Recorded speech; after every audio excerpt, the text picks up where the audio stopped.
anything to fuck anybody off or anything. I had to go like a normal time. Gannon was crying in the back seat till he threw up.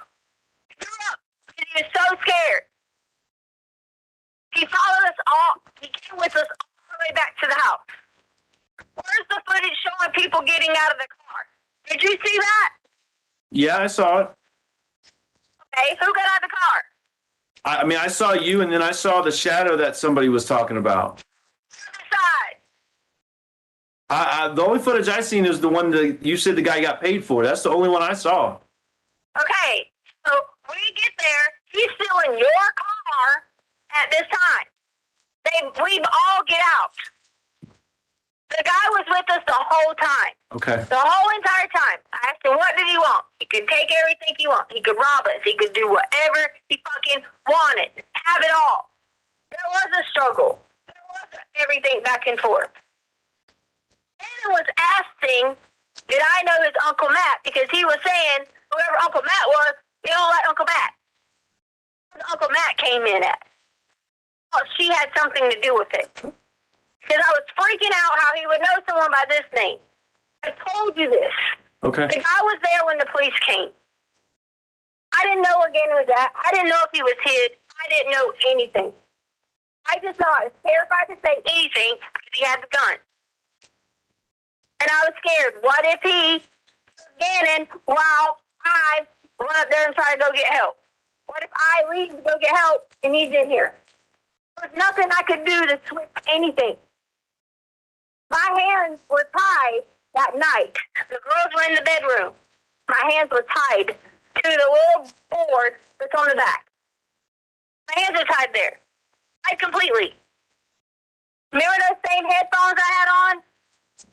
I told you I was listening to music?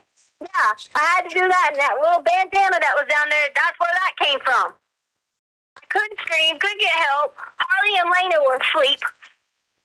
It was just terrifying. All I could hear was Gannon screaming. I didn't know what was going on. I didn't know anything. Okay, Tisha, can I ask you a question? Please? What? Why would you need immunity for that when the guy he's the perpetrator, not you? Why would you need immunity for this? Because I didn't tell him. Because you didn't, okay. Okay, I mean. I don't know how bad he hurt Gannon. I don't know. There's no accident where I hurt him. There's nothing like that. Immunity because people keep saying that. No, because he was in Gannon's room. I just kept crying. I tried to find his dude off. He is Mexican. Or he was mixed with black. Dark. 7, I gave him the facial features that was on him. Name. Okay, hold on. All right, so let me just bear with me here while I sort through this. Okay, so you have Petco, you pull out, and you're at the stoplight. Dude's laying in the middle of the road, or are you in the parking lot? We drove up to look at the night towards Palmer Lake. Oh, so the guy was at Palmer Lake laying in the middle of the road. He followed us. I made a turn. I thought the turn was going to take me back to 25. Instead, it wraps you back around in a circle to come back the same direction up these hills. Okay. All right, so, yeah, let's stop for a second because, all right, listen, I'm going to be straight up again because I'm getting frustrated again because this is even more bullshit than the original 17 stories, okay? Oh, shit. I mean, no guy fucking jumps in your truck. The car is locked when you're driving unless you stop and open the doors. Anyway, I'm not going to pick it apart. It's bullshit, okay? Yes. God. Tisha, no, it's not why. I want you to tell me why you panicked. Why did you panic when the accident happened? When Gannon did whatever he did, I mean, he made a mistake. Whatever happened, why did you panic? Panic when? After Gannon was hurt, after he hurt himself, after he had an accident, after he banged his head or something, why did you panic? Panicking. What are you talking about? So, wait, well, you know what? So back to this Palmer. I'm all over the place here. Yeah, because you're trying to make it out to be No, I'm trying to make it out to be where's my son, okay? If you were in Palmer Lake and then Douglas County and whatever, you did all these turns and turned around and this guy was out there laying in the road, he got in a truck.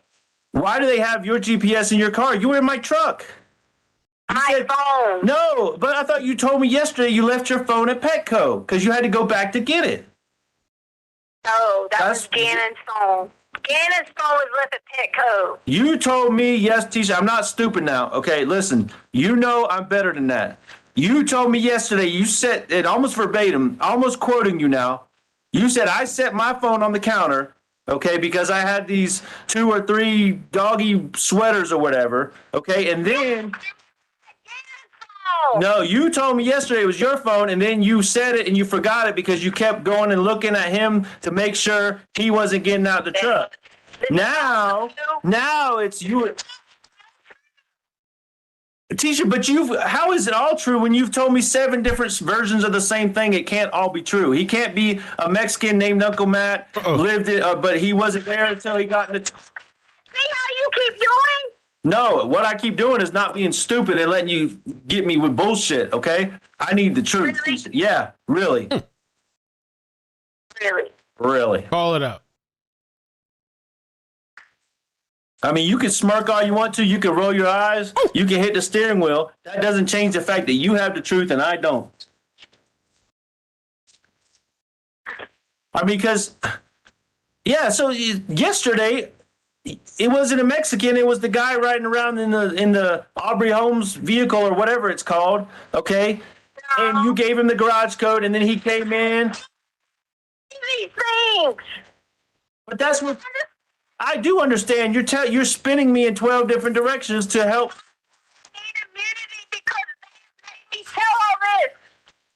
If I don't keep saying different things, you get the right person.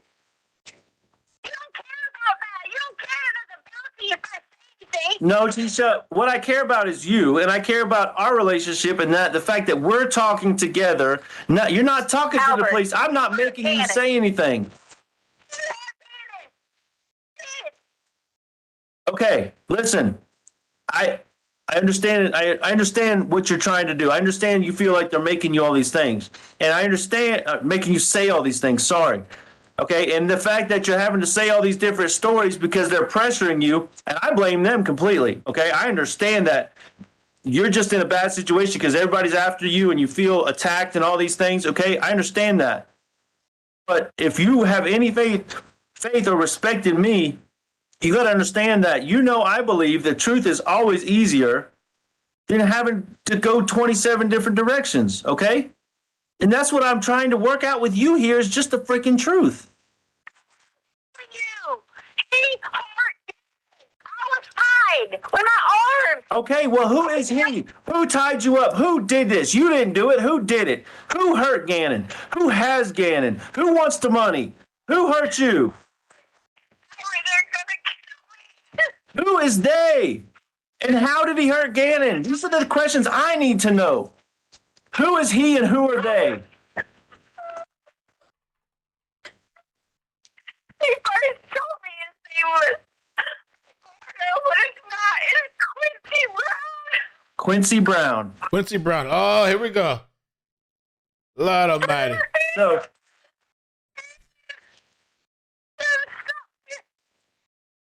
So Quincy Brown is the one who has him. The new story now. Oh my God.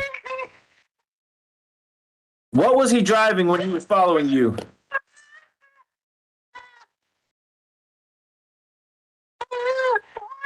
What was he driving when he was following you?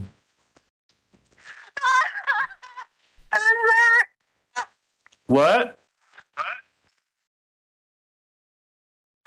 A red car.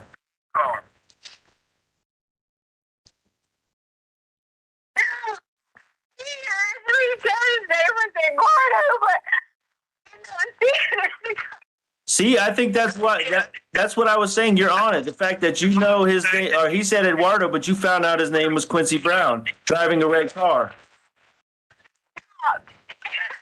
What? Wait, listen. Wait. How? How did he hurt Gannon, and how bad was Gannon hurt? I didn't rather get the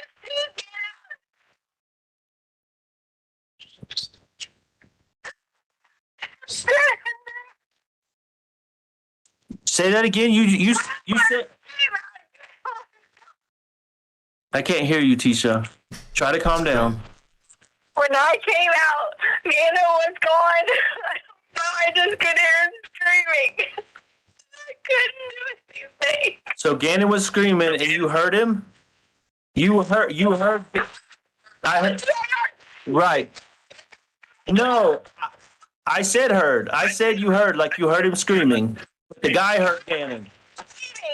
So you know the guy heard him, Quincy Brown. Huh? Oh. Do you know what he hurt him with? Was he hitting him? Was he? I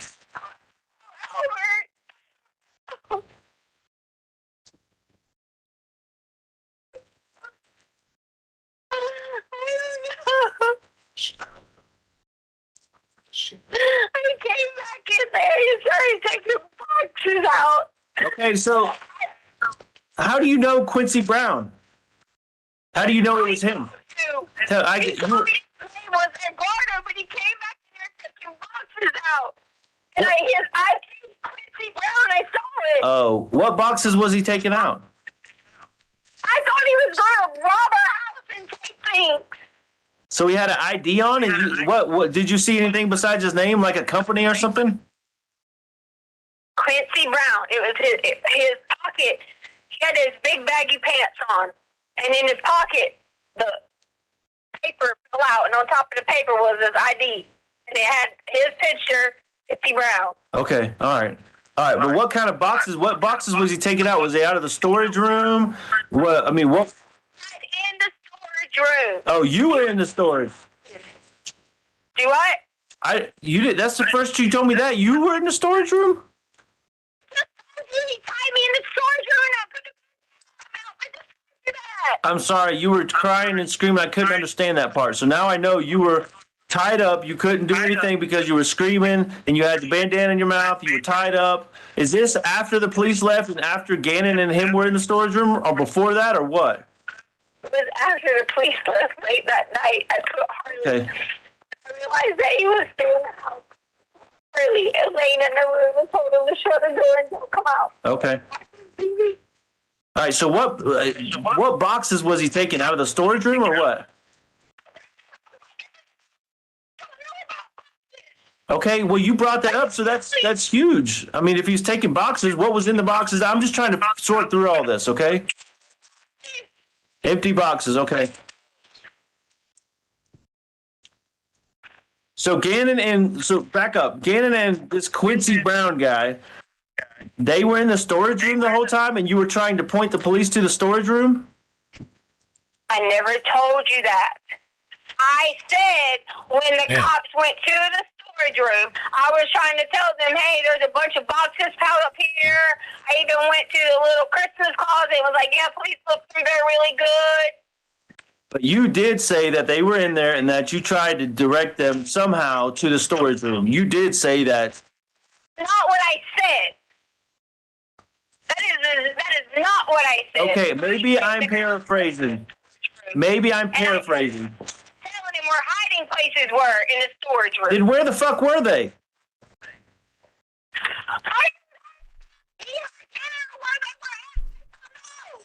It all is relevant. Where were they at? You said earlier you heard him scream from the storage room. Okay? Where were they at? There was no screaming when the cops were there. What are you talking about? You know, honestly, I'm kind of getting fed up because you know what? Uh-oh. Yesterday, in the 3 previous versions, okay, it all happened in Gannon's room. Now it all happened in the fucking storage room. Make your mind up. You banged your head on Gannon's table. You were raped in Gannon's room. Gannon was beat up.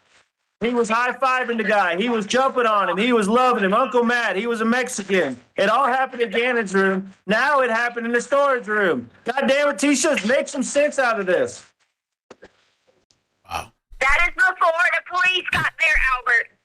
What time did all that happen? What time did that happen? You asked me about when police got there. Tisha, to me, this is all bullshit because none of it makes sense. None of the timeline adds up. Every time you tell it to me, there's more and different details.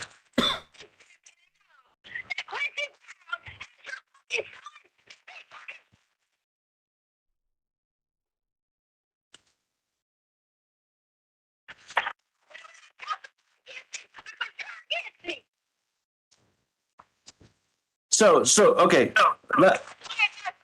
Yeah, fine. I have my life on the line. Go get your fucking immunity. I hope you get it, because I don't want nothing bad to happen to you. I don't want nothing bad to happen to nobody.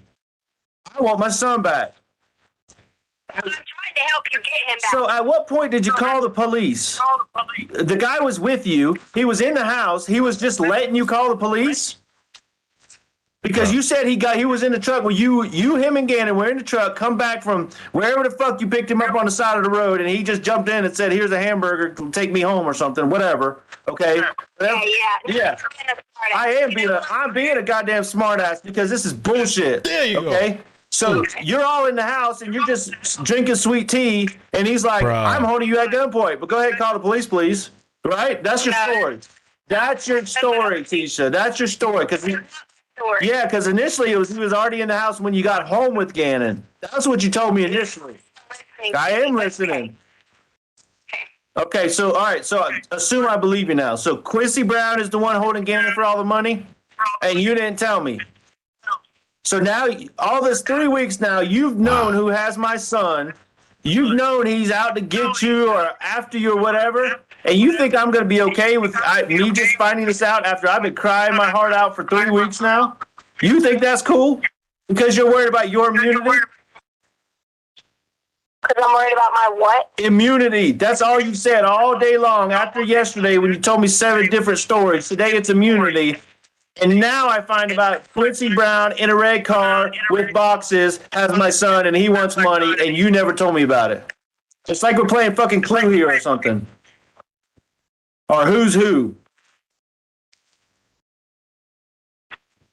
And yes, I'm being a smartass because I'm tired of this shit.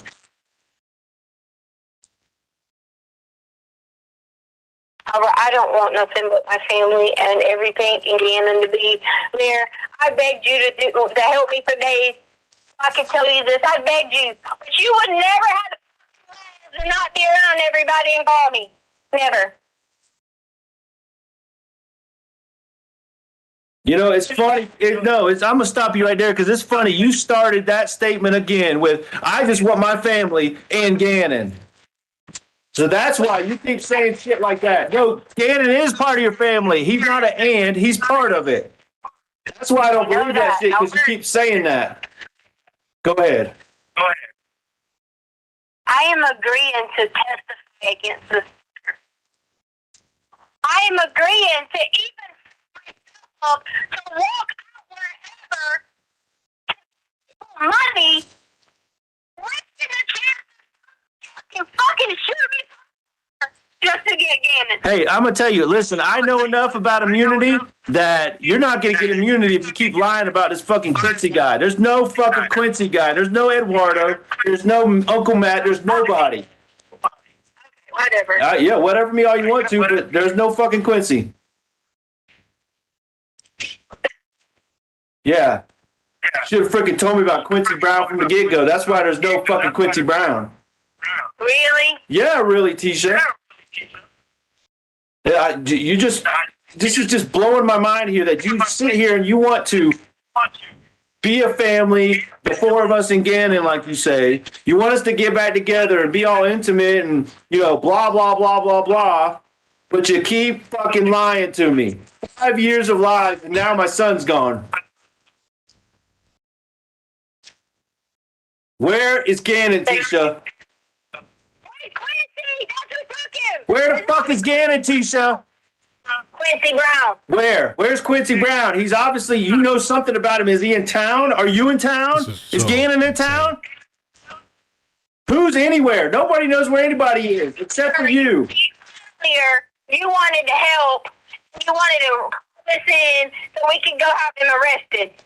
But now you don't have any interest in. I do. I'll let them know as soon as we get off the phone. Go look for a 5'7" Mexican guy named Uncle Matt that changed his name to Quincy Brown, that works for the home developer, that his ID fell out of his pocket, and he's out there with my son. I'll tell him all that. Now it's because I found out who he is. But you said you knew him. They're after me. Oh my God. Where's Gannon, Tisha? Quincy Brown took Gannon. You almost said his name different. Okay, is it Quincy Brown or? Quincy Brown is what I said. Where is Gannon? Wow. All right, I think now would be a good time for a break. So we will take our break until 10:45. Again, don't discuss case among yourselves. Don't discuss case with anyone else. Okay. And Taking a we'll break. see you at 10:45. All rise for the jury, please. Yo, so we had some connection issues. Sorry about that. I think the modem reset fixed it up. And what I'm going to start doing, because I'm going to start a little list of like daily things to do before I start the stream. So one of the things is I'm going to just reset the modem every morning. So we start like fresh, because I think like the modem, from what I read online, it has like memory and stuff. And so when you reset it, like it flushes everything out. I think you get a different IP, just kind of. So I think that's going to be the part too. Because the other thing too is like in some of the other trials, I used to leave my computer after the trial like running all night long. Seated record should reflect the jury has left the courtroom. I shut it off at night now, and I just start fresh in the morning. You guys will need a pen for this. The issue that we were talking about earlier, take a look, and I'm still not asking for an answer. I want you guys to. Thank you guys for coming back. I appreciate it. You'll have some time to look at this, but I also want you to look at these cases. People versus Boykins, 140 Pacific 3rd, 87, and Riggins versus Nevada, 504 U.S. Riggins was the case that I was thinking of. Okay. It's actually, I have the Supreme Court citation. It's 112 SCT 1810 1810, decided 1992. So take a look at those. I plan to, and then we'll see if we have some further discussion. Okay. Thank you, Judge. All right, then. Court will be in recess. How long did you say, Your Honor? 10:45.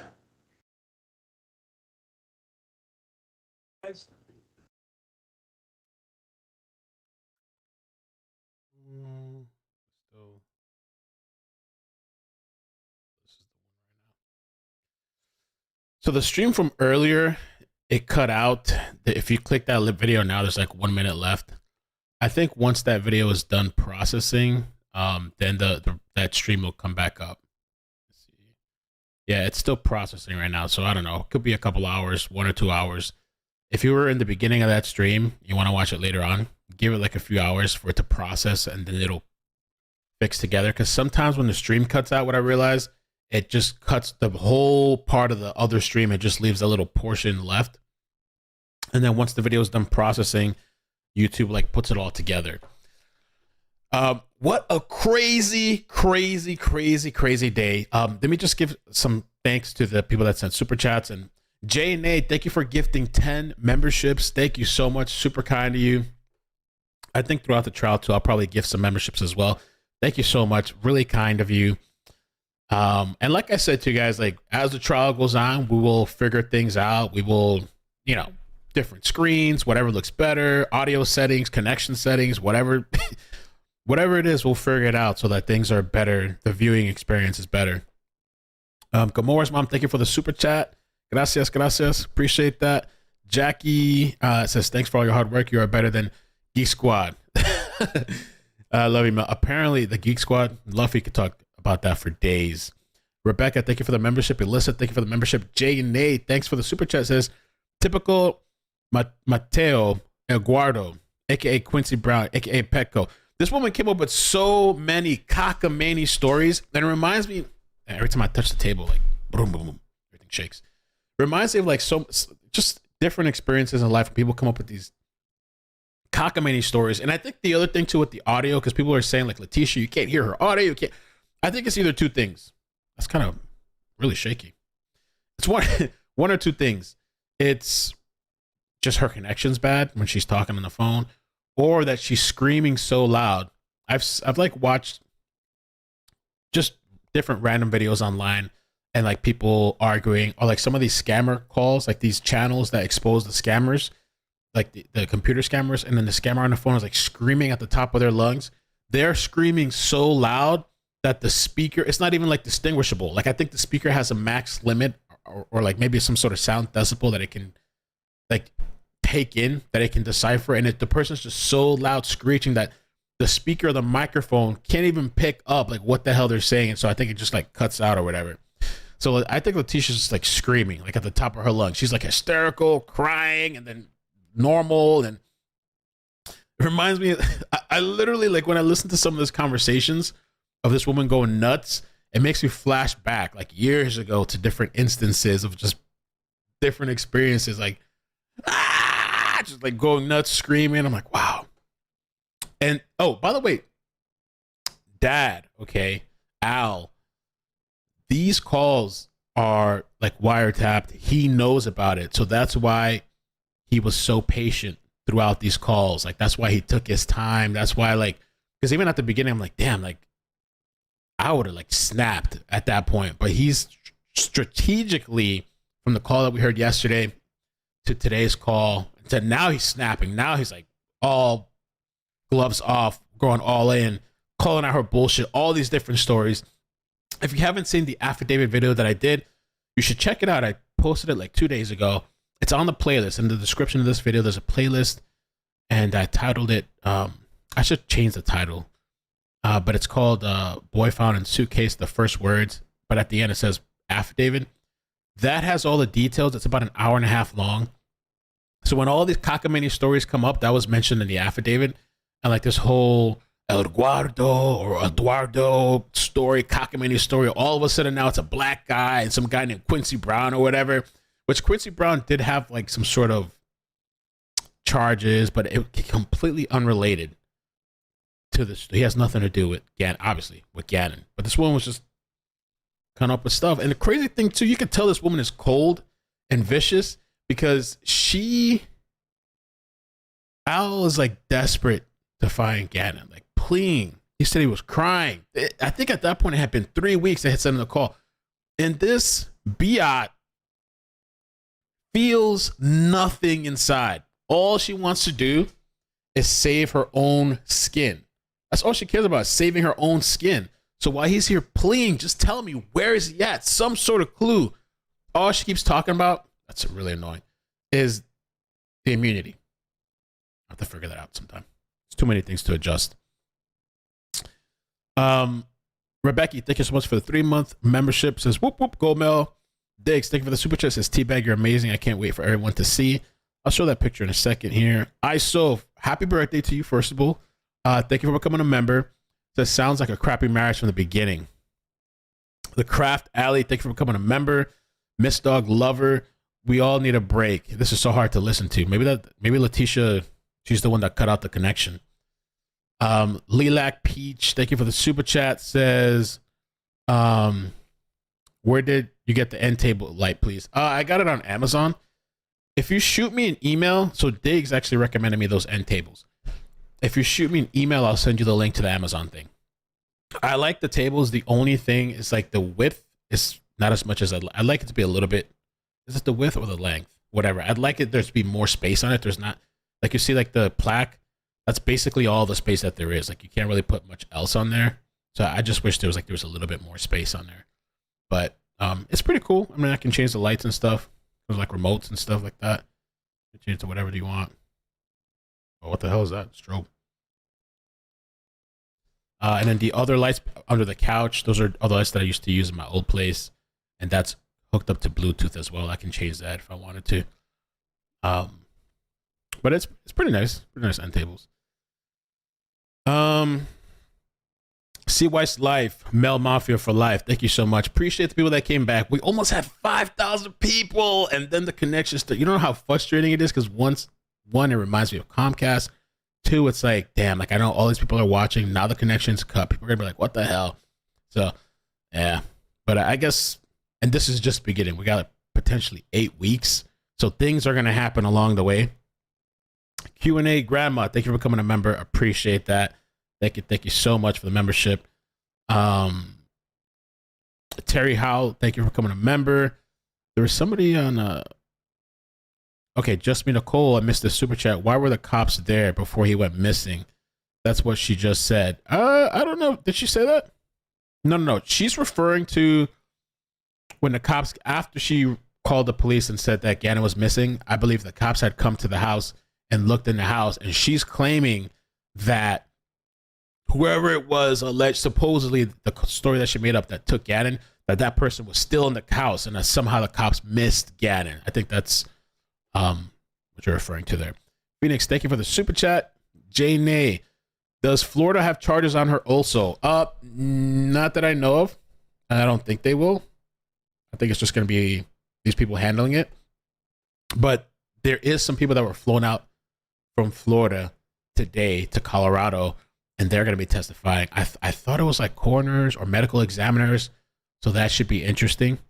I don't think the call thing is going to go too much longer, the calls, but there is other calls, but it's going to be for different witnesses. And we were talking about that yesterday, wondering, are these other wiretapped calls? I don't know.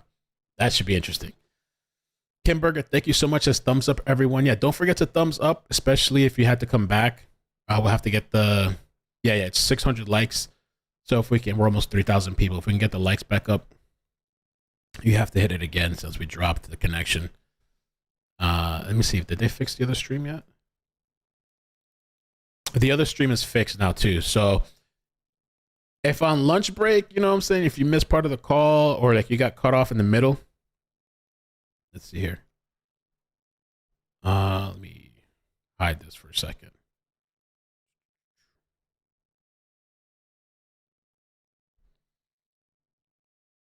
What am I doing?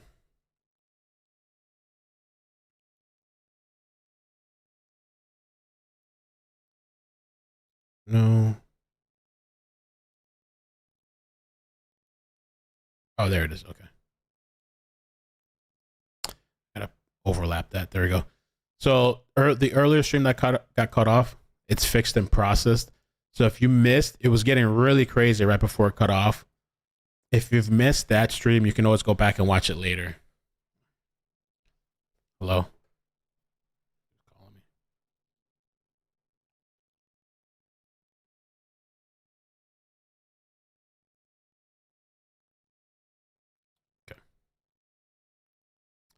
Okay. Okay, the other thing too, so, and this is Long Crime made a post about this. Flossie was sending this to me. So one of the first things that happened this morning, if you missed it, was the judge said one of the jurors had, I guess, emailed him or had, you know, every day the jury gets to ask, like, if they have any questions or concerns, they can ask or mention something. And so one of the things this morning is that they're saying that, like, Leticia's making gestures. And so, like, should they pay attention to it or not? Which to me, I'm kind of like, I almost kind of rolled my eyes because which the judge said it has happened before, but I'm like, yeah, she's probably gonna make gestures. Like, how many? I mean, does it matter? Can they make gestures if they want? I think Alec didn't really. He made some gestures, but like, think about Daryl Brooks and how crazy that mother effer was, right? Daryl Brooks trial. That guy was doing all kinds of shit. I mean, if you don't want to pay attention, don't pay attention. I mean, I don't know what are they supposed to, or are they gonna reprimand Leticia? I want to see her facial expressions. You can barely see her ducking off in the corner and hiding. Check this out. 1358 People versus Letecia Stauch. Record should reflect the jury is not present in the courtroom. I've received a question from one of the jurors that is directed to me, and I will read it to the lawyers. You can think about a response, but it says, I have observed the defendant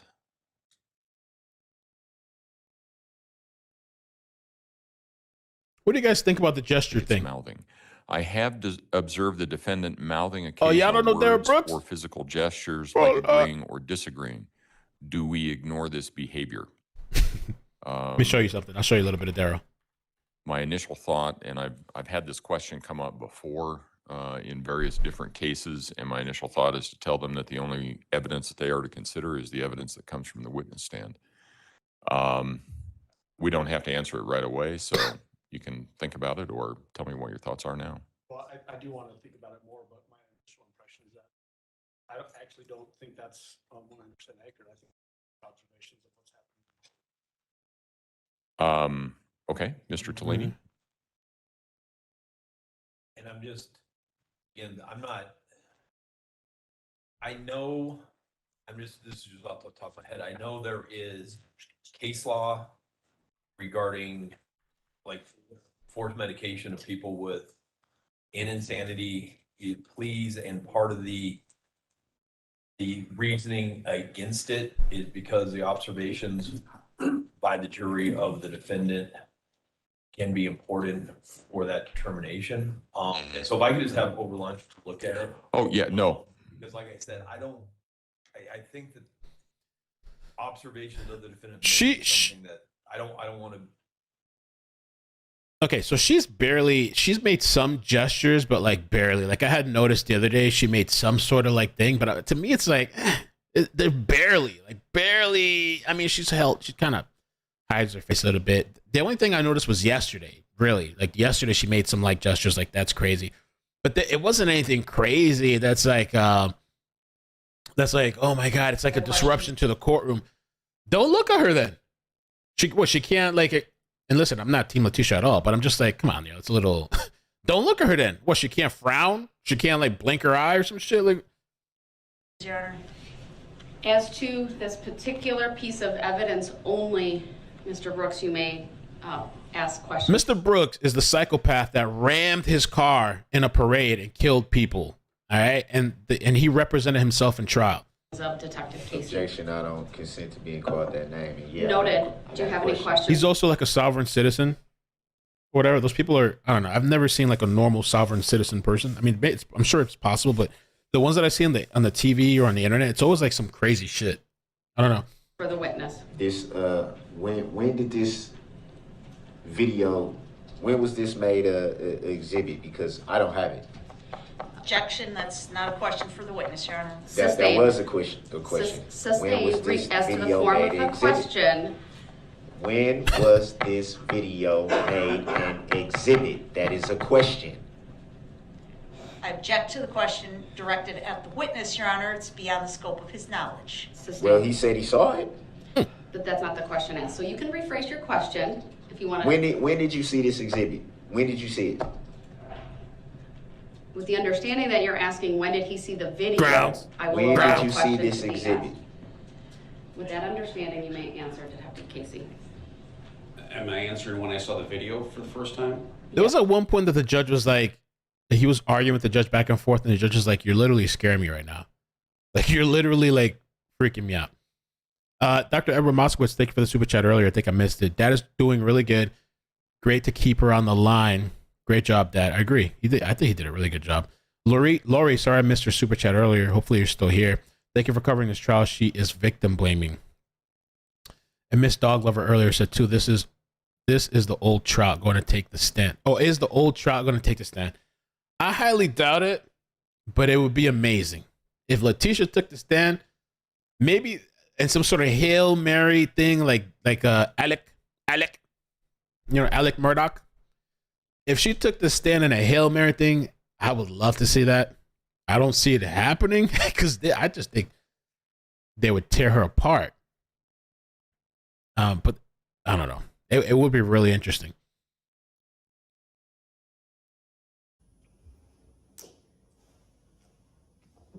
Homeboy took off his shirt. All right, we are Sarah Brooks. back on the record. So there was times where he was acting so wild, I guess, that they had to put him like in a separate thing, a separate room or something like that. And they gave him like some headphones or whatever. The whole headphone thing was a mess too with this guy. And so at one point, I guess he takes off his shirt. So this jury, had they been on this trial, they would have been in for a show. Leticia? Oh, she's an outstanding court defendant so far as like just sitting there. I don't think she should be hiding. I kind of don't like that she's hiding, but I don't know. But like her making the little flinch in her face, which I think is they're referring to. I don't think that's like, you know what I'm saying? It's not like she's like, oh, that's great. She's not even talking. She literally yesterday made I think two little flinches in her face. Maybe it's like a woke jury or something like that. Like their safe space has been violated. I don't know. Appearances are as they were before. I need to make a record that at 8:42 a.m. this court ordered Mr. Brooks be removed from the courtroom due to repeated interruptions. This guy was wild. This guy was wild. Disruption. Coming back. All right, court will recall 20 CR 1358, People versus Letecia Stauch. Record should reflect the jury's Okay. Not present in the courtroom. Is there anything we need to take up outside the presence of the jury at this point in time? Prosecution? Not from us right now, Judge. Defense? No, sir. So are we going to start with Mr. Stauch back on the stand, or are we moving to, I think it would be Exhibit 39? Start with Mr. Stauch on the stand, ask the follow-up questions, and then jump into that exhibit. All right, Mr. Stauch, if you'd resume your seat on the witness stand. I remind you, sir, that you're still under oath. Let's go ahead and bring the jury in. I mean, I guess they can talk to Leticia, but I just haven't seen anything crazy that she's done yet, in the courtroom. Oh, okay. I'd actually like to see some expression from Leticia. I mean, I don't know what they,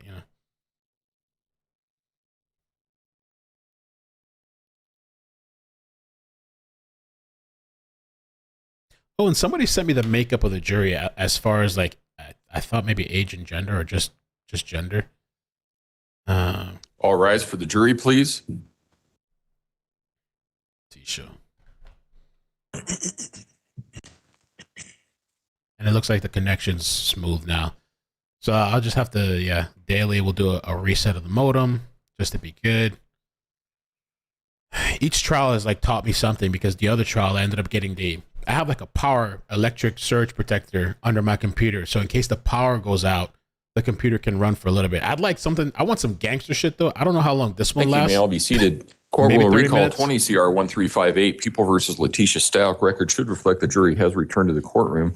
I want a huge we are battery resuming pack. with testimony of Mr. Stauch. I want Mr. something Allen? that can last hours. Thank you, Art. Mr.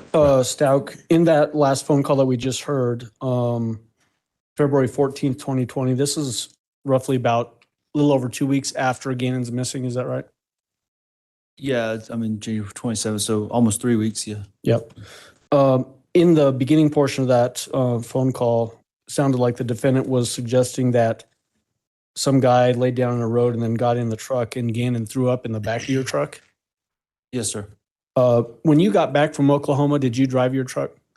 I did a few times in those early couple of days of searching. Was there any puke in your truck? I don't remember there being even the smell of puke in my truck. No, sir.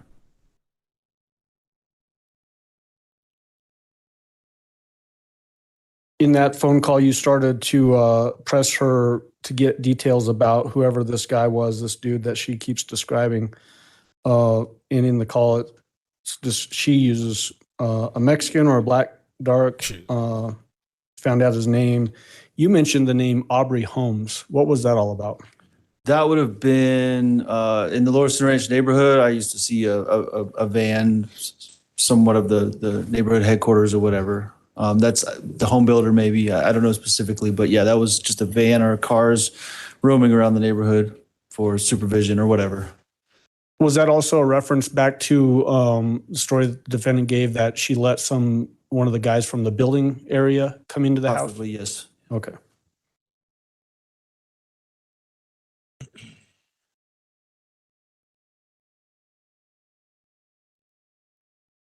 And then during this phone call, we hear the name Quincy Brown. Was that the first time you'd heard the name Quincy Brown? Yes, sir.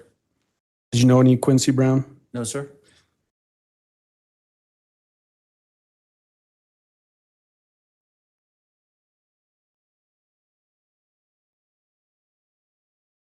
Again, similar questions to before. During this particular phone call, did the defendant's personality, was it consistent with the way you knew her personality to be? Absolutely. Did she change into any other different personalities during this phone call? No, sir. During this phone call, did you know where she was located? No, sir. Oh, thank you, Jamie. And then there's a lot of reference to immunity from the defendant in this phone call. It's similar to the last call. In your mind, was she asking for immunity because Quincy Brown did something? That made absolutely no sense to me. So no. But was that what she was sort of relaying to you in your mind? I don't know. In my mind, she was asking for immunity because she did something or knew something that would incriminate her. But she was claiming to know more that would afford her the opportunity to ask for immunity. Did she ever, during this particular phone call, give you any actionable information that you could pass on to law enforcement that could help the investigation? No, sir. It seemed like more spin to me. More spin, you said? More spin or more trying to send myself or the investigation in opposite directions. Okay, thank you. Judge, at this time, we would move on to playing People's Exhibit number 39, which is another recorded phone call. Again, from February 14, 2020 at 12:41 p.m. So this is all Valentine's Mr. Stauch, you can step down. Thank you, sir. And this call is just a little under 18 minutes. All right. Another call. Okay, you guys ready? Oh, man.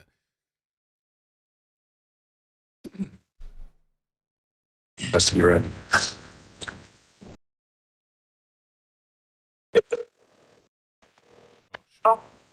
Hey. Hey, Are you ready now? Are you ready to talk to me? I have been talking to you. Okay. Yes, you have. Okay. Where's Gannon? I didn't see Suitcase. Where's Gannon, Tisha? I just told you. No, don't tell me fucking Quincy Brown. Tell me where Gannon is. There's no Quincy Brown. There's no Quincy Brown. Where is Gannon? Where did you take Gannon? He took it. Why don't you put me in a lineup and let me look for it? Where did you take Gannon? Where is Gannon? Gannon anywhere. Yeah, but you told me you did. You told me you took him to Petco and to Douglas County and Tobacco. Where is Gannon? To me and so I didn't do? What's wrong with you? Where is Gannon, Tisha? I've already told you. You think you could be this interrogator all you want? No, I'm not. You're my wife, and I'm trying to talk to you. Okay? You're not trying to talk to me. You're trying to put me 6 feet under what you're trying to do. Why are you so afraid to just tell me the fucking truth, the real story, just for once? Okay? You can tell me the truth. You can tell me a bullshit 20 more times. Just right now, tell me the truth. Where is Gannon? You did not tell me where he is. I know where he is. Quincy Brown took him. That's his name. Listen, fuck Quincy Brown. Don't ever say that name to me again because it's bullshit. Eduardo is bullshit, okay? The carpet guy is bullshit. But Quincy Brown took him. Well, tomorrow it's going to be somebody different because yesterday it was the 3 other different guys. I'll go after him. My dumb ass won't go after him. Yeah, my dumb ass won't go after him. Where's Gannon, Tisha? You won't. Because you told me to tell you who had him and you would be supportive. And I did, and you still are doing this.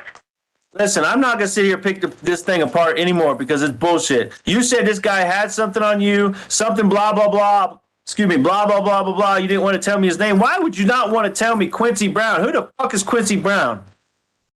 All right. He is going... I'll send you some lineup. The police department has to have lineup of Quincy Brown in the area. Did you tell Quincy Brown your name? Okay, did you give him your information? Did he take your phone? How is he messaging you? It's Quincy Brown messaging you. I do, and I'm trying to find it. How is he messaging you when he never... Did you tell him, hey, my name's Tisha, my email is TishaLynn2006? What the fuck, Tisha? Did you care that he has your son? Yeah, see, you ain't answering my question. You ain't answering my question because you know it's bullshit. How does he message you? Like I said, it's probably some Inspector Gadget. This message will self-destruct in 30 seconds, right? Some bullshit like that. Because he didn't... What?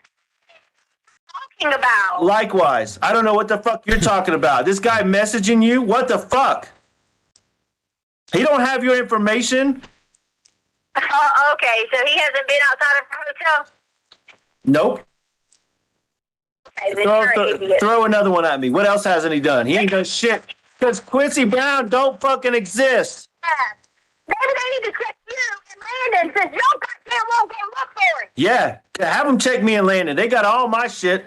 I turn all my shit in. My car, my phone, my email, my everything. They got all my shit. Well, they have all mine too. Okay?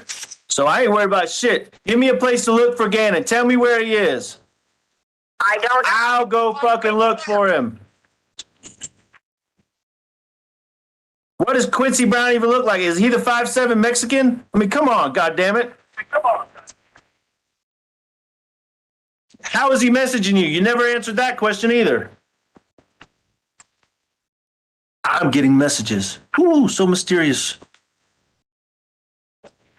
That's because someone sends you messages, Albert.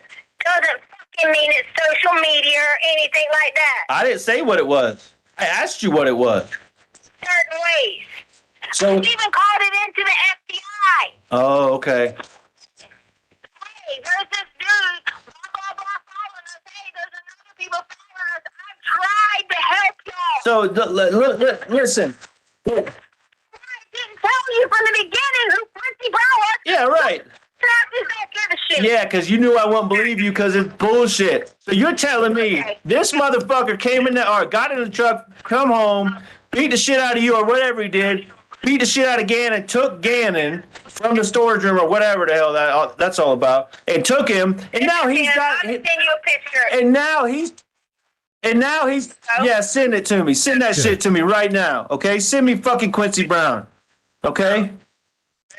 Because you're telling me this dude is out there. He knows you know what he looks like, and he's following you, trying to do whatever he's gonna do. He's got everything he needs. You don't release a reward. But you said that he's following you. Yes, ask for the reward. When are you gonna send me this damn picture? I just sent it. See? Dark skin, mixed, his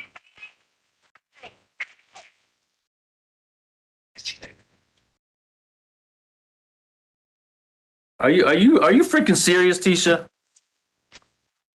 That's Quincy Brown right there. He's dark and Hispanic. what? He's dark and Hispanic. His name's Quincy Brown, right? A Hispanic guy named Quincy, like he's from South Carolina or something.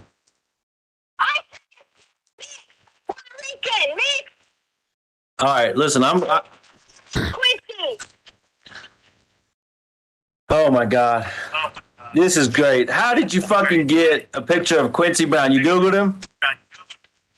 That is who he is. Okay, listen, screenshot your Google search. Let me see it. Or screenshot me where you pulled that. Yeah, however you got Quincy. Guess what? Quincy probably sent you that picture in one of his messages, right? He said, hey, just in case they're looking for me, here's my latest photo. You're a fucking dumbass. I am a dumbass, and I need my son, and you got him. Your son. Who's got him then? It ain't fucking Quincy Brown. You gonna be a fucking take some balls and find him with his. I bet you ain't doing that shit though, are you? Because you're I am a punk. You're right. I just want my son. You can call me a punk. You can say whatever you want to say to me. Okay? I just want. Quincy then. Where, Question him then. where can I find Quincy to question him? I don't fucking know. Your best friends in the police department can do it.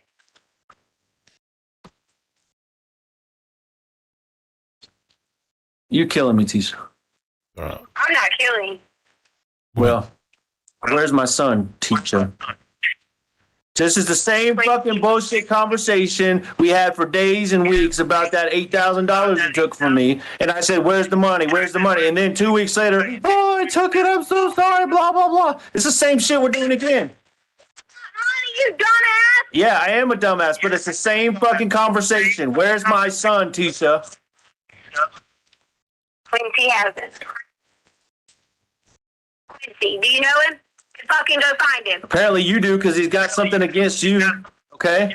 You Yeah. to talk to me to help me. Hey, guess what? I'm calling bullshit. I just Googled that shit, and that's a fucking mugshot like I find Mike Hyatt on. Mugshot. Way to go, Tisha. You found Quincy Brown on a mugshot. God damn it. This is just getting better and better and better. It's a mugshot because he's probably been in jail before, you dumbass. Yeah. So he just picked you out of the blue because you just happened to be in Douglas County up there, and he was laying in the street. And Quincy said, "Oh wow, that looks like an easy target. I'm gonna steal her son and rape her and go all the way to freaking wherever." And then how did he leave? Nobody saw him leave. What the fuck are you talking about? The cameras at night, you dumbass. Oh, that's right, because he was there till midnight while the neighborhood search party was going on. Come on, Tisha. The neighborhood search party was not even going on at that time. Okay, guess what? I know that's false. They searched all through the night, Tisha, while you were sitting your ass in the house. You were sitting in the house, sending Harley and Lane out to look for him. The search party of the fucking neighborhood was out, and Quincy Brown was out there, and nobody saw him. I tell you what you're going to need to do. You're going to need to figure out what you're going to do when they find Gannon. Because that's what you need to worry about. When they find Gannon. When they find Gannon, Really? no matter what's happened to the boy or where he's at, when they find him, you better get to step in because you got to worry about what's going to happen. Okay? Really? That's Yeah. a threat? Because No, I'm telling you about the police. Ooh, you sent me a picture.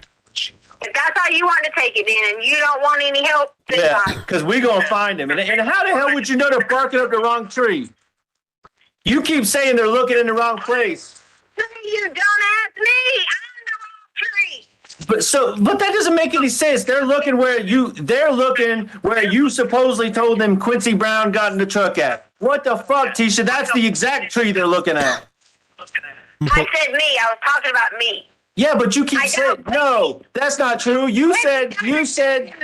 Quincy hasn't. you told me yesterday they're looking at Palmer Lake and Douglas County and in all these fields and they're barking up the wrong tree. That's what you told me, not anybody else. You dumbass. He hasn't in Colorado Springs. Where at? How do you know where he's at if you don't know Quincy Brown? If you're not involved, if you don't know what's going on, Not involved. you just fucking told on yourself. You just told on yourself. You know where Gannon's at and you're fucking lying. I don't know where Gannon's at. You just said he's in Colorado Springs. I said Quincy Brown lives in Colorado Springs, apparently. Now you're fucking twisting the words again, Tisha. Okay, where's Gannon? I don't have Gannon. You can curse me out, call me whatever you want, fuck all the bitches you want, do whatever you want, because I don't care about you. Good. I don't want you to. You got my son, and you know where he's at, and I need to find my son. You obviously don't care about my son if you're going to do all the things you did in that fucking candle video. That was bullshit. That's the same shit you tried to do to me, and you did it to my son. That was horrible. You should go to jail just for that shit, Tisha. Yeah. Yeah, absolutely. That's fucking abuse, and you know it. Had that little boy. No, you had him crying when all he thought he had made was an accident, and you had him thinking he was gonna have to sell his Switch and his That's fucked up. toys That is on the messed up. fucking video you put out there. I didn't see that. You put it out there. That's your fucking abuse. You didn't think he was going to sell his Switch? Yeah, that's crazy. or what? Well, that was where it was going. The couch, or we gotta sell this or that. I heard your words. I was dirty when you did I that. was telling And I heard you make him cry too. Where's my son? crying. Where's my son?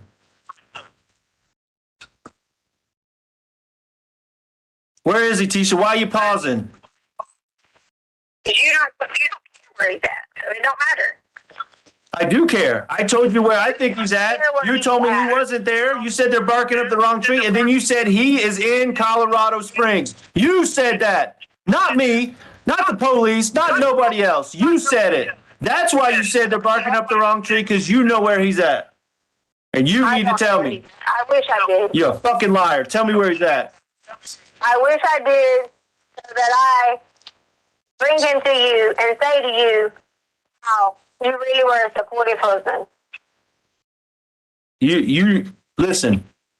This is the same shit that we've been going through for 5 years, and I've supported you That's all through you it. ever want to do is talk about me and Albert. No, I want my son. Fuck all that other shit. I want my son. Who cares about the past 5 years? You're right. Who gives a fuck? To you right now, And I had absolutely nothing to do with it. You'd still fucking try to blame it on me. But Tisha, that's just not an option. You've lied to me. Okay, well, I'm not blaming you, but you've lied to me. That's unacceptable. Okay, the truth is, I need my son, and you have information. I'm sorry that I didn't want to get killed. Okay, I'm sorry. So you didn't want to get killed, so you let him take Gannon? All right, I'm talking about by talking from the beginning. But you were talking from the beginning. You did an interview from day one. Okay, so no. I didn't want to get killed. I didn't want everyone I knew to get killed if I started talking and Because of some fucking random Quincy Brown, okay? Come on. Some Quincy Brown from Mugshots is going to kill us all. Have you looked him up? Yeah, he's on fucking Mugshots right there on Google. You show me Quincy Brown, and there he is. Bam, right in front of you, okay? What the fuck, teacher? Okay. Just like I found all that shit on Mike Hyatt. All I had to do was Google Mike Hyatt, and there it was, right in front of me. I didn't have to do no search. It was right there. Because I'm telling you, I'm not fucking stupid. That's what I'm telling you. You want to be don't go after all options, then you must be fucking stupid. Yeah, I'm stupid to let you send me in 27 different directions. You're right. That's stupid. You're absolutely right. I know that you know where Gannon is, and that's the direction I'm going, and I'm not changing. So you better buckle in. This is going to be it. You'll be waiting a long time because I don't have him. I didn't say you had him, Tisha. See, that's where you keep twisting your words. I didn't say you had him. I said, tell me where he is. Where Gannon's at? Oh, okay.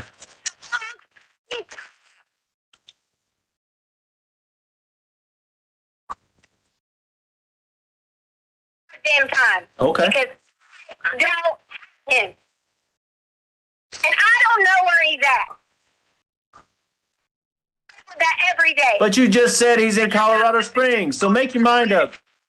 The Quincy guy is in Colorado. So, At me, what about be a man, be a husband, and freaking go there and say, hey, listen, can we detain this Quincy guy and ask him some questions? yeah, fine, we'll do that. But my manhood's not in question here. The truth is in question here. Okay? You say Quincy Brown is in Colorado Springs, and you say Quincy Brown has Gannon because he's messaging you and wants a reward. Okay? So if you put Message me, I said he left messages. that's a message. You Okay, said okay. message. I'm not gonna split hairs with you about stupid shit now. He got word to you somehow. He said something to you somehow. Okay, but you told me he has him. He's let you know he had him, and he's in Colorado Springs and he wants money. Okay, but then you say I don't know where Gannon's at. Which one is it? He says he has Gannon.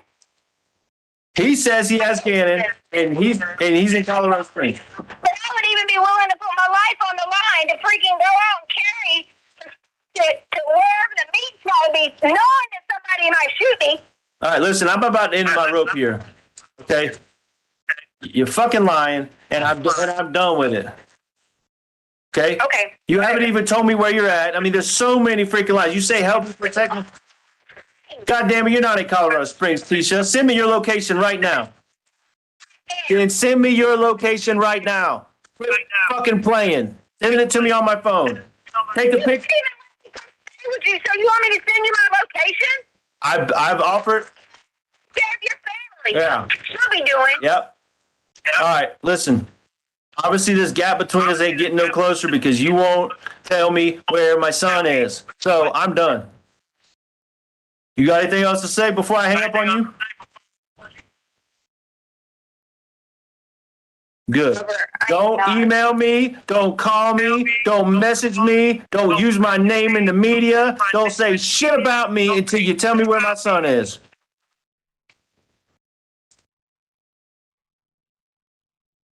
Mr. Allen? Mr. Stauch, if you'd resume your seat in the witness stand, remind you, sir, that you're still under oath. Holy moly.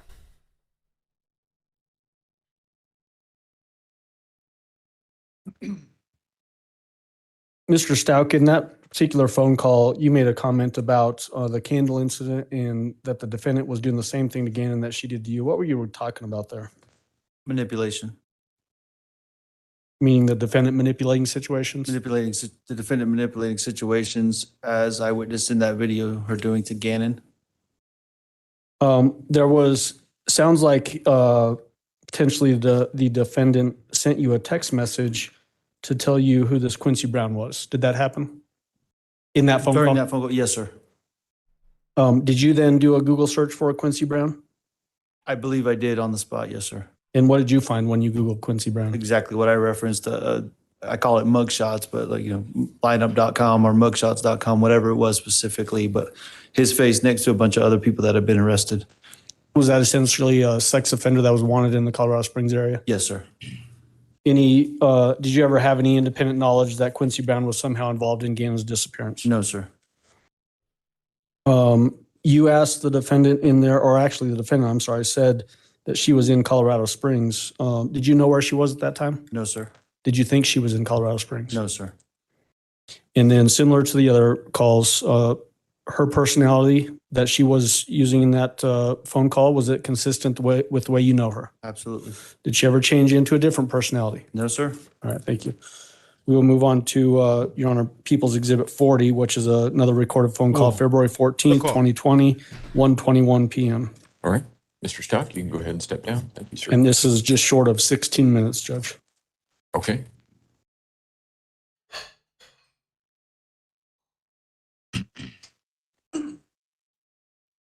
Got my peanut butter sandwich. I ate mine too.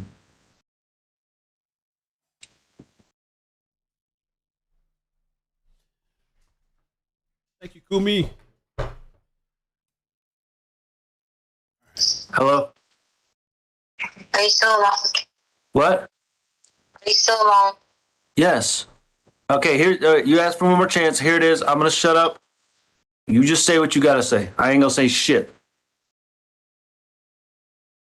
It's your chance. What's that noise? That's my water bottle. They're listening. Do you love me? Yes.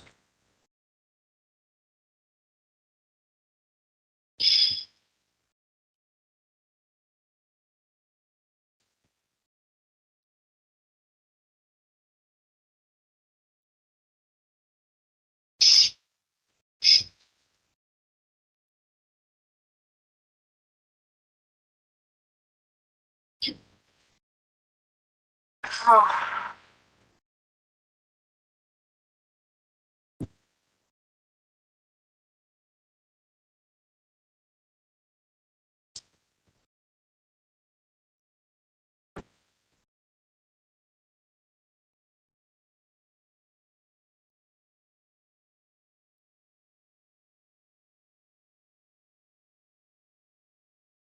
All right.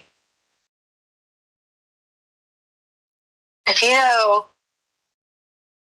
it's an accident, are you going to stand by me? Yes, absolutely, Tisha. I've told you that from day one.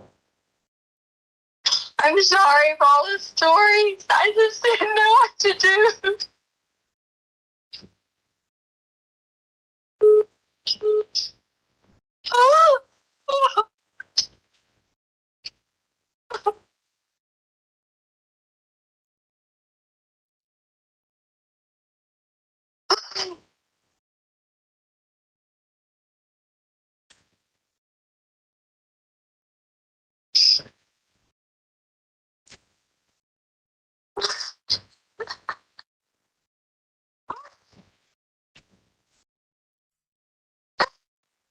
So we were going to get your bike.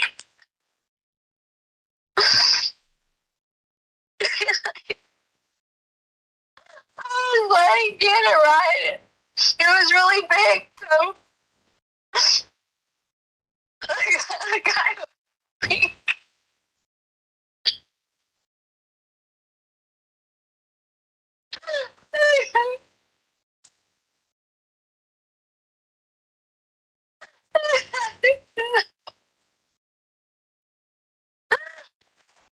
You fell off of it.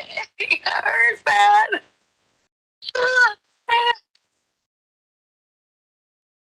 You there's a bunch of valley kills. What? He said when he fell, he got hurt because there was like concrete and heels and stuff. The guy was helping him ride the bike.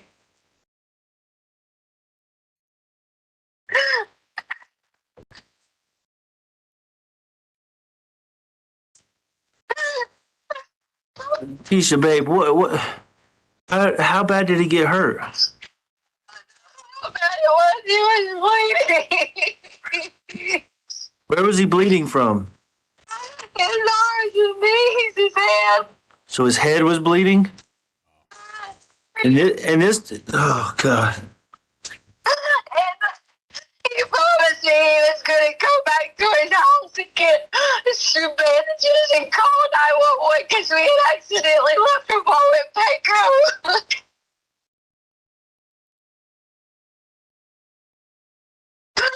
You swear, I swear to God, Quincy's real. So what happened, baby? I didn't know they got hurt. I didn't have a phone to call 911. They're supposed to be taking him back and I called 911. So the guy took him to take him to 911? I swear to God, his name's Quincy. The guy was supposed to be meeting again. The Craigslist guy?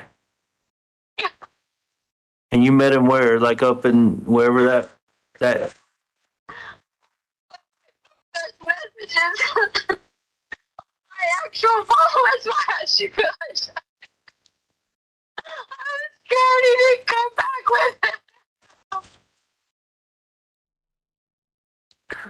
so keep going. I'm sorry. I thought if I was like, I'll go back and I'll just go keep searching. And I did. I spent the whole night driving down to find him. In my truck?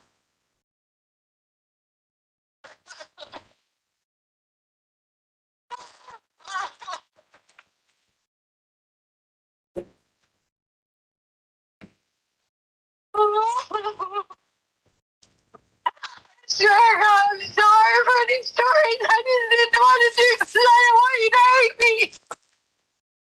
Why would I hate you if it wasn't your fault? Because I couldn't get to him. And I was bleeding from his head and knees. It was an accident. Okay.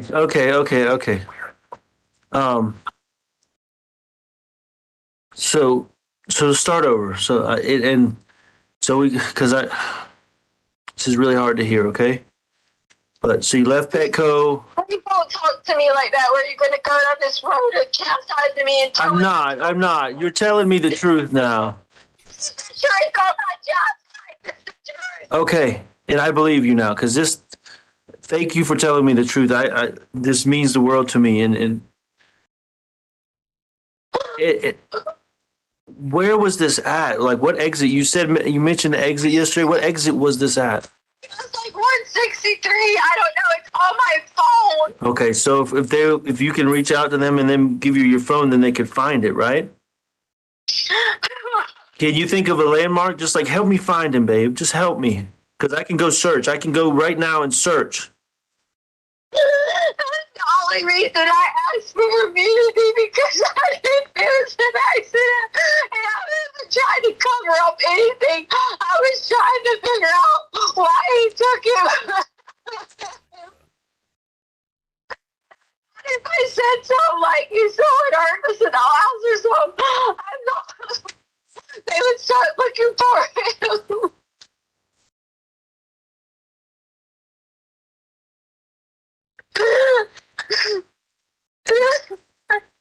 When the guy, I wanted to try to bike out and he needed help because the bike was too big.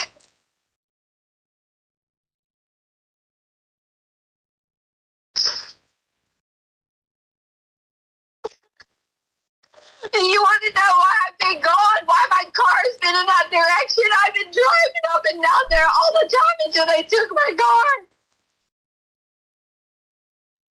Driving to do anything I can find, anything. Driving to find this dude. I even called To the police department, they were like, yeah, because he's wanted. If you know where he's at, let me know. So nobody tried to help me. All about her. Because before I would do anything, I made him show me his ID. Because I was making sure.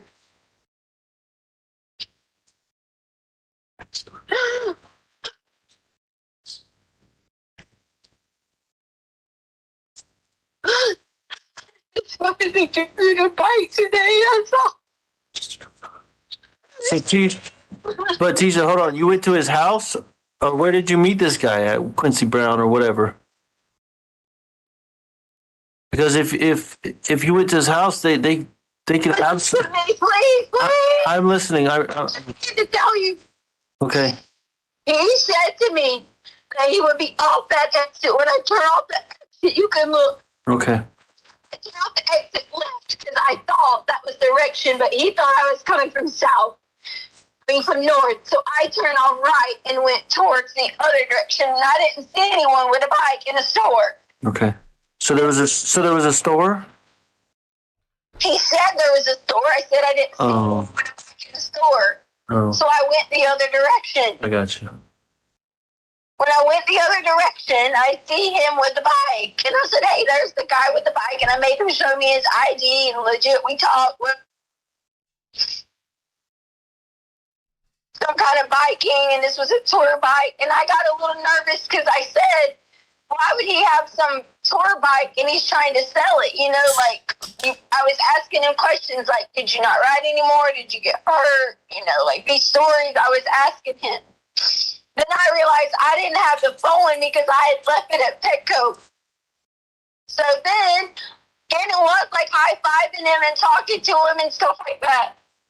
So I assume, nice guy. Wow. Wow. Until he was taking Gannon, just helping him get on the bike to ride it. I was holding on to it just so he could see. And he was like, do you think your daddy will like this bike? Then the next thing you know, whenever they both slid, he slid with Gannon in the bike. And Gannon, went, not necessarily tumbling, but sliding down and he hit his head. And I ran over there.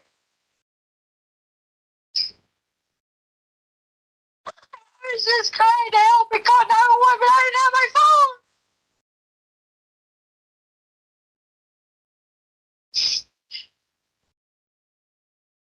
And he was like, I live right up here. I'm going to take him and we'll call. And I'm just still sitting there crying and crying. They got to see me get off the exit.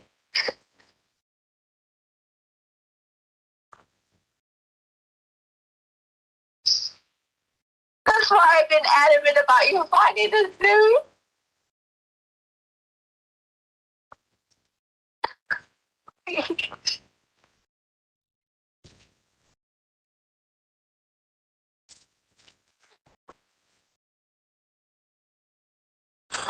All right, so so you got off exit 163? No, if it was whatever county line or some shit like that was called. That county line road or whatever we always take.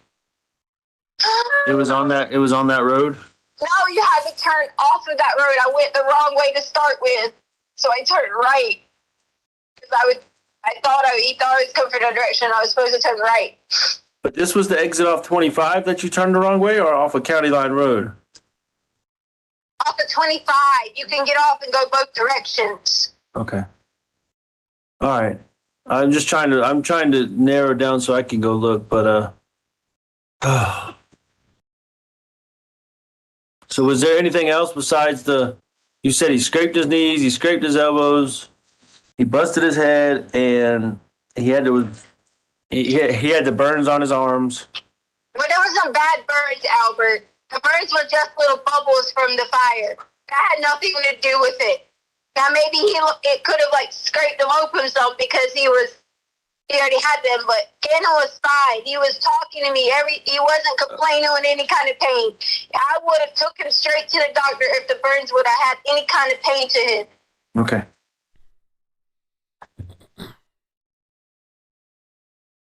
But the only only reason I didn't ask you for any kind of immunity because I committed some kind of crimes. I just know that it was an accident. And all I did was someone was trying to help me. And then I didn't know where he went from there. What? So, the one I'm worried the most about is the freaking head wound because what was it? How bad was he bleeding? It was pretty bad. It was pretty bad. Like, Yeah. like it was. Tell me bad. Is bad like blood's dripping down his face, or bad like he's laying there and there's a puddle, or what? Oh, like dripping down his face. Did you do anything to wrap around his head or anything? Yes, my clothes I had on had blood on them. The clothes you had on? Yeah. Okay. So Like, oh my God, we gotta call 911. was this on the road or was this at the station? Like where? Show you to explain where. I don't know my way around Colorado. Okay, I was just trying to figure out if there's blood on the road. Maybe we could find blood on the road or something. That's all I was saying. Searching. Okay. Somewhere. I agree. I agree they should find it. So where on his head? Like was it the side or back of his head? What? I don't know. I was panicked. Okay, so you were panicking. So an accident happened and you panicked, right? I was panicking. Okay. I didn't have a phone. Right. And did he have a phone? He said he would run back to his house. He had Gannon, said he'd run back to his house, wrap it up tight, and he would call 911. Okay. Gannon was talking. Okay. So he took Gannon to his house is what he told you, right? And you did you stay where you were? Did you follow him or what?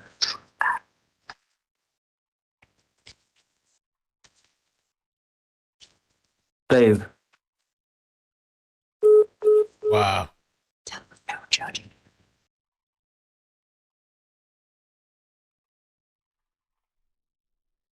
Mr. Allen?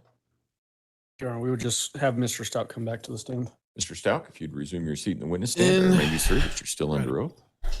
Judge, I'm not sure if I said it, but that was actually exhibit number 40 that we played, which was that February 14th. Thank you. Yep.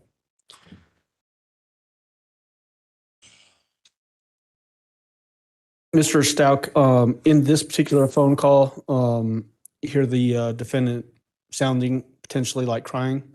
Did that sound like legitimate crying to you? It did to me. You made a comment that you're telling me the truth now. Was that an honest statement to you or from you, or was this you trying to get her to just keep talking? Yeah, more of a tactic to keep her going. The as you're talking to the defendant in that particular phone call, was her personality consistent with the way you knew her personality? Yes, sir. Did she change it to any different personalities during that phone call? No, sir. All right. Is this the first time in this phone call that the defendant gives you any indication that Gannon suffered a head injury? Yes, this is the first indication of his head injury. Yes, sir. And then in conjunction with other injuries that she mentioned, and that was burns to his arms that bubbled, and then also bleeding from his butt very early on. Yes, sir.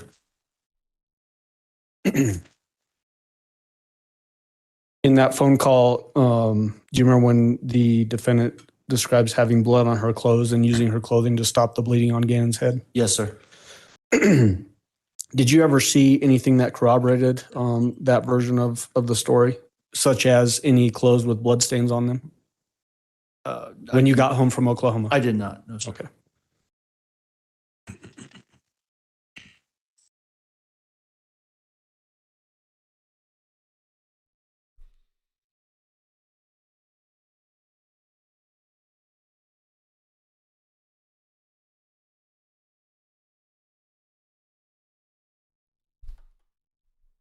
May I approach with People's Exhibit 49?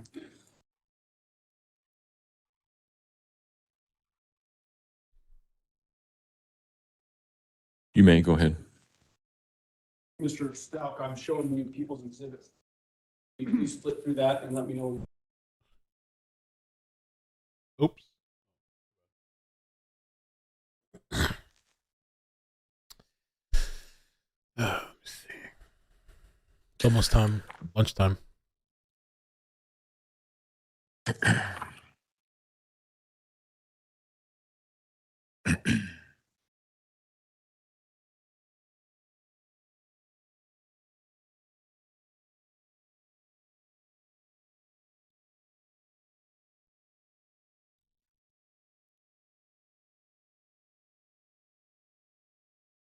Okay, I'm finished. Do you recognize what is marked as People's Exhibit 49? Yes, sir. What is it? It's a book full of text messages between myself and the defendant.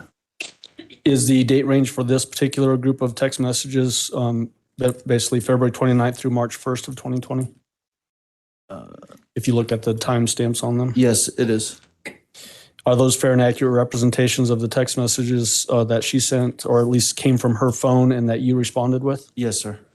Your Honor, I move for admission of People's Exhibit 49. Defense, Exhibit 49 will be admitted. Go ahead.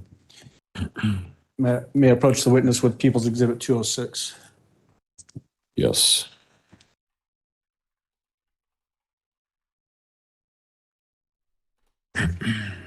Lilac, I sent you the links in email just now. Judge, for the record, as Mr. Stauch first, before I start that, flip through that and then let me know when you're done. And Judge, what we're doing with this particular exhibit is just pre-qualification. His portion of these text messages, we'll actually admit this later through a different witness. Okay.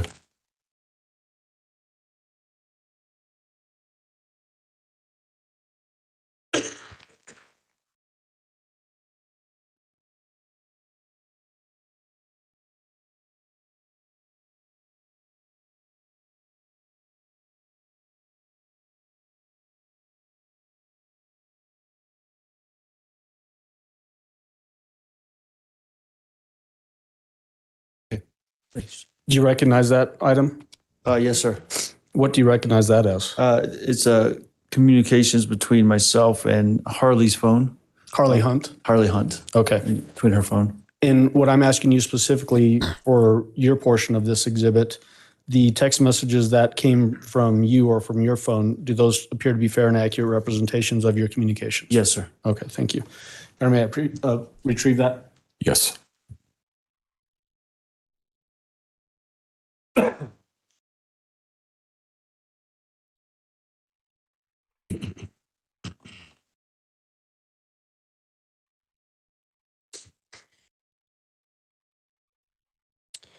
Mr. Stauch, how much time did you spend with this defendant? Just total time from the start of your relationship until all of this happened? Like we mentioned yesterday, we started dating in early 2014, so roughly 6 years. During that time, did you spend a lot of in-person time with her? Absolutely. Did that give you an opportunity to observe her mental condition? Yes, sir. Besides just, we all have different weird idiosyncrasies. Did you ever see anything that went beyond just our own individual personality traits in the defendant? No, sir. Did you ever see an opportunity or have an opportunity to observe the defendant, whether she could understand the difference between right and wrong? Absolutely. Can you tell the jury about that? Obviously, throughout our relationship, I think to some moments immediately preceding January 27th, I mean, she took the kids the defendant took the kids on a hike. She made it there safely. Kids made it home safely. Obviously from my knowledge, didn't get a ticket, so obeyed all of the traffic laws on the way there and the way back. Even that morning of the 27th, we talked about Gannon and the switch, as we've seen with some text messages. Some right and wrong issues there about how we disciplined him with taking the switch away for whatever his offense was in that moment. And I communicated with the defendant about that punishment specifically and how to manage that. After the events of the 27th, I just think too how much the defendant, pressed me about what was right in our relationship, how I should take her side and what was right and wrong and how I was managing that whole piece of it. Something that stands out more than anything is, as the defendant said to me in one of these phone calls, I think one we heard yesterday, that she didn't allow Lena back in the house when Lena got home from school. I don't know any reason why she would have not allowed Lena back in the house. Other than, I don't know. There was something going on that she didn't want Lena to see. If there was nothing going on in that house, why could Lena not have come in the house that day when she got home from school? Okay, and we're going to get more into that in just a minute, but I appreciate you bringing that up. You lived with her in South Carolina, correct? Yes, sir. Do you need a cup of water or anything? I'm okay. Okay. You lived with the defendant in South Carolina, Colorado, also spent time with her in Alaska. Yes, sir. Did the defendant follow the laws in all of those places? Yes, sir. You went on trips. You mentioned that yesterday. Yes, sir.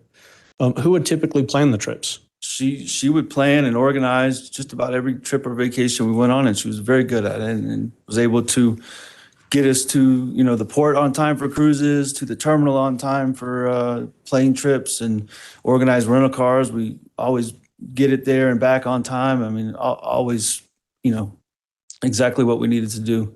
So she was able to set up an itinerary and then follow the itinerary. Yes, sir. With no troubles. Never. You mentioned, the discipline with the switch, Gannon's gaming system. Yes, sir. Was it very typical for her to be engaged with disciplining the kids, both Gannon, Lena, and even Harley if she needed it? Yes, sir. Can you give the jury some examples of that beyond just the switch? Well, that was just our typical source of punishment, was to take away iPad or switch or our TV time if they didn't follow the rules or didn't do chores as was prescribed to them. She was also had a very, very meticulous about the kids' schedule. Hey, when you get home, this is the right thing to do. You come home, come in the house, have your snack, do your homework, and there was, not rewards necessarily, but repercussions if they didn't follow that prescribed schedule for them on a daily basis.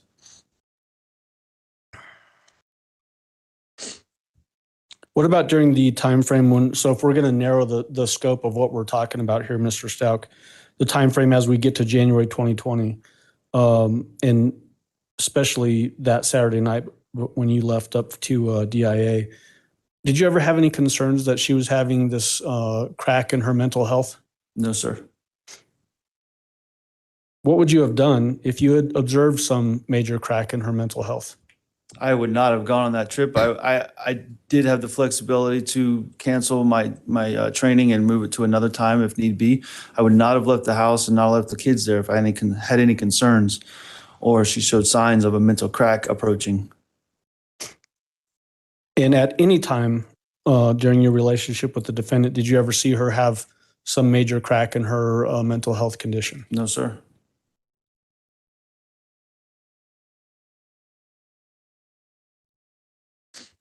Did you know her to have any severe mental illnesses? No, sir.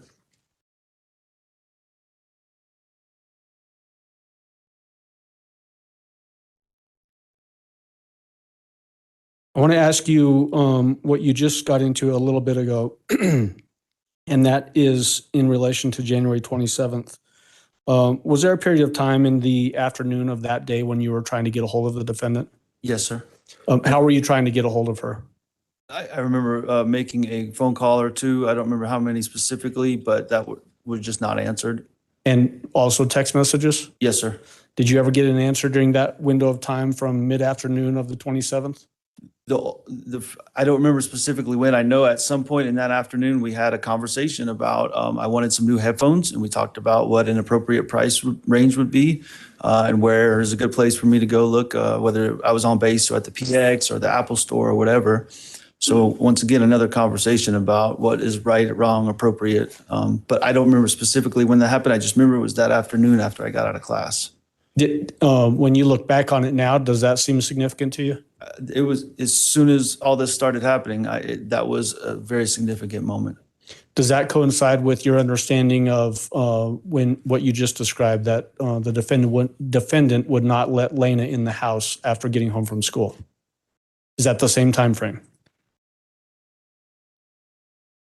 Is the same. I don't know exactly when that conversation happened. I'd have to see a timestamp on that. Okay. But generally in the same time frame, Monday afternoon, January 27th, 2020. Okay.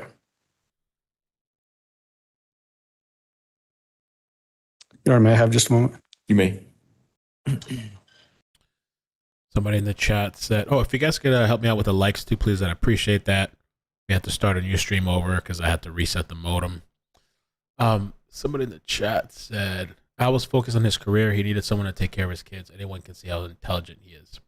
So, Mr. Stauch, the last thing I wanted to save for you was, what is your opinion as to the defendant's sanity at the time of this event, and just generally speaking?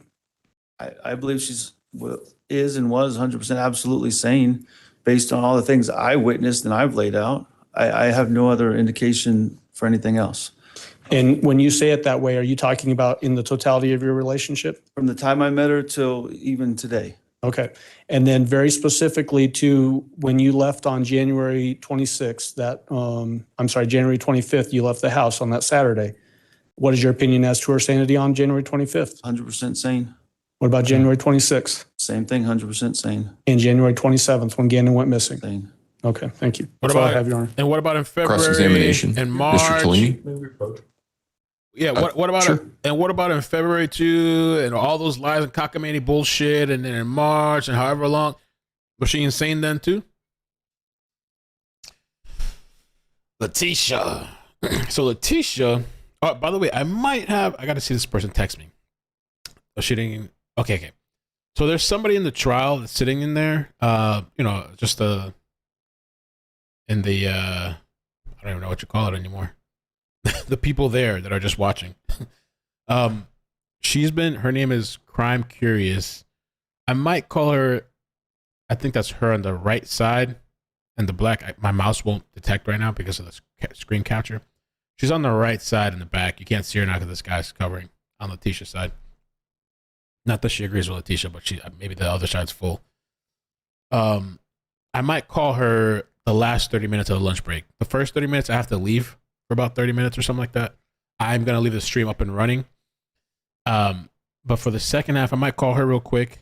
We might collab on Thursday. So Thursday, there's no trial, guys. For whatever reason, they're not doing trials on Thursdays. And then Friday is Good Friday. So Okay. I don't think they're going to have trial either. Here's what we're going to do.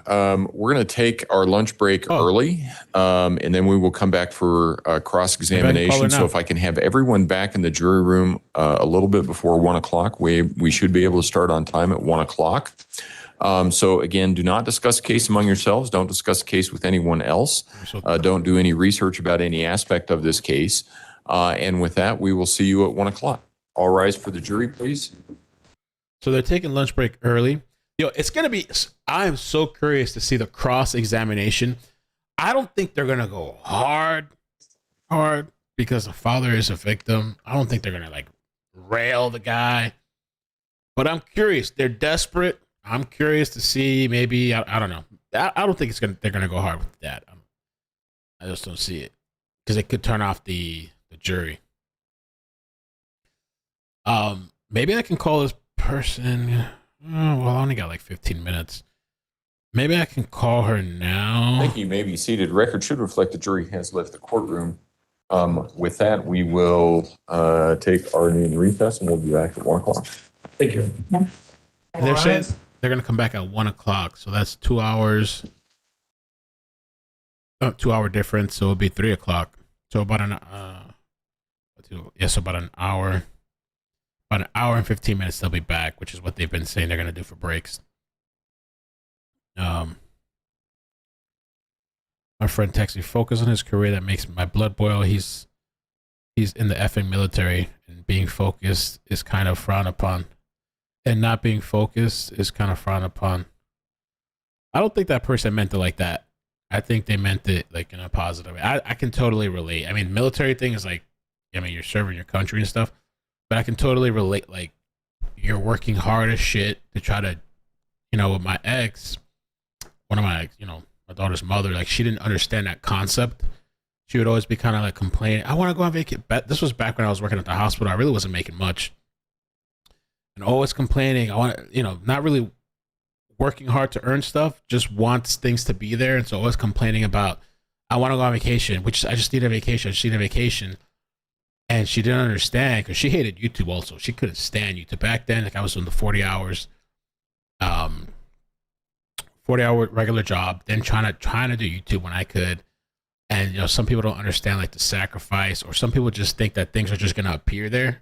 You know, like we got to actually work for this to get whatever we want. She couldn't understand that. And so, you know, she would get really upset and all this kind of stuff. You know, so things didn't work out. And honestly, that's when things got better for me personally, when things didn't work out. You know what I'm saying? And so, you know, at first it was tough, but things got better. And then with my other job when I was working, I think I should call this lady. I think I should call this lady when I come back. I'm going to text her. Maybe I'll tell her to eat. Go eat. And I'll call you the last 30 minutes of lunch. So you guys kind of stay here, hang around. I'm going to leave in about 10 minutes. I'm going to leave in 10 minutes. I'm going to leave the stream running. But 30 minutes before they come back from lunch, I'm going to see if I can talk to this lady that's sitting in the jury. Sorry, not in the jury. They're going to cancel me. Not in the jury. Just somebody that's just watching the trial, sitting in the courtroom. And she can give some perspective. But yeah, no, as far as like what I was talking about, like I totally understand like the whole sacrifice thing. Some people don't understand that. And so yeah, it's totally hard when you're trying to do that. And then you got a child and you're trying to like maneuver things. Like, you know, I don't leave my daughter with anybody besides like my mother. I might have to get like a babysitter thing too. That's one of my goals, is to get a babysitter thing figured out when I need it. But you know, Leticia is just one of those people too. Don't really seem like she did much, contributed much, but you want to live that life, you know. And then you're complaining all the time too. When they actually, from one, it seems like they did go on little trips or things here and there.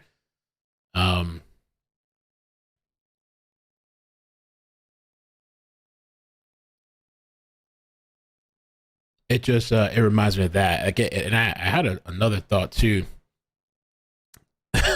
Jury contacts. Oh, they're gonna clip that. iCkEdMeL's talking to the jury.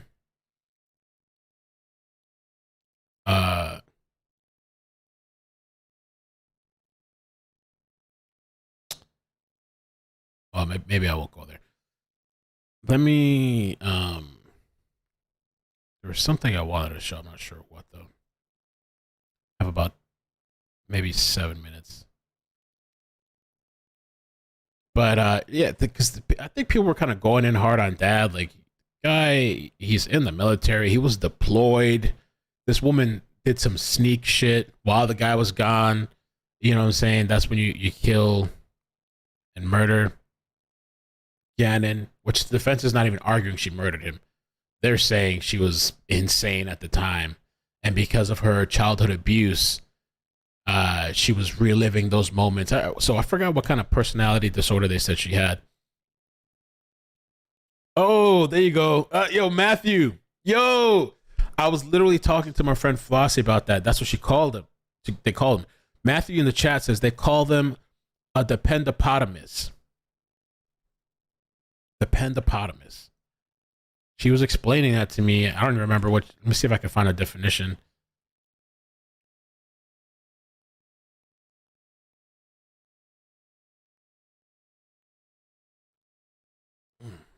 Traditionally, a service member's dependent is a stay-at-home mom. Oh, God. Oh, Lord. This was really egregious. That doesn't do anything, sit on the couch. Though I know people that actually do. That is kind of like a thing that they say, but they're... Well, I guess maybe the dependopotamus, that's a thing. Because there's women that stay home and they take care of their kids and like do all this kind of stuff and clean and make sure they're taken care of and all that. But in this case, with Leticia, the whole dependopotamus thing, what I think of.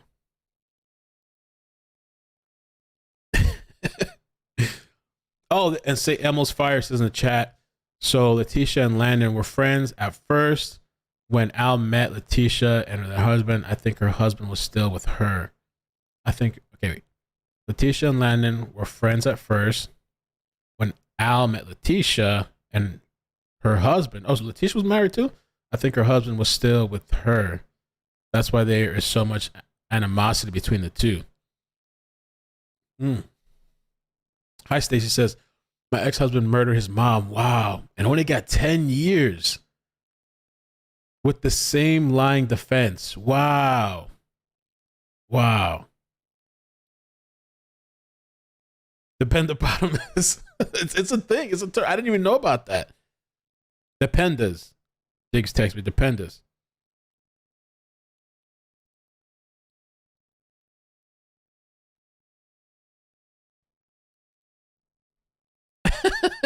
I'm getting text messages about that. I could totally understand, man. Somewhat, like I understand like the whole thing when you're grinding and trying to do something, and then there's people like, well, what are you doing? And you're wasting your time, and like you want this, or if you're in a relationship with the person, especially as a guy, you know, the woman, I want this, I want that, I want this, I want that, but they're not doing anything to get to that at all. And when you're trying to do that, all they do is like block the way and like try to stop you from what you're doing, but at the same time asking you to do all this stuff. Oh, I forgot they're doing a breakfast tomorrow. Oh.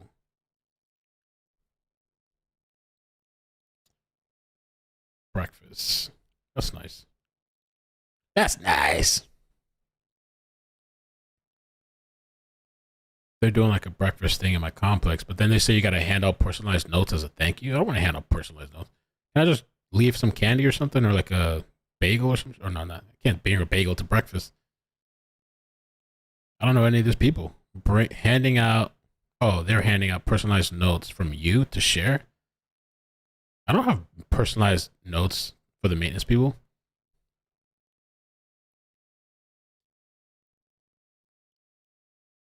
Maybe like a generic card or something. Thank you. And just grab the breakfast. Maybe I could just bring Maddie, but I don't have to go. I don't have to make anything in the morning.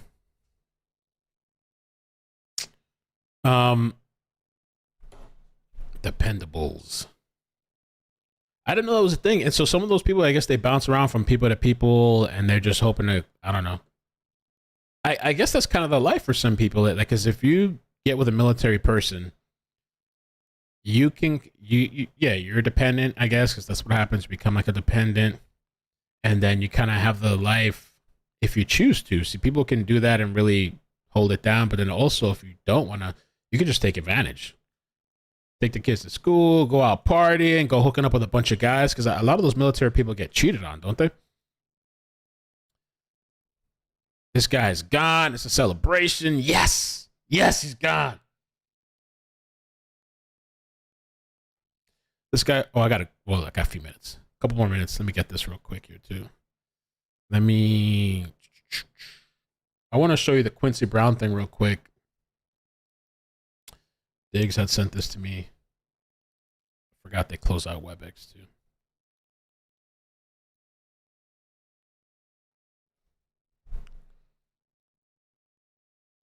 Can totally understand. I remember this chick a long time ago, once upon a time ago. This was years ago. This chick was trying to tell me to go to bed, right? We're living in the same place and I'm streaming, right?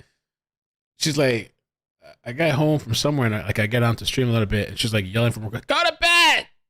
I'm like, go to bed? Go to bed. You got to be up tomorrow because we're supposed to go see family. I was like, who do you think you are? And she's trying to do it while I'm streaming. It was a whole fiasco. Oh my gosh. Then she like at one point she came up to the camera. I had a webcam back then. And she came up to the microphone. She's like tapping the microphone and stuff, like trying to make a scene. It was so crazy, man. I'm glad I was like so small back then because it would have been clipped everywhere on YouTube. Making a scene. And then the chat started turning against her. And people started sending super chats. And she was making like a fuss. And then like right at the end, she because back then this older place. I had a green screen, and she got me the green screen, and like it was her computer table too, and like I think it was, I don't know if the chair was hers, but like the desk was hers, and the green screen she got me as a gift. I had a desk at my mother's place, but I was like, I left it. And so she's like, I want my chair back, or my green screen back, and I want the desk back while I'm streaming. I want the desk back, bro. Yo, a mess. That's how much that chick hated the YouTube shit. And look now, right? You should have stuck around. You should have been decent. You would have been on vacation. But I'm so glad that things ended the way it did, because Lord Almighty, I don't need that nagging and shit. Hopefully she's not watching. All right, let me show this real quick, and I'm gonna dip out for a little bit. I'm gonna leave the stream running. I feel like anybody that's ever had to like build something from the ground up, you know what I'm talking about. Like people are just, kind of against you, and like, what are you doing? And like you're just on this grind, and then you got, So this is the guy, Quincy Brown, that she accused of being involved with Gannon. I guess she like searched him up or something. I think he was on the list for Colorado's Most Wanted. Dig sent me this. And so age 37, 5 at the time, I guess this is from 2020. Age 37, 5 feet, 7 inches tall, 185 pounds, with brown hair, brown eyes. Sought on suspicion of failure to register as an S offender and dangerous drugs.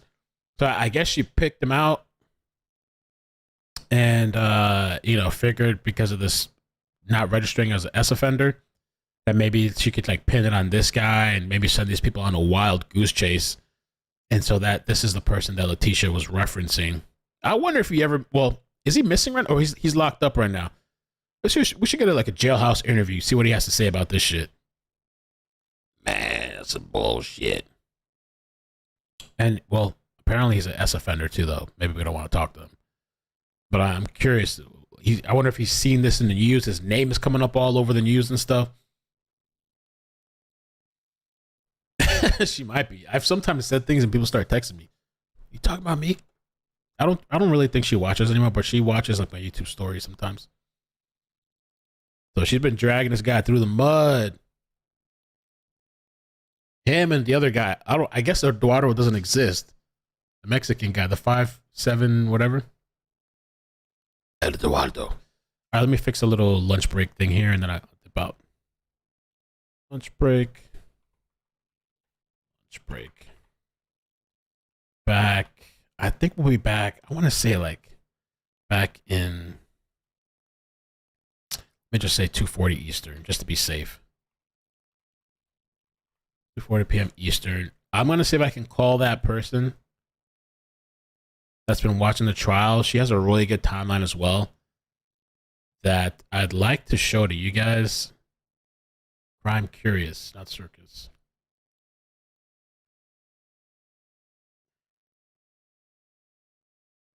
Okay, so I'll be back. Hit like. Love you guys. See you in a bit. 30, 40 minutes. Well, about 30 minutes. All right. BRB.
All right, guys, I'm back. Just gonna get myself a little drink. I don't know what maybe a little pre-workout, some water.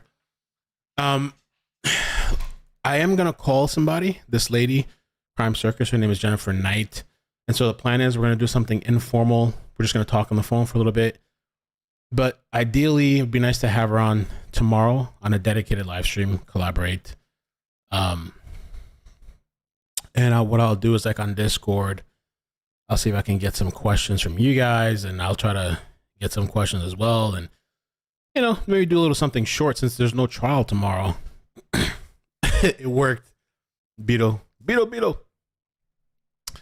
do like an hour or something, you know, go over some stuff and have her on tomorrow, and we can put her channel and all that good stuff. Let's see here. Crime Curious. I keep wanting to say Crime Circus because of the other YouTube channel. And she's, I think she's working on a book. I don't know. We'll find out. We'll see. But like, she has an amazing website. Like, damn, this website, the way, like the information, the way it's put together. Ole. It's nice. You can probably learn a lot. Colorado cold case files. All right, so give me 1 second.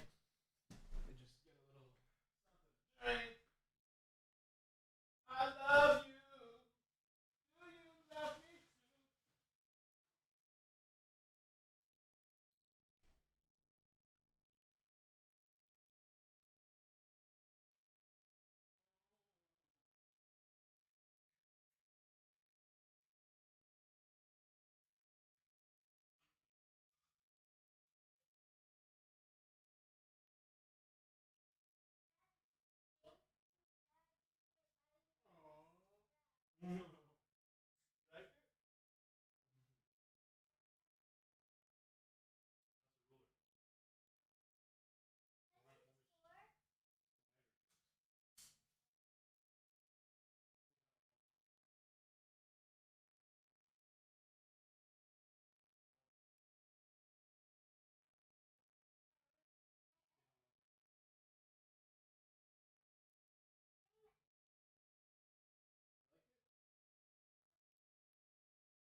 All right. Get ready.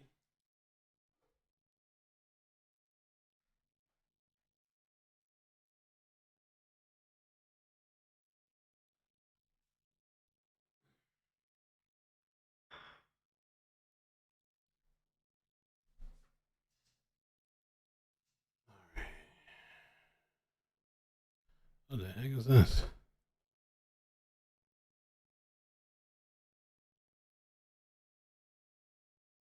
Okay. All right. Let me see. I'm back. How you guys doing? Okay. Thank you guys for waiting. Appreciate that. So let me text Jennifer and see if she's ready. She's actually sitting. She's been sitting in the trial. She's not a juror. Okay. Let's see.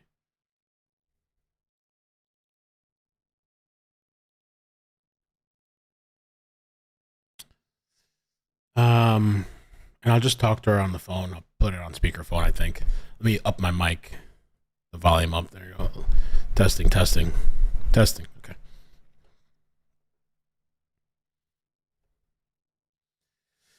What's up? So they should be coming back from lunch. We still got quite a bit of time. I thought they said 3:15 Eastern our time. Mel, it's time for me to get data so after today. Well, it doesn't work outside of the U.S., I don't think. So I know you're in Africa. Africa, you're on your own. Over there, it's just like, good luck. Shit over there? Okay. So I think she's ready now. Let me call her. Get each other good.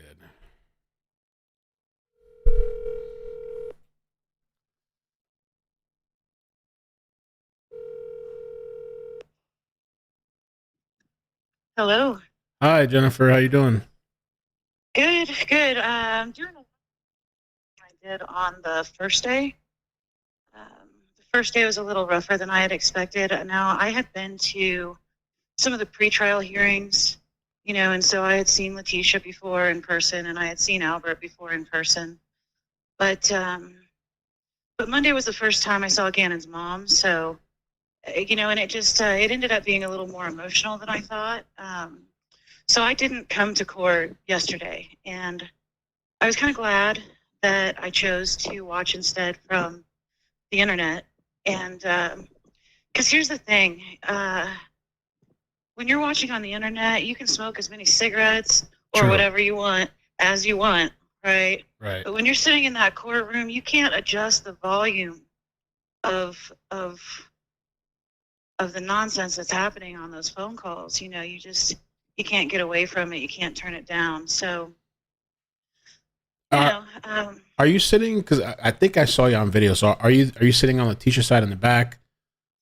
yeah, I am now. So for the morning session before the first break, I was in the second row with all the journalists. And then I came out for a cigarette during the first break. And during that break, I was able to talk to Gannon's mom. Oh, wow. Who, you know, I didn't realize it, but I guess it makes sense. I know that they watch YouTube and things like that. And she recognized me, and she commented on my blue dress and my blue nails, and she gave me a hug. And as she's going back inside, she said, "I love you, by the way." And I just said, "I love you." And she went inside, and then I stayed out here to, you know, once again pull it together, because that was, you know, I've been following this case for 3 years now. Wow. And so that was intense. But, you know, looking into his mother's eyes and having that little conversation that we had, you know, who am I to sit here and be concerned about if I have enough strength to sit through this trial? So, you know what? I am snapped all the way out of my stuff. And, you know, I felt ridiculous for worrying about my own well-being when, you know, Gannon's parents are going through this stuff. I heard you had to walk out. I don't know if it was yesterday, the day you weren't there, or was it the day you were there, Lambton? It actually happened both days. So on day one, you know, right away they put a picture of Gannon up on the screen, and it wasn't one that I had seen before. It looked like a school photo. He was wearing a plaid shirt, and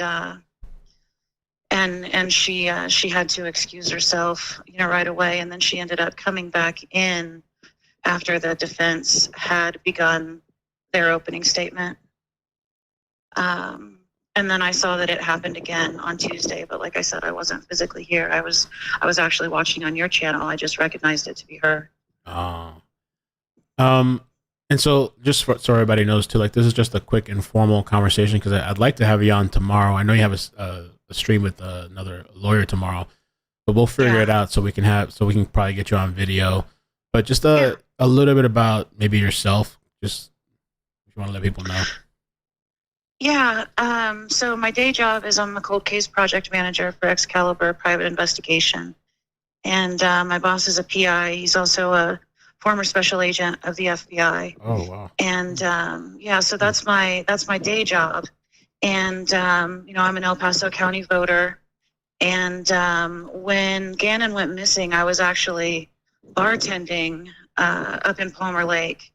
And I'm also a boy mom. I have 3 sons. Oh. My oldest is 30 and my youngest is 19.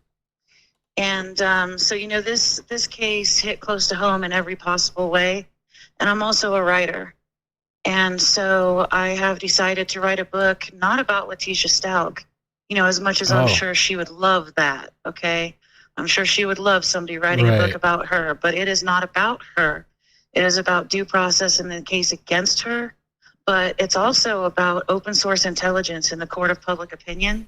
You know, and that's what we do. And it is a big part of this stuff. And so now when I get ready, I'm going back in now, you know, because it suddenly feels like winter in Colorado Springs again. It's pretty cold out here. But when I go back in, I think I'm going to squeeze right back where I was after that first break, because I like being in the back row where I can see everyone, you know, so I can see all the evidence on two screens, and I can see the faces and the body language of the jurors, and I can see Gannon's family. And so I'll be perched up right in that back row, back in the corner. Yeah, people were wondering. So what I'm going to do today is I'm going to ask people on Discord. I'm going to start taking questions. I'm going to start writing down my own questions, and we'll schedule something for tomorrow. Because people were wondering about the jury, and I was even wondering myself too, like when the judge said that, like, I guess Leticia was making some facial reactions, which I think was yesterday. I think it happened. Yeah. Kind of Yeah, I put out a tiny little video, and the title is Walmart Kardashian is Big Mad. She was very offended by the Kim Kardashian comment. Now, she didn't seem to squirm when they were talking about homicide. But let somebody compare her to Kim Kardashian, and now all of a sudden she's got a reaction. Right. Wow. Yeah, I can't wait to talk to you. Yeah, quick question too. I'm going to load everything for tomorrow, but just your thoughts too. I mean, you have an amazing website. I just love the details on there. And I know you have the life insurance thing on there too. So did that happen back in 2017? She took out life insurance? Yeah, so on June 11th of 2017, Letecia purchased a term life insurance policy on the kids, and she is listed as the only beneficiary. And the reason why USAA, there's an open matter from USAA, is because, you know, they're not allowed, of course, to pay out on a life insurance policy when homicide is in question. And so if Letecia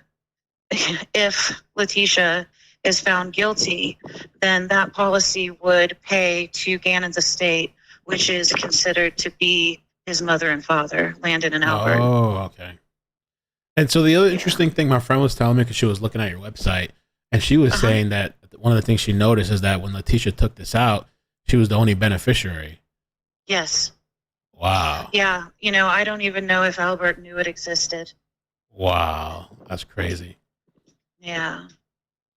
Yeah. And I, you know, I won't go as far as to speculate whether that, you know, whether there was any motive, you know, that years later she would be accused of his son's murder. All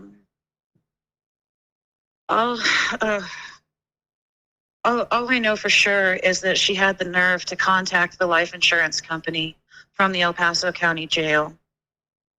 Wow. And, you know, personally, I'm really wondering when I'm going to stop being surprised by her bullshit. And right now, Landon and her aunt are walking up toward the courthouse. So I'm going to go ahead and get off of here and get back into the courtroom where it's warm. Yeah, I'll text you. I am a little nervous about this afternoon because it's my understanding it's the cross. Some of the autopsy photos will be shown today. It's the Florida medical people coming out or something like that, or? Yes. Okay. Yes, Sergeant Yoder and one other. Yes, today. If they get through Cross now, as soon as we start back from lunch, they're going to go directly into Cross, and I expect the defense to be fairly hard. Really? On Gannon's father. I was wondering what they were going to do, if they were going to go harder. Yeah, I don't know. That's, you know, of course, that's speculation. Right, you know? right. I don't know, but that's what I'm assuming. Okay.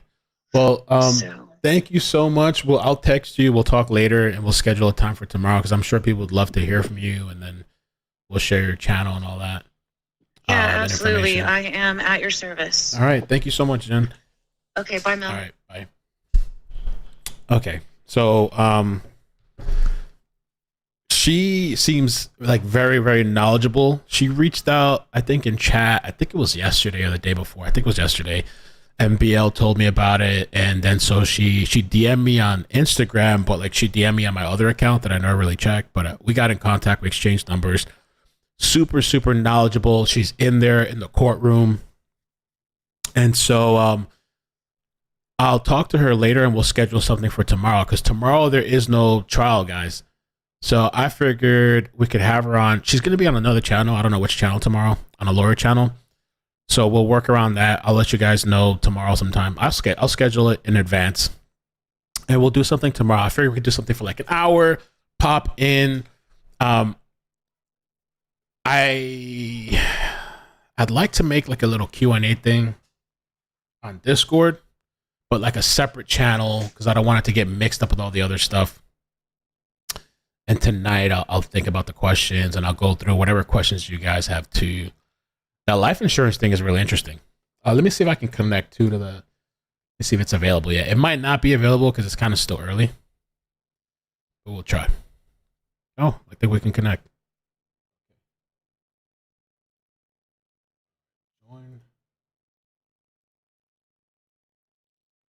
Okay. All right, we can at least chill and wait in there, in the waiting room. But she's really nice. What we can do, so this is what I figured. Let's go down a little bit of the timeline. And she saw Landon. So somebody asked in the chat, who's Landon? Landon is Gannon's biological mother. And I understand too, it can be a little confusing, especially if you're new to the case. The affidavit has like a really good basic like family tree layout. The father is Eugene. A lot of times they reference him as Al or Albert, I think. Stauch. So that's the father. The stepmother is Letecia. That's the woman, that we're all here on trial for. And daughter Harley Hunt. At the time, she was 17. And so Harley, that's the biological daughter of Letecia. Okay, not Al. But she lived in that home. And she's on the witness list, but I don't know if she's actually going to take the stand or not. And then, of course, Gannon, he was 11 at the time, and he's biologically related to Al, his father. Letecia is just a stepmom, no blood relation. And then there's the other girl, Lena, which Lena, she was on TV. Like they had her on TV. I think it was Al, and I think it was the biological mother. And that's Al's kid, not Leticia's. And I'm curious, I think that's Landon's kid too. Maybe someone in the chat could clarify. I'm not sure. So this is like a good little kind of a simple breakdown, a good reference if you need it, of the immediate, I guess, people in that home. My friend said, like her a whole lot. She's very nice. Oh, and she's easy to talk to. I like that. I wasn't sure. I like to have a conversation typically first with somebody before whatever, but sometimes you just got to wing it. But she's, I'm talking about Jennifer, really easy to talk to, which I like that. Okay, what I wanted to go over just real quick, we can kind of go over this timeline. This is a really good detailed timeline, and I've had people send me timelines as well, but I just noticed this on the website. And so, January 25th, 2020, Albert, the father, goes to Denver and spends the night. Letecia searches the internet for things like find me a rich guy who wants me to take care of me, his kids. And I wonder if my husband's ex-wife is sending me Valentine's cards since I raise her kids. She was also looking for work in Florida or California as a flight attendant, and she was calculating the cost of moving away from Colorado. Stauch was curious about renting a 2-bedroom apartment. The other thing too, I was talking to my friend, and I'm going to try to have some conversations with people that I know that are either married to military people or were married. The one friend that I talked to was married to somebody in the military, and she was just telling me that it's actually really difficult. It's supposedly considered one of the toughest jobs in the military is being like the spouse of a military person, because it's just like a lot that you take on. The person being away thousands of miles, everything has to be done like through the base, like medical stuff, all that. Everything, you're just on your own, I guess. And maybe I can do a call someday. Of course, not co-signing what this Letecia did, but it can be a stressful thing being like a military wife or whatever. Okay, so January 25th, then we got January 26th, a Sunday. Albert flies commercially from Colorado to Oklahoma with a layover in Texas. Leticia, Lena, and Gannon go on a hike. So this is I guess the infamous hike at Garden of the Gods and then to Burger King. And that's that picture that the defense attorney referenced. Let's see.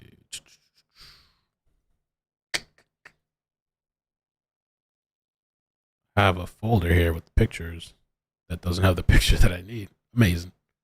Amazing.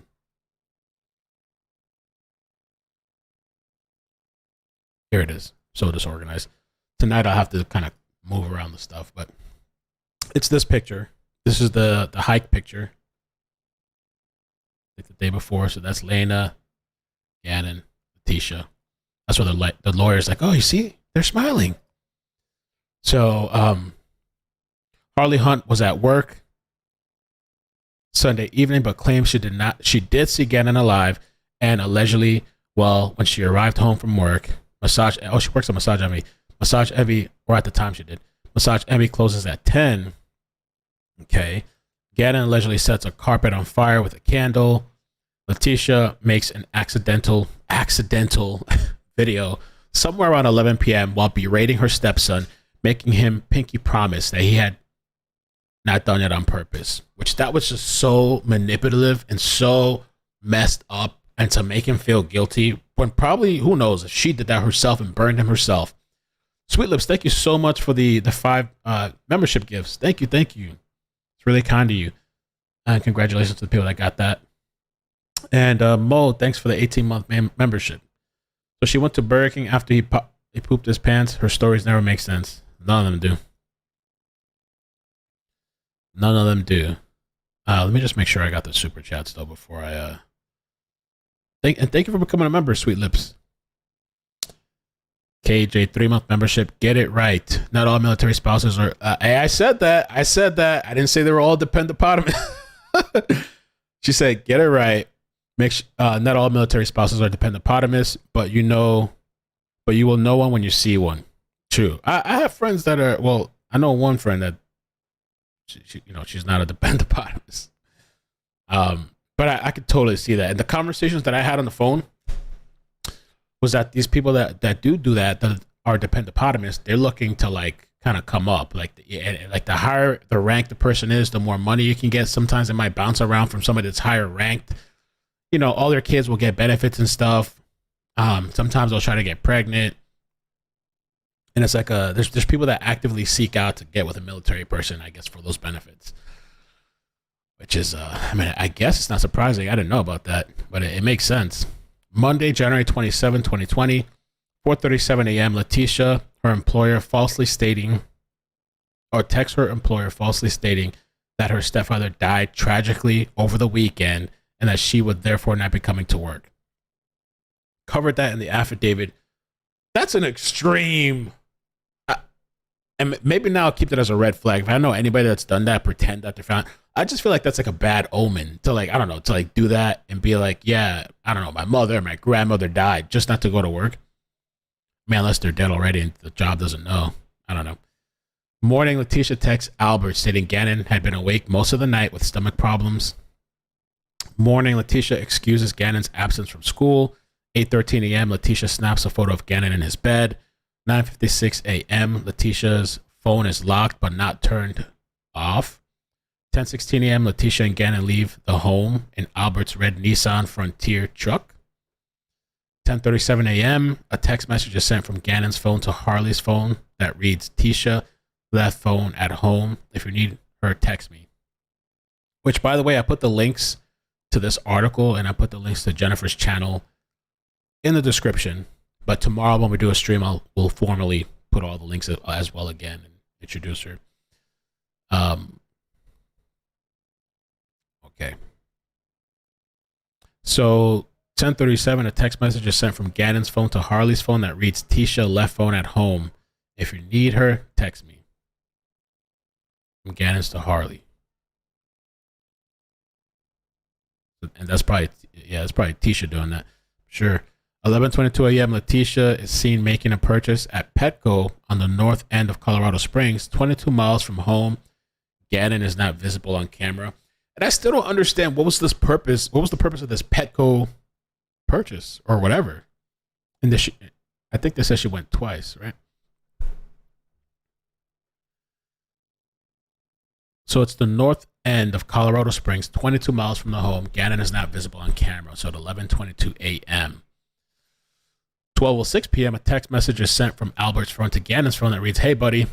At 1:21 p.m., a text message sent from Gannon's phone to Albert's phone that reads, "Can I play Zelda at least?" Albert responds, "Not today." And I didn't think about this, right? But like a friend of mine, I think it was Mo that said this. I don't know. It was really sad. I think we were all on the phone and she had said that, like, isn't it really sad that like the last message, dad not knowing, of course, was like saying, no, you can't play Zelda. And like maybe that's in his head, if that was really Gannon. That probably was Gannon maybe at that time. I'm not sure. But I don't understand why Gannon wasn't on camera. Was he already, I don't know, did she leave him in the car? Okay. So 1:22 p.m., Leticia is once again seen making a purchase at the same Petco location. What is she doing at Petco? Gannon is not visible on footage. 1:43 p.m., a search is made using Gannon's phone. Can my parent find my cell phone if it's off? Clearly, that's Leticia at this point making these searches. 2:19 p.m., Leticia arrives home. 2:45 p.m., Leticia's phone is unlocked, so she had her phone at home the entire time. 3:11 p.m., Lena returns home from school and is sent outside. I remember that. So she didn't want Lena to come in. At this point, Gannon's got to be probably deceased. Lena at the time, okay, around the time is 8 years old. She gets home from school and Leticia sends her outside to play. 3:55 p.m., a text message is sent from Albert's phone to Gannon's phone that reads, "Hey, buddy, the message is not open until 7:40 p.m. No reply." Leticia's probably super busy at this point doing what she's doing, cleaning up. 4:42 p.m., Harley arrives at the residence and picks up Lena. 4:52 p.m., Leticia sends Harley a text message requesting carpet powder, trash bag, and baking soda. 5:14 p.m., Harley purchases these and other seemingly unrelated items at a local store. Harley also purchases vinegar. 6:55 p.m., Leticia dials 911 and reports Gannon as a potential runaway, saying he was expected home by 6 p.m. He left at 3:15 p.m. and did not come home. Stauch was referred to the El Paso County non-emergency number. 7:32 p.m., Gannon is entered into state and national databases as a runaway. And 10:09 p.m., officers respond to 6627 Drive in order to investigate and perform a limited search of with Leticia's permission. That's their home address. And she's claiming that in one of her fabrications, one of her stories, she's claiming that the guy that took Gannon, that Ard her,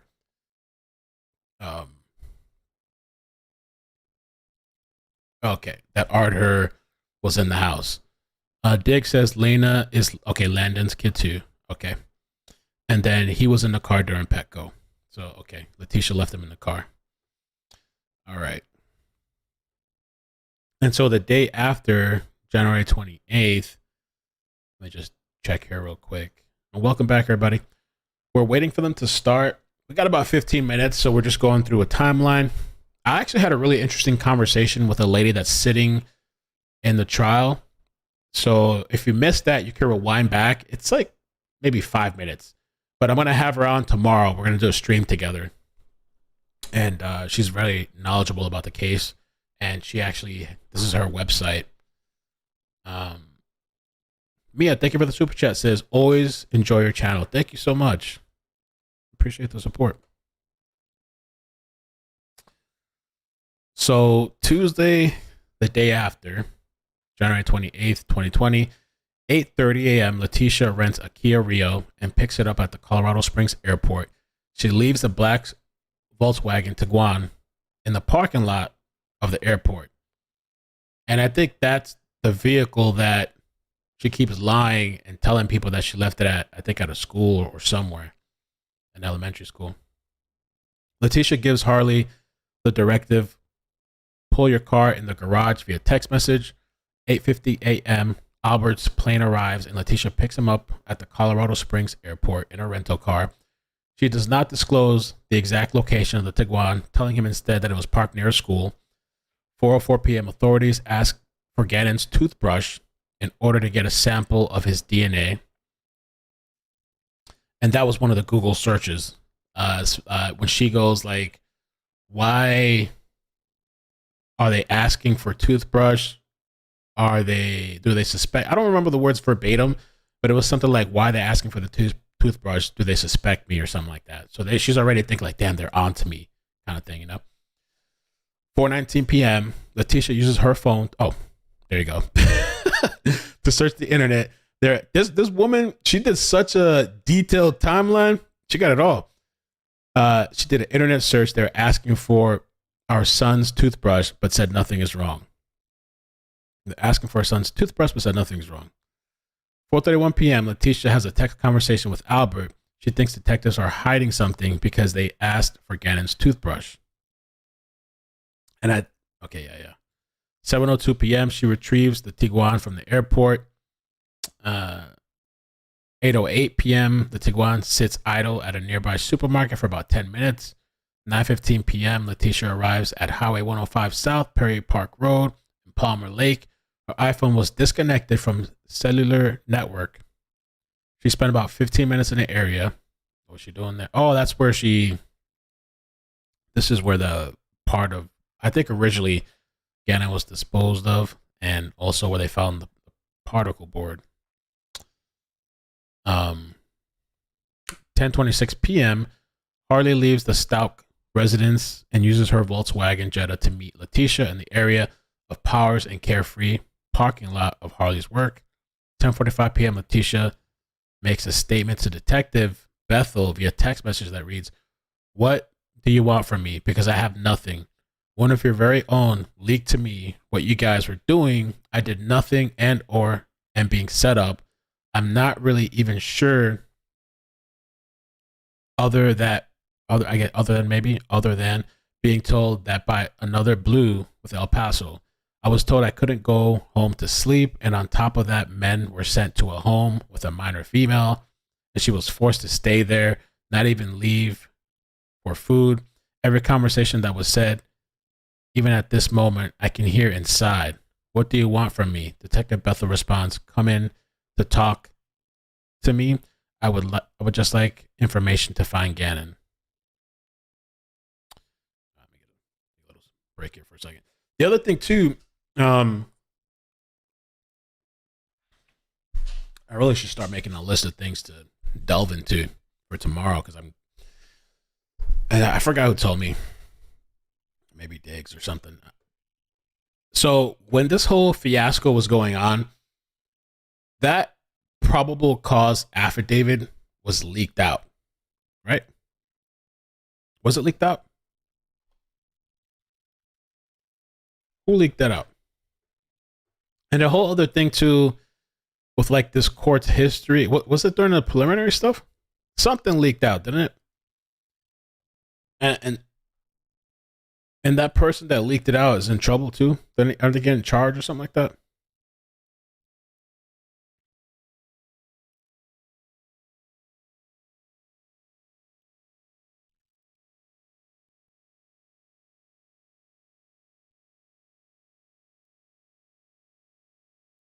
Who has information on that? Because I don't remember. I just kind of vaguely remember something happened.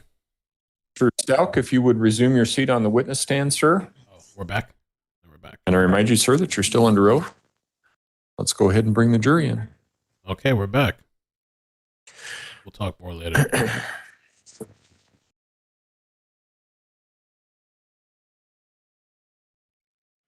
We're back. And start that camera. Yeah, that one. The one that shows the court official. Yeah. So a court official. That's you. a court official leaked it out and that person is being charged. You believe that? Yeah. Yep. There we go.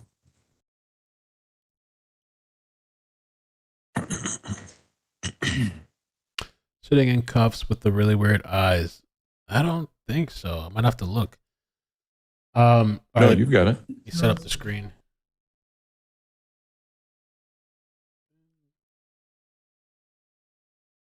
Let me get the screen here going. Oh, you're right. Got to take that back in, though. All right, for the jury, please.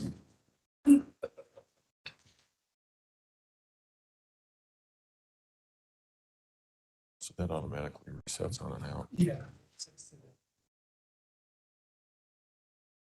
That's helpful. Let's see. Oh. Okay.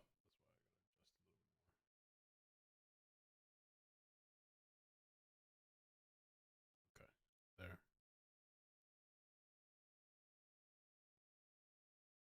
Thank you, Mail. Be seated. Court will recall 20 CR 1358, People versus Letecia Stauch. Record should reflect the jury has returned to the courtroom. Good afternoon, ladies and gentlemen. When we took our break this morning,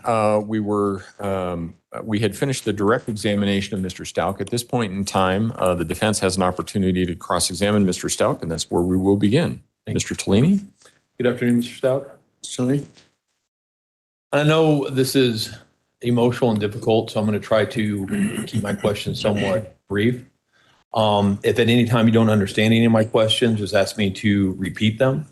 A lot of my questions will be kind of yes or no answers. And if there's anything that you think you need to elaborate on, once I'm done, Mr. Allen's going to be able to get up and ask you what's called redirect.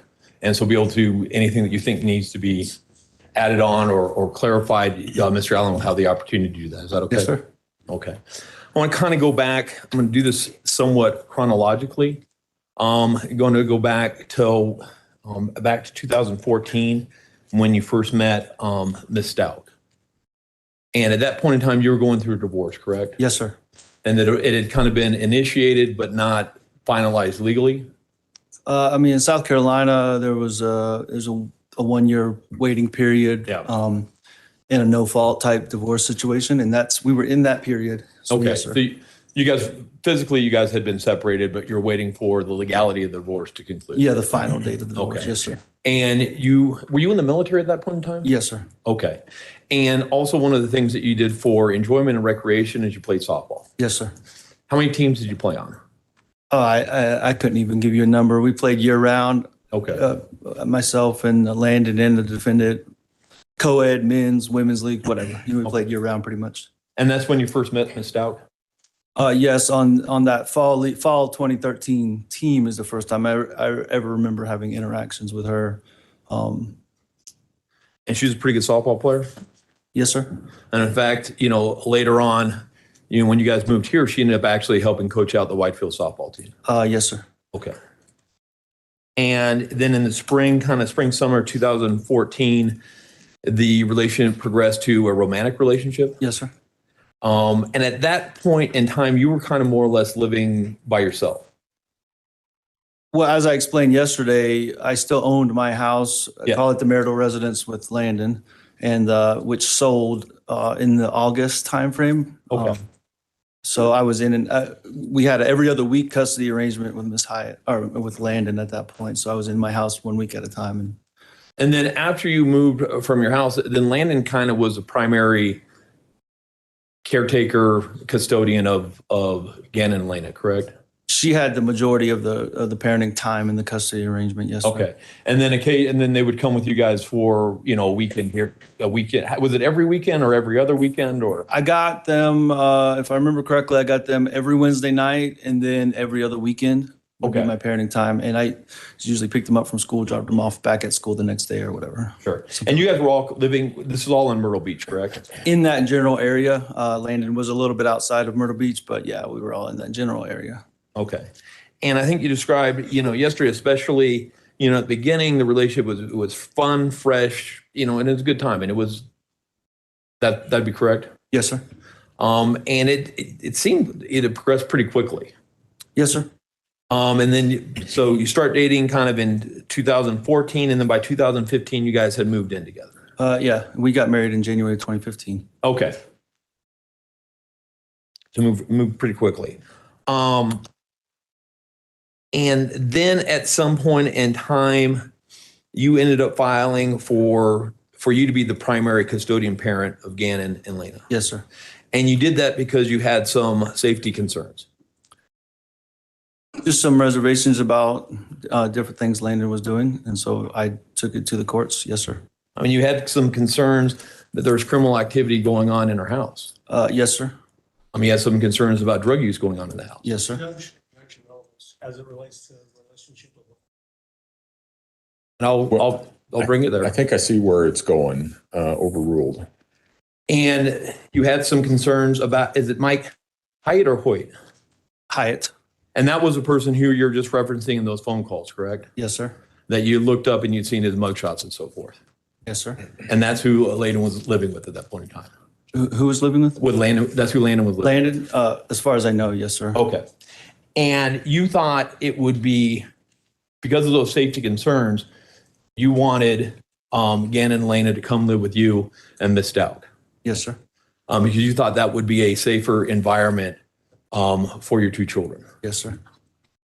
And when you filed for custody, it wasn't just custody for you, but also Miss Stauch was given custody as well. When I filed for it, or when I filed for it, it was between me and Landon. Okay. So that's just to clarify. Okay, but then she was eventually legally granted custody. There was an arrangement where the kids in 2018, in the fall semester of 2018, we owned a house in Myrtle Beach, as I referenced yesterday. Because the defendant did not want to permanently move to Alaska, we kept that other residence as well. And the kids did stay there with the defendant for a few, most of that first semester, or that fall semester. So for the entire fall semester while you were in Alaska, Miss Stauch was a primary caregiver and custodian of the two kids. In Myrtle Beach, yes, sir. Myrtle Beach, yes. And part of that also was so they could also be in proximity with their mother as well. Yeah, it's more complicated than the defendant just got custody of the kids. There's No. a whole lot of factors. Yes, were a in lot of place. variables there. Yes, sir. Okay.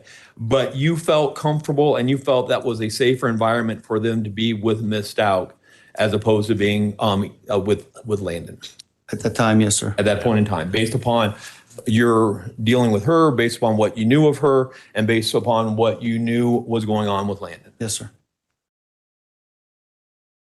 And also right at that point in time, when this kind of custody, shifted from Landon to you and Miss Stauch, that's initially when you enrolled Gannon in counseling. No, sir. That would have been after we moved to Colorado.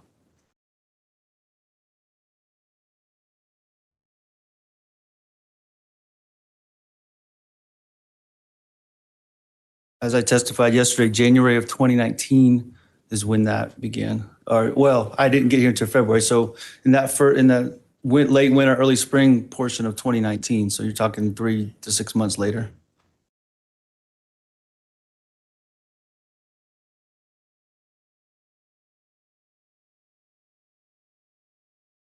Second.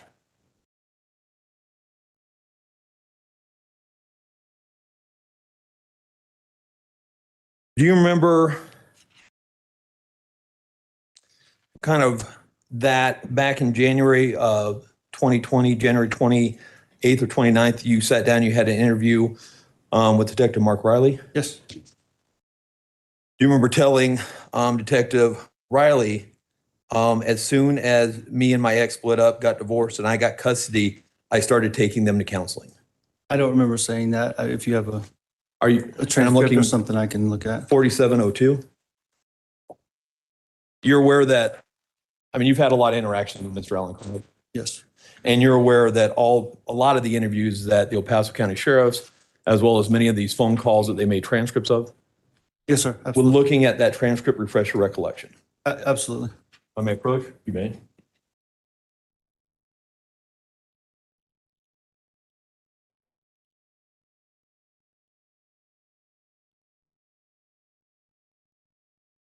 Yeah, they were talking about the biological mother at first.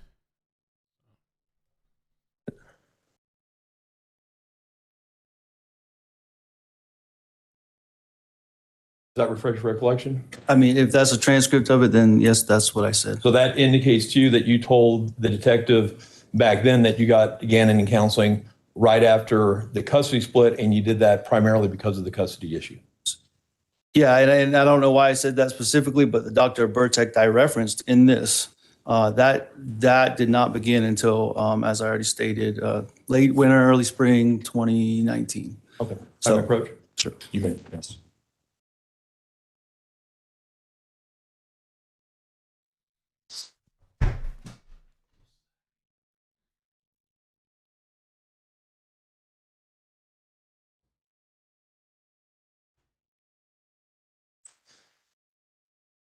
And I think it's fair to say that it was initially the plan that Ms. Stauch was going to come and bring all the kids to Alaska, and you guys were going to live in Alaska. That was the initial plan. When you went to Alaska, Once I got stationed there, that they were all going to come I up. think it's safe to assume that, yes. Okay, and she'd come up to visit you, a couple times up there? Yeah, for short periods of time, she did. And it's fair to say she didn't like Alaska. She did not like Alaska. And part of that, I mean, she's from South Carolina, right? Yes. And she- No, she's from North Carolina. I mean, so you're right. She's from Lumberton, North Carolina, but she lived a lot in South Carolina. Yes. She liked the beach. She liked the sun. She liked the weather. Yes. She liked activities. Alaska was a little barren, a little depressing at night. You're asking me to testify about how she felt about everything. I'm going to stay away from that, Mr. All right, Delaney. that's fine. Oh, okay. That's fair. Yep. Very fair. Good play. Regardless, she never ended up going to Alaska. Permanently, no. She did come to visit, as I already testified to. And how long were you in Alaska again? Just shy of 2 years. And did Gannon and Lena ever move to Alaska? So initially, I got custody in March of 2018. They immediately came with me to Alaska. Finished out the school year. I don't specifically remember what we did over the summer. Okay. And this is 2018. In the beginning in the fall is when the custody arrangement with the children, with the defendant in the Myrtle Beach household. Okay. That's when that began, in that fall school year, 2018. So the fall school year of 2018, she was the person primarily responsible Yes, sir. for both Lena and Gannon. In the Myrtle Beach household, yes, sir. Okay. And you felt safe with that? Yes, sir.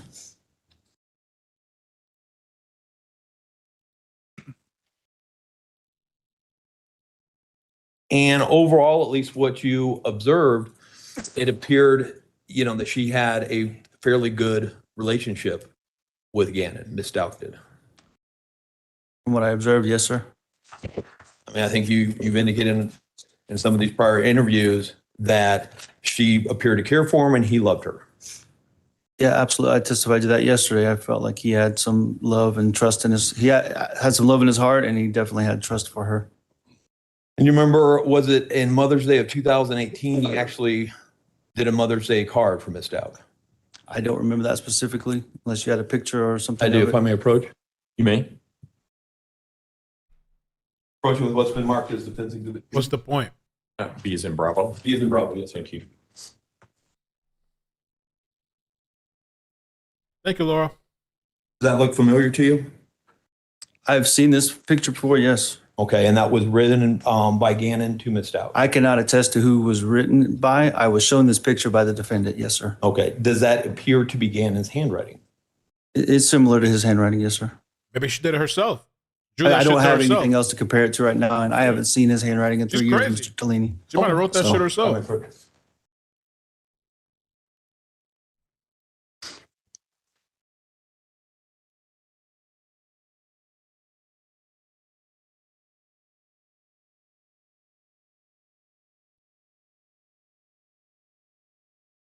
I wouldn't be shocked. if you did. Go, then move forward a little bit to January of 2017. You left on that Saturday? In January of 2020, January 2020. You Okay. left on that Saturday, correct? Saturday night, yes, sir, after work. And your mom had been there for a while? Roughly a week or so. I don't remember specifically. What did your mom do for a living? She is a nurse practitioner in the mental health field. Okay. Had you had conversations with your mom about Ms. Stauch and her mental health? Yes.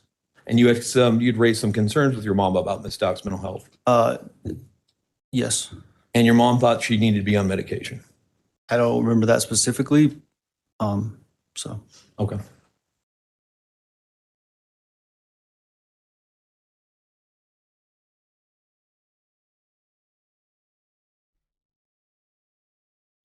You had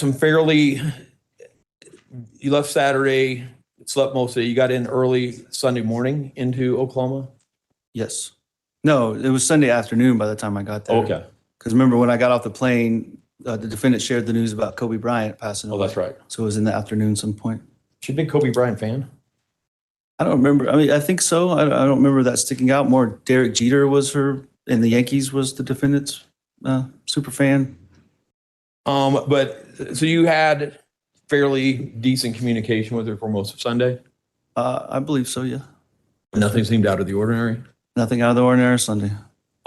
She let you know that she took Gannon and Lena on a hike in Garden of the Gods? I believe so. I believe we talked about that, yes, sir. And she actually posted a photo of that on Instagram? I don't know where she posted that photo, Mr. Tellini. You remember talking again with Detective Riley? At this point? Yeah, sorry. She posted after this, you talked to Detective Riley. I didn't even know Detective Riley existed until I got back home and Gannon was already allegedly missing. So sometimes, like, if you're saying you don't remember stuff, then I'm going to re-reference your interview with Detective Riley and then showed you a transcript where you talked about whatever I'm talking about to Detective Riley. Okay, so just for procedure. So you know what? When I'm jumping back to that's why I'm doing that. I understand. I just don't understand your question. Okay. We were on Sunday talking about Kobe Bryant, and then you jumped to. Do you remember talking to Detective Riley again? So could you clarify, please? Absolutely. And thank you, because when I said if I ask a bad question, thank you for letting me clarify. You had told Detective Riley that she had posted that photo on her Instagram. Okay. Okay. If I said that and you have a transcript of it, then I'm not up here to deny that. No, sir. Would you recognize that photo? If you showed it to me, I'm more than likely. Portion was marked as Defense Exhibit A. Go ahead. Yes, sir. I recognize that photo. Okay. And that was a photo that she posted that Sunday on her Instagram of her hike. If you're telling me that, then yes. I don't see anything on here indicating Instagram and the date timestamp, but I have no reason to deny that. So, Your Honor, move for admission of Defense Exhibit A. Mr. Allen? I guess I have no objection if it's just to show.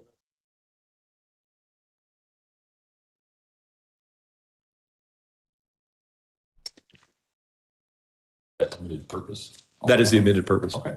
I'll allow it for that limited purpose.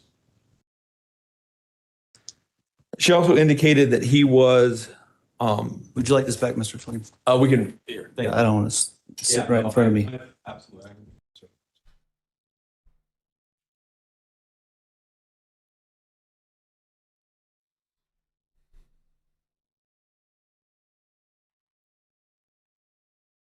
She indicated to you that he was having some stomach problems, Yes, sir.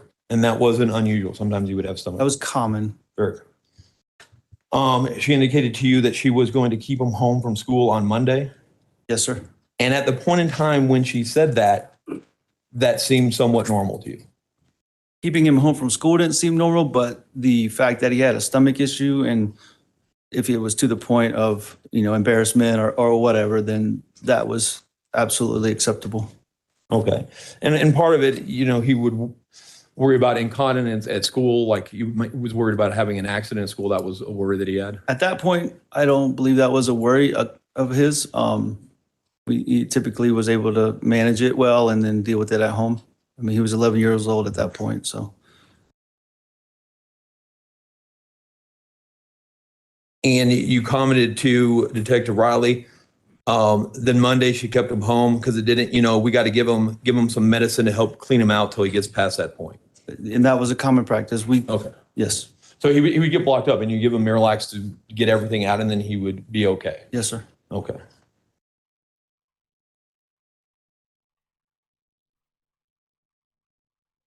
She had also let you know about the candle in the carpet that night on Sunday night. Sunday, January 26th. Yes. I believe that's when that conversation happened. Yes, sir. Okay. And Gannon was concerned. He was worried that he was going to get grounded for a year.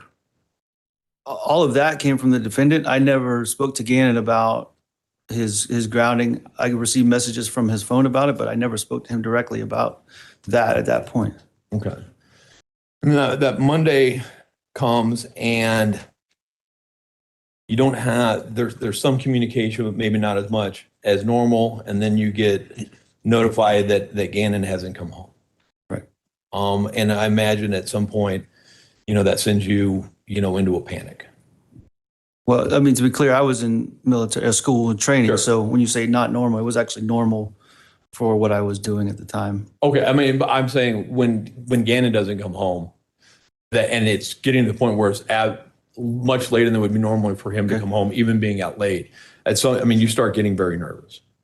Absolutely, because my son's not home as he should be. No, absolutely. That's a weird question. Okay. And then the next morning you got on a flight and you got back as quick as you can. Absolutely. And when you get back, initially, there's some things that seem weird about, some things that don't add up about what Ms. Stauch is telling you. But initially you think that you guys are all on the same page trying to find Gannon. What things are you referencing? The rental car. Oh, her getting a rental car? Yeah. Yeah, that seemed odd.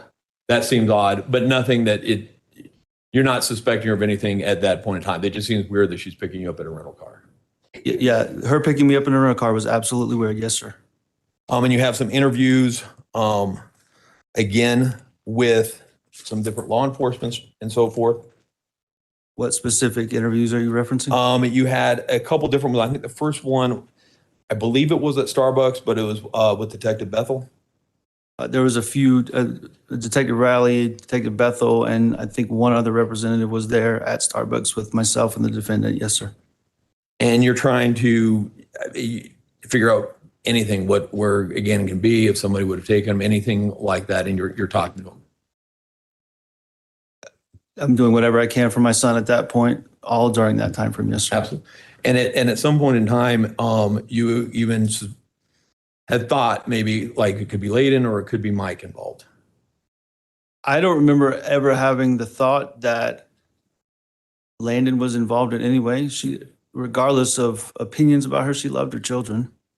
Mike Hyatt, I have no comment on that. I don't think I ever suspected that either.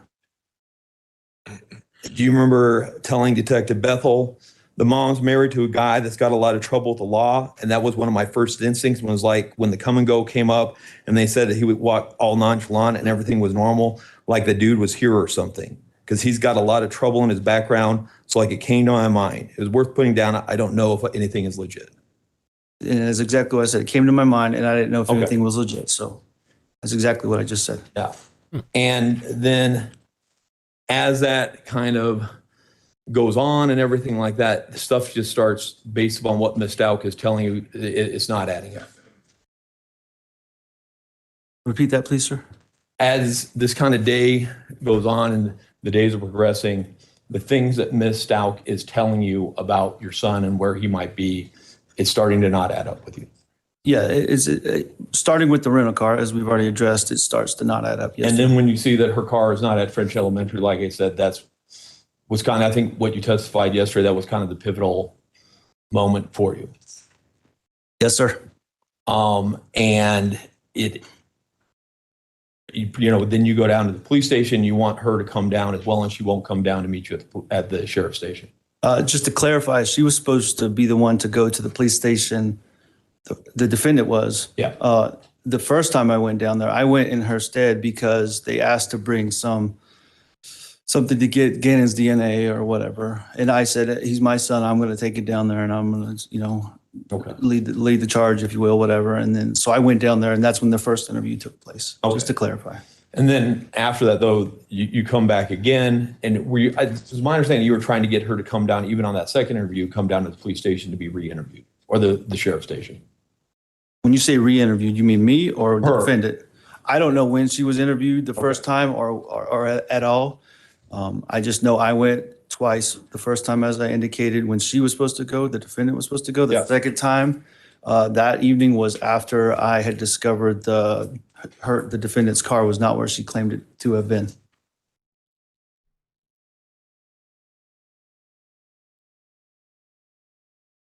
And then her family, she leaves the house. Initially, she doesn't take all her stuff, but she just goes to a hotel, correct? Mr. Cellini, I have no clue where she went. She doesn't, she's no longer coming to your house. After that would have been, let me see if I can get these dates right. The 27th was Monday. I think this would have been Wednesday, the 29th. After she left, I don't remember her coming back until she came to get her stuff. Okay. And how many days after that did she come to get her stuff? I don't remember a specific date. Okay. But I mean, it's in that first week though. I don't remember a specific date, Mr. Cellini. If Okay. you have it, then I don't know. No, it's fine. And she had family members that are helping her move out. You did have a few, yes. Okay. And then you don't ever, until I think what you said, after that point, you don't see her from then until court. I don't believe I saw her again after she left, after she got her stuff, that within that first week, whatever the date was, until she showed up for the first court hearing after she was arrested, the defendant, that is. Now, between then and then I think the first pre-recorded phone call we heard was on February 13th. Had you been in communication with her? To some degree, yes. Was it primary text messages, phone calls? I think it was just a mix of emails, text, phone calls. I don't remember specifically. I know there was a wide range of methods. And at least, I mean, would it be fair to say by the time that you're doing these phone calls with her, I mean, you're convinced at that point in time she's the person responsible for your son being missing? At minimum, a person of interest, if you will, but yeah, I had a high suspicion she was responsible. And part of that is because, I mean, one, what she was telling you things that weren't true about leaving the car there. So that was the first thing that really shifted, correct? When you say because, I'd rather tell you the because, but yes, that was one of the first things was that really put her as a person of interest in my mind. And I've said that repeatedly. Absolutely. And then she goes from saying that Gannon never came home to like a couple days later saying Eduardo was down there and raped me and took Gannon at gunpoint. No, before she left the house, the defendant told me the first rape story. We covered that yesterday. Okay. And sorry, thank you for clarifying that. So she's still in the house with you when she comes up, changes from he just doesn't come home to this Eduardo rape story. Yeah, I don't remember when the specific name Eduardo was given by the defendant, but the first rape story would have been Wednesday morning in a master bedroom, as I testified to yesterday.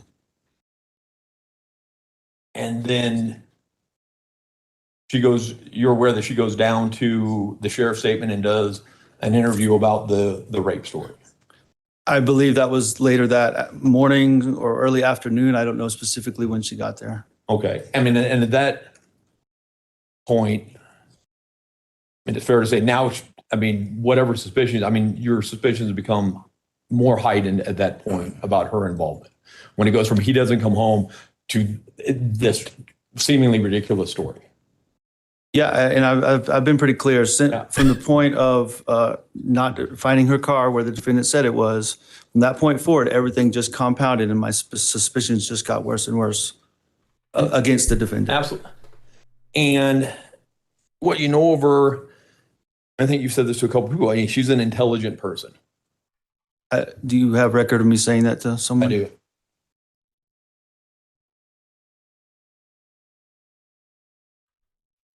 He's looking up the time he said intelligent. Let's see. I'll talk about the paralegal too on the break. The paralegal that leaked out documents. Sorry, we got a lot of transcripts here. Got charged and they pled guilty. Load. Paralegal clout chasing.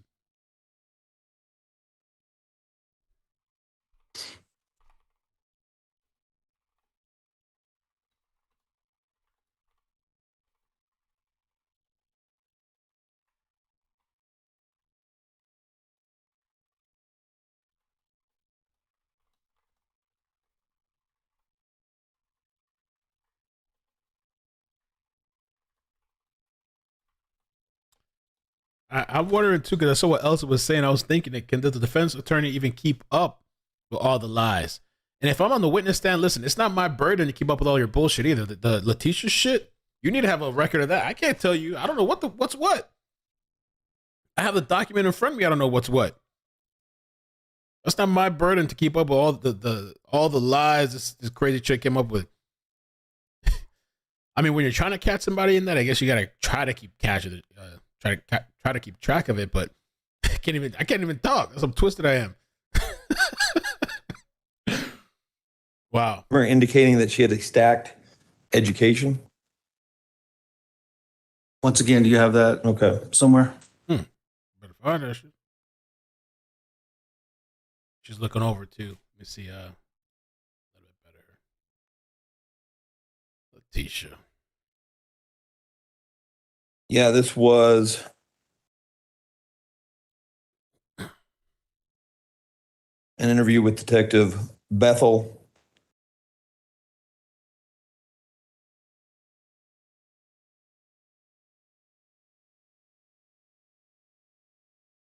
That guy has a hard job though. That defense attorney though. I don't know how he's gonna. I guess he's just going for the insanity thing.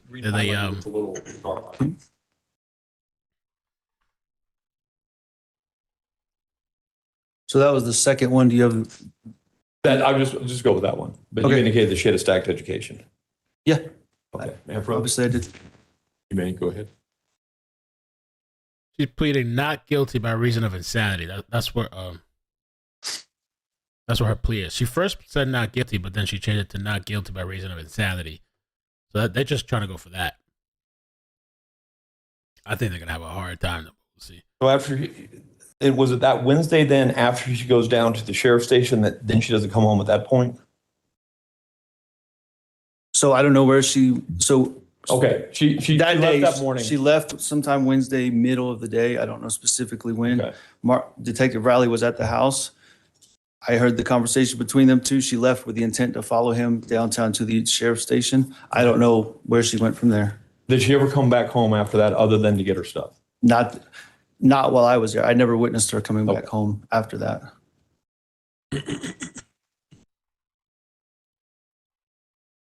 And then in February, that's when, February 13th, was that the first pretext phone call? I believe so. And where were these phone calls occurring at? At the FBI office downtown. Okay. And was this something, had you communicated with her that you wanted to talk to her on that date, or how did they know like she was going to be calling at this point in time? Who was they? The FBI. The FBI. Leading up to that point, there was some attempts at communicating more thoroughly with the defendant.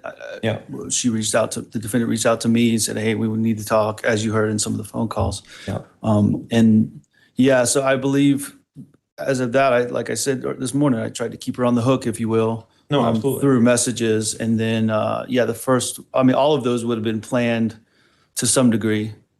So I could be there with the FBI agents and the sheriff's office agents. And they had there was a plan. I mean, you were trying to get as much information out of her as you could. Me or the both authorities? You and the FBI. I can't speak to what their plan or their intent was. My intent was to find my son, period. Absolutely. And I think you said before when Mr. Allen was questioning, a lot of the things you were saying to her was to try to keep her talking, try to get any type of information, that you can about where your son is. Absolutely. And trying, hope against hope to bring him home safely at this point. Yes, sir. And if not, then find out what had happened and hold somebody accountable. My intent was never in that setting to hold somebody accountable. I wanted my son and I wanted to wrap my arms around him. That's it. Absolutely. And it appeared, maybe I'm wrong. So we have the one phone call that occurred on the 13th, and then all the other phone calls, if I'm not mistaken, occurred on February 14th. The ones that I testified about this morning, I think those were all February 13th and 14th. And how, just for my clarification, how long of a gap was there between each of the phone calls? Do you remember? I don't, but I think Mr. Allen detailed that when he said phone call on this date at this time. What was there, just as far as your recollection, was there a long gap? Were you guys sitting around for like hours waiting in between calls, or were they fairly quick succession between each other? Mr. Lee, I don't remember. That was a either. grueling time period in my life to sit there and have to Pull up the keep my timestamps. cool. Absolutely. Talking to her when I had a strong suspicion she had all the information. So I can't attest to that, Mr. Okay. Lee. I mean, and it's clear at least that you appear on February 13th to keep your cool very well. It appears, and if I'm wrong on this, your patience on February 14th starts to grow thin. Would that be fair to say? Let me rephrase. Yes, thank you. You become more and more frustrated with the cockamamie story she's telling you on February 14th. I don't know if I think I'm frustrated, period. Absolutely. I think I'm at the end of my rope, period. But I did a good job keeping my cool. And if you listen to one of the phone calls, I was a little bit more aggressive verbally. And in a later phone call, I was more patient and letting her give me information. So more calculated than frustrated, Mr. Okay, Tony. so that was part of this. You're trying different tactics to try to get information. Would that be fair? I'm doing the best I can to find information about my son. Information. And was there frustration by the fact that she keeps changing these stories with no consistency between them? And I think you referred to them. These are garbage stories. Yeah, it was very frustrating. And that they don't make any sense. At one point in time, she says it's Eduardo, and then another point in time she says Quincy Brown's some type of paperwork fell out of his pants on that date, and that's how she knows he's Quincy Brown. I mean, none of this stuff, they were ridiculous. Is that your? I'm asking you, would you agree with that? Yeah, and you heard me say it. They're garbage stories, is what you quoted me as saying. And even on that, the first one, the one that we heard yesterday, on that phone call that she had yesterday, she's trying very hard to convince you that she didn't have anything to do and somebody had kidnapped Gannon and had taken him somewhere, and she's trying to help. It appears that is her goal, so what she's telling you. Mr. Lee, I'm not going to speak to her goals or her intent, what was going through her mind at that point. She wasn't at that point in time trying to indicate anything, mental health or anything like that. That was phone call. She's not telling you, hey, I'm crazy on the 13th, correct? I don't believe she said that in any of those phone calls. But in some of those phone calls,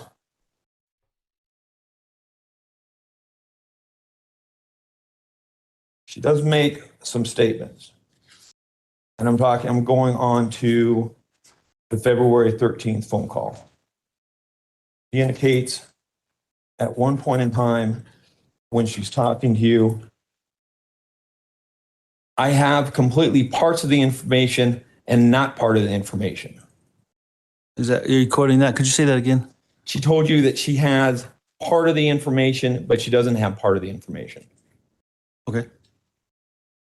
She talks to you about that night after night, I dreamed of different things that have added detail to this. Okay. She tells you that at some point she blacked out.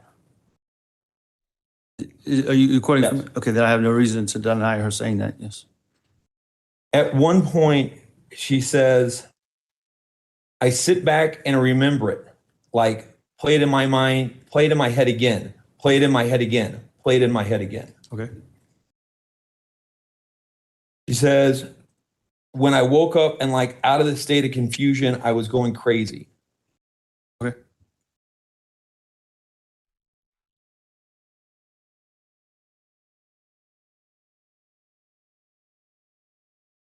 She tells you all of it was a blur in and out, try to figure it out. I got up at one point and hoped it was a dream. Okay. And then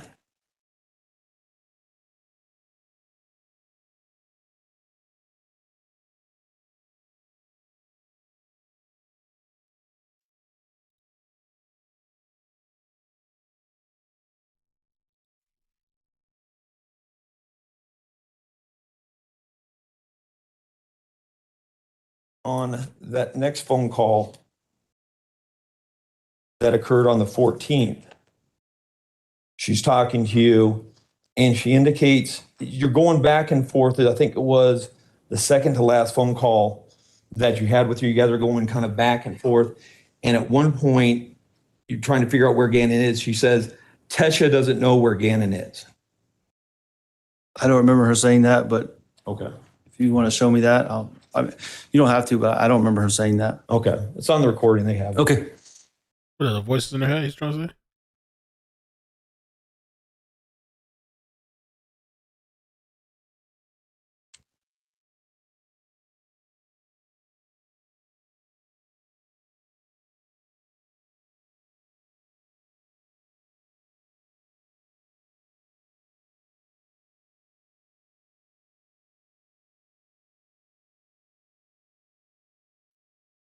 As far as, and now I'm going to kind of shift to more like just general things of your relationship with Miss Stauch.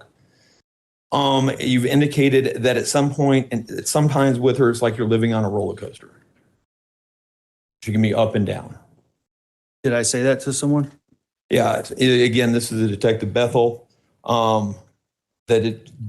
Sometimes you just got to kind of stay with her and don't ride the roller coaster. Or if you disagree with her, it becomes like a roller coaster. Sure. You talked about her with the kids, and you've indicated that, and this would be later in March, you did another interview, and you did this with the FBI, March 6, 2020. You remember doing an interview with the FBI then? I did multiple interviews, so I might need to see that one, Mr. Tellini. Okay. You indicated to them that sometimes it was a little strange. Sometimes she could be really great with the kids, doing everything with them. And then you'd have weeks where she would act like she didn't want anything to do with them. You mind if I take a look at that? Yeah, I don't absolutely. remember that doing an interview that time frame. I may approach. You may.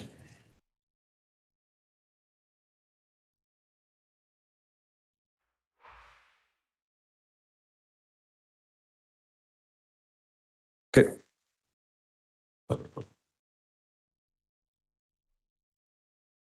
Hold on, this says February 9th. It says interview of Albert Stauch, February 9th. You indicated March 9th.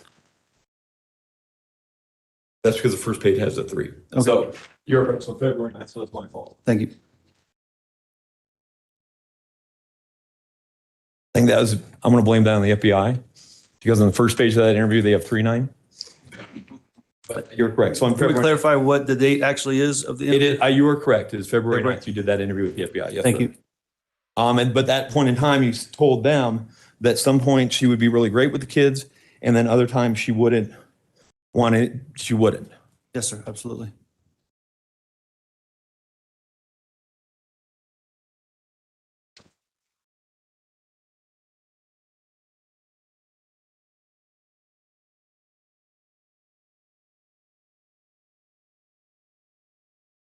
You also, in that interview, I think it was that Monday with Detective Riley, same type of thing. Like 1 minute, considering these moments of trust moments, like right now, I say, you should be all in, helping the kids, teach, doing homework, cooking, feeding and stuff. And then there'd be days and week, like it's like the kids were left to fend for themselves. What Monday are you referencing? The Monday where you had, not the Monday, this would have been Tuesday, when you had the interview with Detective Riley so January 28th. Okay. So this was the interview at With the the sheriff's office? Yes, with Detective Riley. Okay. And you were telling him, describing how Ms. Stauch was with the kids, and you indicate that there are moments and times when she's really good, she's helping the kids, doing everything like that, and then other times where it appears like she's just checked out. Yes, sir. You indicated that sometimes her and Layden seemed to work together to try to get you. Yeah, probably in jest, but Okay. yeah. And then other times they appear to be at each other's throats. Who's they? Miss Stauch and Layden. Lena? if I said that. Not Lena, Layden. Landon? Landon, I'm sorry. Okay, yeah, Landon. I okay, apologize. then, That's then I take back what I just said, yeah. Can you start over with the Okay. Landon? Because I thought you said Lena. And yeah, Landon, with your first ex-wife, you indicated that sometimes her and Miss Stauch would work together like they were out to try to get you, and other times they were at their throats constantly. Yes, sir. Oh, You indicated, and again, if I'm jumping back and forth, that Miss Stauch would take lots of trips out of the blue and you didn't know where she got the money to do it. Yes, sir. You indicated when you talked to the district attorney's investigator that sometimes Miss Stauch likes to refer to herself as Taylor. Yes, sir.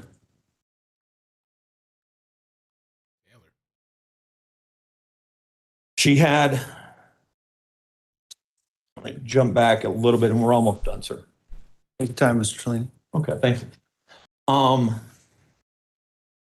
When you guys first started, when you and Miss Stauch first started dating and the relationship was going well, she had talked to you about the abuse she suffered growing up. She mentioned that there was something with one of her stepfathers. I think his name would have been Mr. Lowry, and that I don't remember it being a pattern of abuse, but some isolated events is the way she described it to me. And she eventually moved out of that house and back with her grandparents in North Carolina. Okay, and that was James Lowry. Do you remember? I don't know his first name. I just remember the last name Lowry. bring him in. And I don't want to get into this, but that was kind of a bond that you got, not a bond, but that was, you had in your family growing up, but I don't want to go into it, but some, not with you, but trauma growing up. And so that was something that, a basis that you guys could talk about initially in the relationship. We discussed it. I don't know if it's a foundational basis like you're describing it, but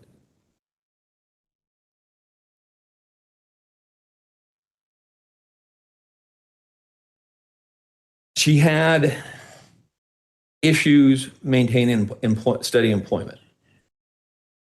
I think that's a misrepresentation of what happened. But she, Well, I mean, I think you indicated that she had like 8 jobs in 3 years. right, and she intentionally left those jobs. It Okay. wasn't she had trouble keeping employment. She intentionally left those jobs. Okay, but she had a lot of different jobs in a short period of time. Yes, sir. You're aware of in the late fall of 2019, she was having mental health issues. I'm not aware of that. Are you aware that she was, well, you guys have the same insurance, correct? Yes, sir. Are you aware that she was seeing a Dr. Rhonda Niederhauser at Fort Carson? We did. So let me clarify. We did have the same insurance while myself and the defendant were married. Obviously, no longer do. But yes, I went with her on one occasion to see Dr. Niederhauser. Well, to Fort Carson. I did not go back into the room with her. With the defendant, I stayed in the lobby, but I was with her on that visit. And that and actually for most of your guys' relationship, she'd been prescribed lorazepam.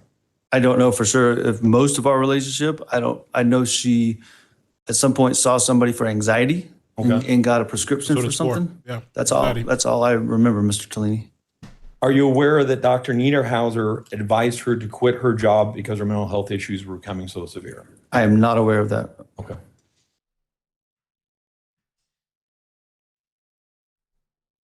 But you are, to your knowledge, if you know, how often was she seeing Dr. Niederhauser? Same answer I already gave. I know that she went once, and that was the one time that I went with her. That's all I can attest to, Mr. Tellini.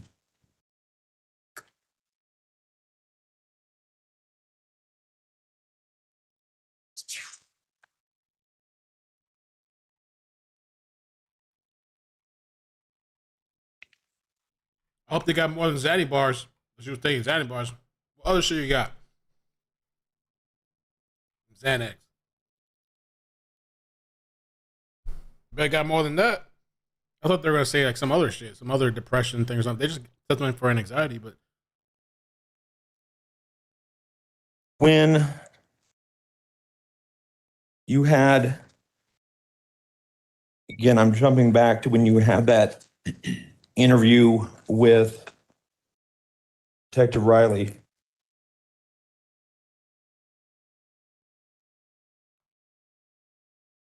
At that point in time, were you having concerns about Ms. Stauch and her involvement? When you had the interview with Detective Riley? In her involvement in what, Mr. Tellini? In the disappearance of your son? Yeah, we've already, let's ask your question again, please, so I can. When you interviewed with Detective Riley that first time, were you having concerns about her involvement? So just to be clear, the first time by myself or? First time by yourself. Yeah, I did have some concerns. And you indicated that you don't think that she had any mental health issues? No, I did indicate that I don't think she had any Okay. mental health issues. Do you remember at that point in time telling Detective Riley, I hope that it doesn't come to that, but if you put her daughter on the hot seat, she'll say, I love my mom. You know, I wouldn't do anything without my mom, but she's freaking nuts, crazy. So that was drawn, I remember saying that or something to that point. Okay. Yeah. So you told the detective that she's crazy. Mr. Tellini, would you quote what you just quoted to me? Or you told the detective that Harley would say that her mom is freaking nuts, crazy. That's what I said. Okay. No further questions. Okay. Redirect, Mr. Allen.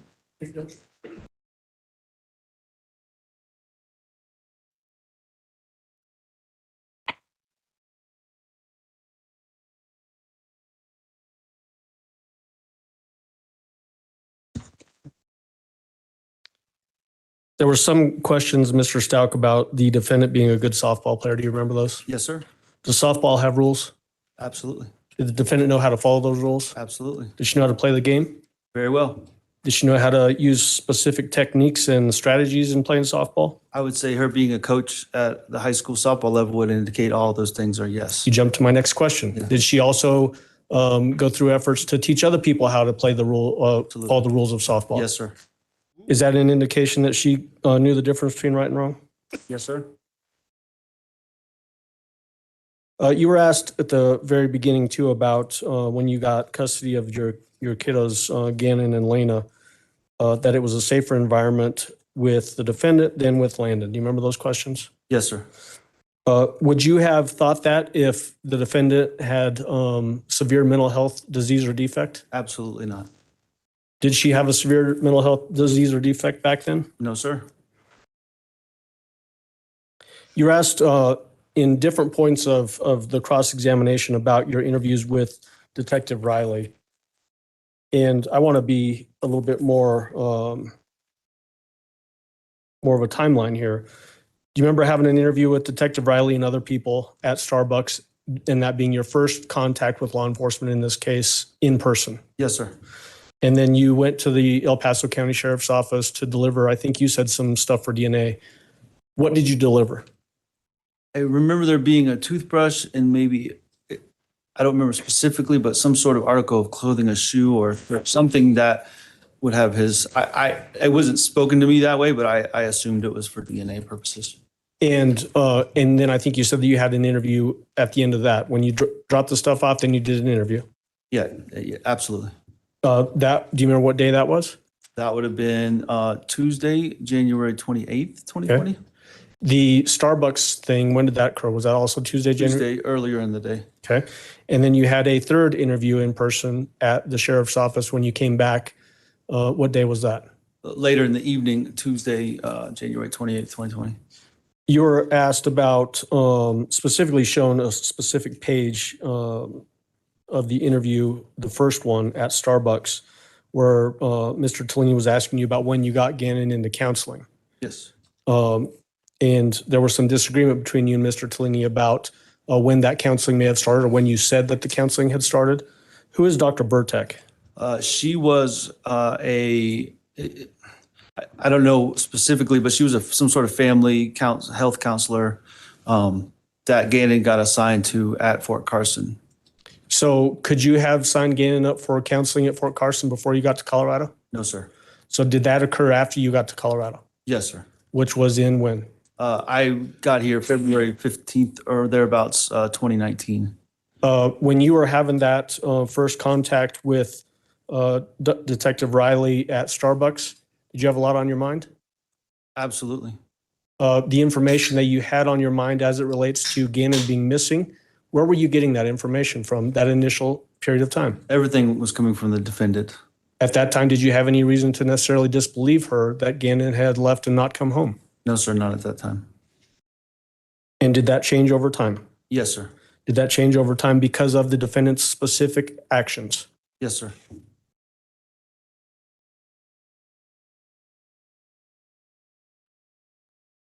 You were asked about you having conversations with your mother about, and Mr. Tellini said that your mother told you that she had concerns about the defendant's mental health. That's what Mr. Tellini said, yes. Do you remember that? I don't remember her diagnosing the defendant based on hearsay. I remember having conversations about, the defendant's anxiety and how that affects our relationship, yes. In your mind, did the defendant have anxiety? I'm not a medical professional, but I would say she had some form of it. She had, some anxiety here and there about different things. Even if she had that anxiety in your lay opinion, was she able to function? Absolutely. Could she make a meal? Absolutely. Could she make a Denver omelet if she wanted to? Maybe get some Chick-fil-A sandwiches, but yeah. Okay. Yes. She could do that. Could she scramble eggs? She could, yes. Put some cheese on the eggs Yes, sir. without burning herself? Yes, sir. What about cut up vegetables? Yes, sir. Could she do that without cutting herself? Yes, sir. Did she ever run out in the street yelling, screaming naked? Not that I remember, no, sir. Looks good though. Denver omelet. Never heard of that. You were asked about the rental car and about that being odd. Do you remember that in the cross-examination? Yes, sir. Did that appear to you in your mind to be a way of manipulating what was happening with the investigation? It's hard for me to say. Once again, as you said already, that was a time period when I was just way down with worry. The reason she gave, I think we've talked about already, I'm not sure, but was about the mileage on her lease. And so she had to get a rental car, which was something the defendant had said repeatedly over time. So looking back, I can make an assessment, but in the moment, it was just a ridiculous thing that I just blew past. I was more worried about getting out there and doing what we could to find Gannon. Well, if in your mind, if your kid is missing, are you worried about the miles you're putting on your car? And I believe I've said that already. No, there's nothing more important than finding that little boy. And so the fact that her car was hidden somewhere, was that, when you put two and two together, was that a form in your mind of her manipulating the investigation? Absolutely. That's why I freaked out and went back down to do another interview with the sheriff's office. You were asked about the, again, going back to the Starbucks interview with Mark Riley, the first one on January 28th, about you expressing some concerns about Landon's ex-husband, Mike Hyatt. Do you remember that? Yes, sir. And talking about the trouble that he had in his background. Yes, sir. Again, at that time, were you operating on limited information? Yes, sir. Were you racking your brain trying to figure out what might have happened with Gannon? Yes, sir. I was just going through every possible, any variable, anything possible that would have led us closer to him. Would you characterize that as you were going through every known variable in your mind and then trying to cross them off to see whether there was any connection to Gannon being missing? Yeah, in conjunction with variables and information I was being fed from the defendant as well. Okay. You did 3 interviews on January 28th. Yes, sir. 1 at Starbucks and then 2 at the sheriff's office later that day. Yes, sir. Did it seem odd to you that the defendant was resisting going to the sheriff's office and giving an interview? Yes, sir. Why?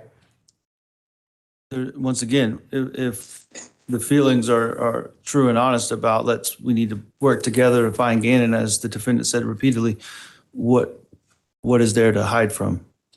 Why would you not go down there? What is keeping you, the defendant, from coming down there? Okay. And did that appear in your mind to be a conscious decision the defendant was making to resist going to the sheriff's office and give an interview? Absolutely.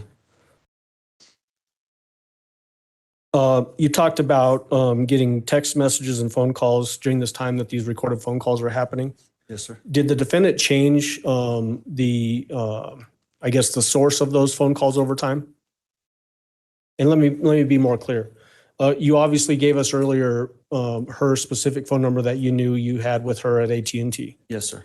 Did you start getting phone calls and texts from her that weren't from necessarily AT&T, the account that you knew about? Yes, sir. I got phone calls and text messages from multiple different phone numbers, and emails started coming from her email, which to me indicated it was no longer. I also got messages from her iCloud, is what I'm trying to say. So, which indicated to me she no longer had her normal phone and she was using some alternate method of communication, if that makes sense. It does. And so, again, did that indicate to you more conscious decision making that she was still able to communicate with you, even though her phone might have been seized by law enforcement? Yes, sir. Able to navigate that sort of framework of figuring out other ways to text you or call you? Yes, sir.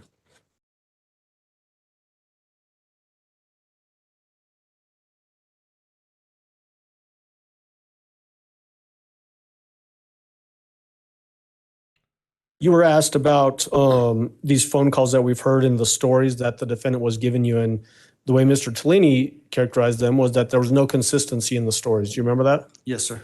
Were there, in fact, actually consistencies with her stories and what was happening with the investigation? Yes, sir. For instance, once the search shifted to, say, northern El Paso, Douglas County area on that county line road area that the defendant indicated in the phone calls, I felt like she had to place herself there somehow, and that's what she did in that phone call. Are you suggesting in your mind that that was a way for her to explain away why her GPS would show her there? Yes, sir. Sustained. Jury will disregard the answer. She also gave you a description of blood being in the garage and in Gannon's room. Yes, sir. Are you aware that there was blood found in the garage and in his bedroom? Yes, sir.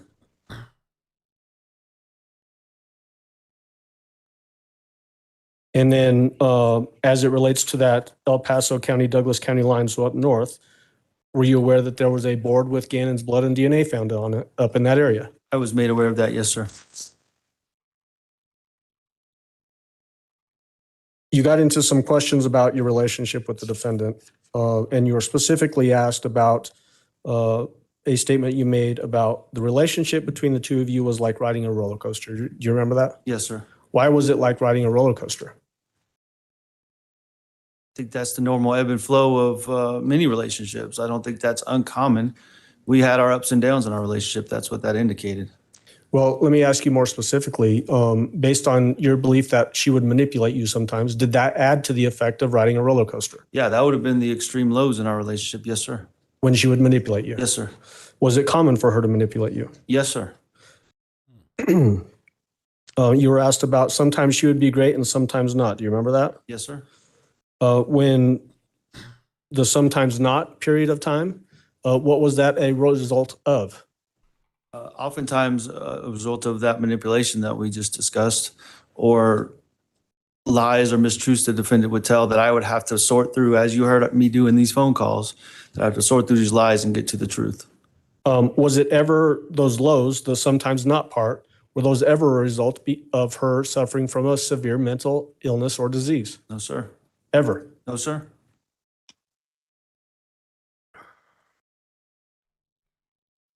You were asked about the defendant referring to herself as Taylor. Do you remember that? Yes, sir. Tell the jury about that. What does that mean?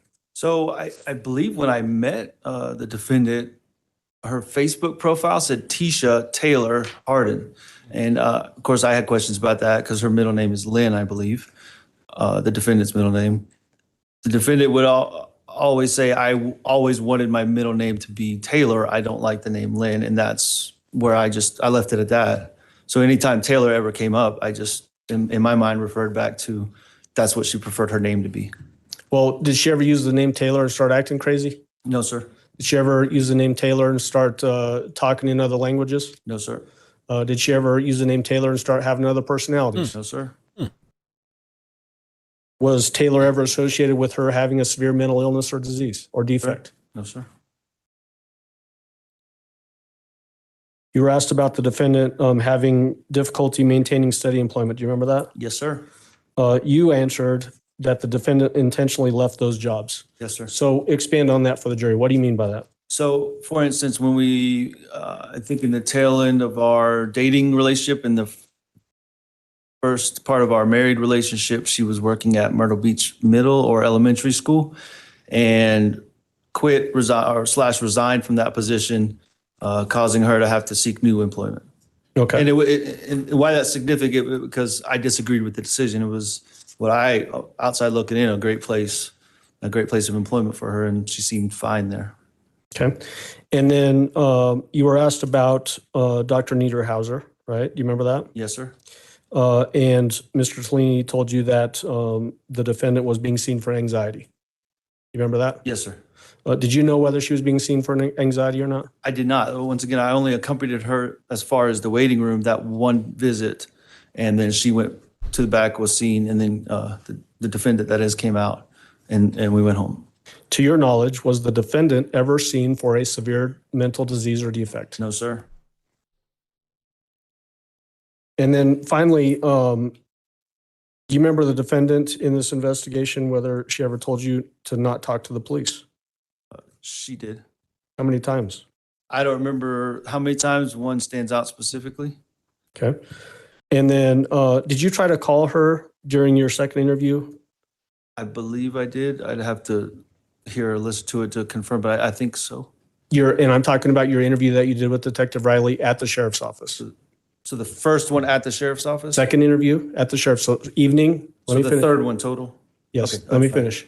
The second interview at the sheriff's office, so you're right, it would be the third, but only the second one at the sheriff's office, evening of January 28th. Yes, sir. I believe I did try to call her. Yes, sir. Were you able to get a hold of her? No, sir. You know why you were not able to get a hold of her? No, sir. Okay, thank you. That's all I got. Do any of the jurors have any questions for Mr. Stauch? Yes. We'd like to take the stand. All right. Thank you, sir. You may step down. Prosecution, call your next witness, please. So this is going to be the Florida. We call make and ponder to the stand, Your Honor. Make and ponder. Let's see. Why's my voice so low? Okay. Testing. Jeez. Maybe it's this. Testing. There you go. What the hell just happened? Oh, the other guy turned on the camera. Mr. Ponder, if you would step forward and raise your right hand, please, sir. Sorry. Actually, yep, up here. Everybody does that. That's okay. Do you swear affirm the testimony about to give in this man will be the truth, the whole truth, and nothing but the truth? Go ahead and have a seat in the witness stand. Please watch your step as you step into the stand.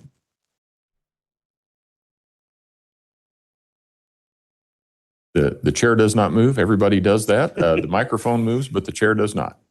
All right. Mr. Young? Thank you, Your Honor. Good afternoon, Mr. Ponder. How are you doing? Good, sir. How are you? Good. You and I never formally met. I'm Dave Young. I talked to you on the phone, I believe. Do you recall that? Yes, sir. And where do you currently reside? Panama City, Florida, sir. And did you just fly in from Florida? Yes, sir. I flew in yesterday. Did you pack a coat? I did. I left, it was 80 degrees, and got here and it was about 20. So I was worried about that, so I'm glad you did that. Mr. Ponder, what's your occupation? Sir, I'm a bridge inspector for the Florida Department of Transportation. I'm the senior underwater dive team leader. And how long have you been a bridge inspector? Roughly 12 years now.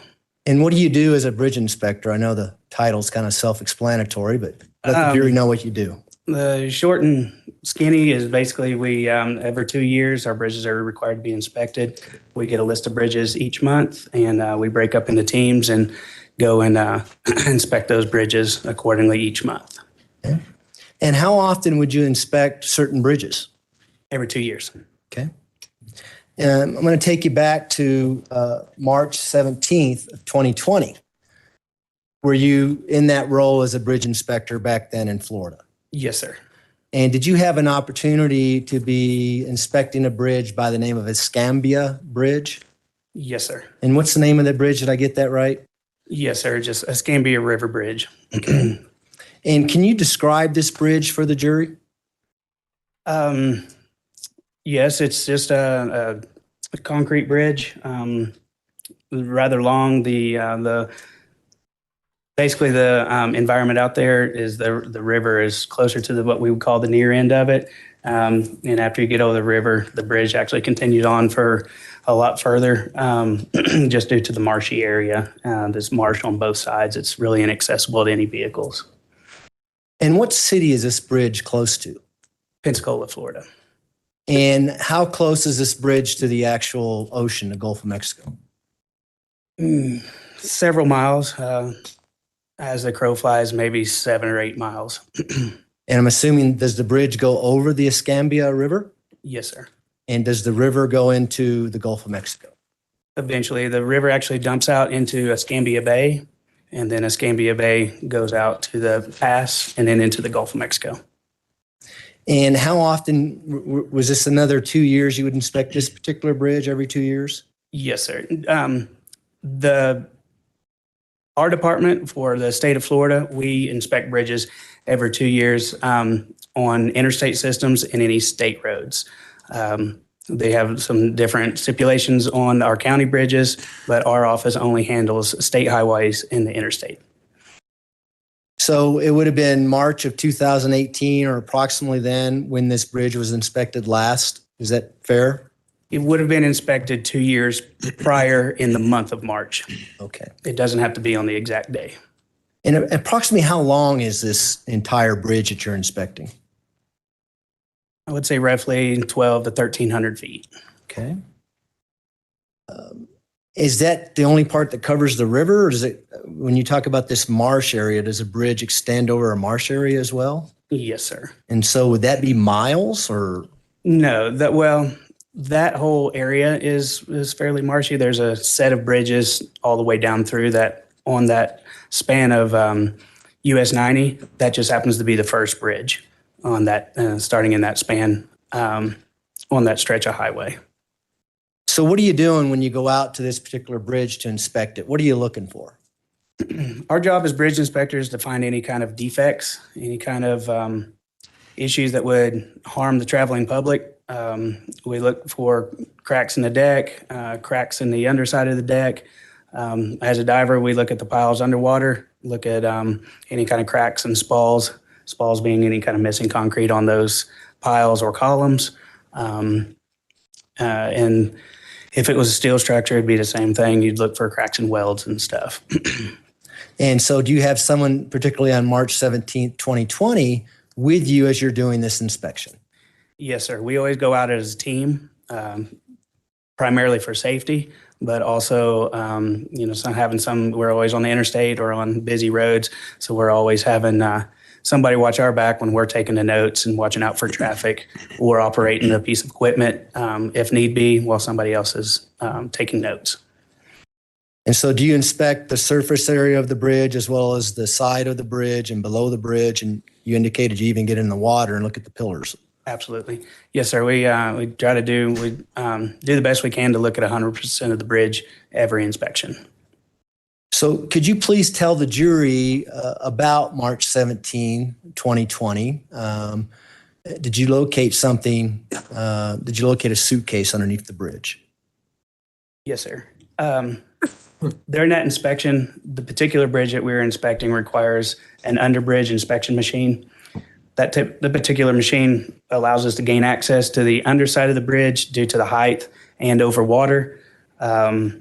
As we were inspecting the underside of the bridge and we're coming to the end of it, my partner and I that were in the basket noticed a suitcase towards the end of the bridge, close to, it's kind of laying in a marshy area and a little bit of woods right next to the edge of the bridge. And we just noticed it down there. It was a point of interest when we got down there. We didn't look at it then. We just made a note to come back to it later on. And who was your partner? What was his name? Matthew Goins. And so when you first noticed this suitcase, where are you and Mr. Goins at? When we first noticed it, to back up prior before getting into the piece of equipment, we also walk across the deck and take soundings at each pier on both sides of the bridge, and that gives us any indication of any settlement or anything that might be failing on the bridge. And that requires dropping down a measuring tape essentially with a weight on it and measuring the height up to the edge of the bridge to the top of the barrier wall. And when we looked over, the suitcase was right next to the edge of a bent where we were taking the measurement. Had it been in the middle of a bent or in the middle of a span, we may have not even noticed it. But because of its location, it was right next to where we dropped our profile tape, is what we call it, to take the measurement. We immediately saw it as soon as we dropped it down. And so I'm not a Navy guy.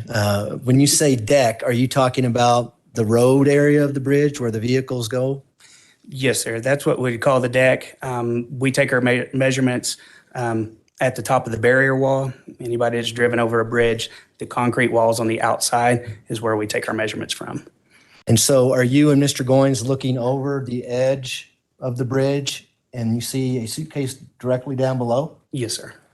What side of the bridge are you on, the eastbound lanes or the westbound lanes? We're on the eastbound lane and we were on the east or the right side of the structure. And so you note that there's a suitcase there, but then you go on with the inspection? Yes, sir. And tell us about that. Do you go all the way across the bridge and then work your way back, or how does that work? Well, generally when we're taking a profile, we'll start at what we call the near end, which for our reference is we work from west to east or south to north. In this case, we were working west to east. We started on the right side of the bridge heading east. When we finish that profile, then yes, we do turn back around and we work from east to west back to where we started. And that's when we get into the truck and start our under bridge inspection. And when you start your under bridge inspection, is that when you get back to the area where the suitcase is?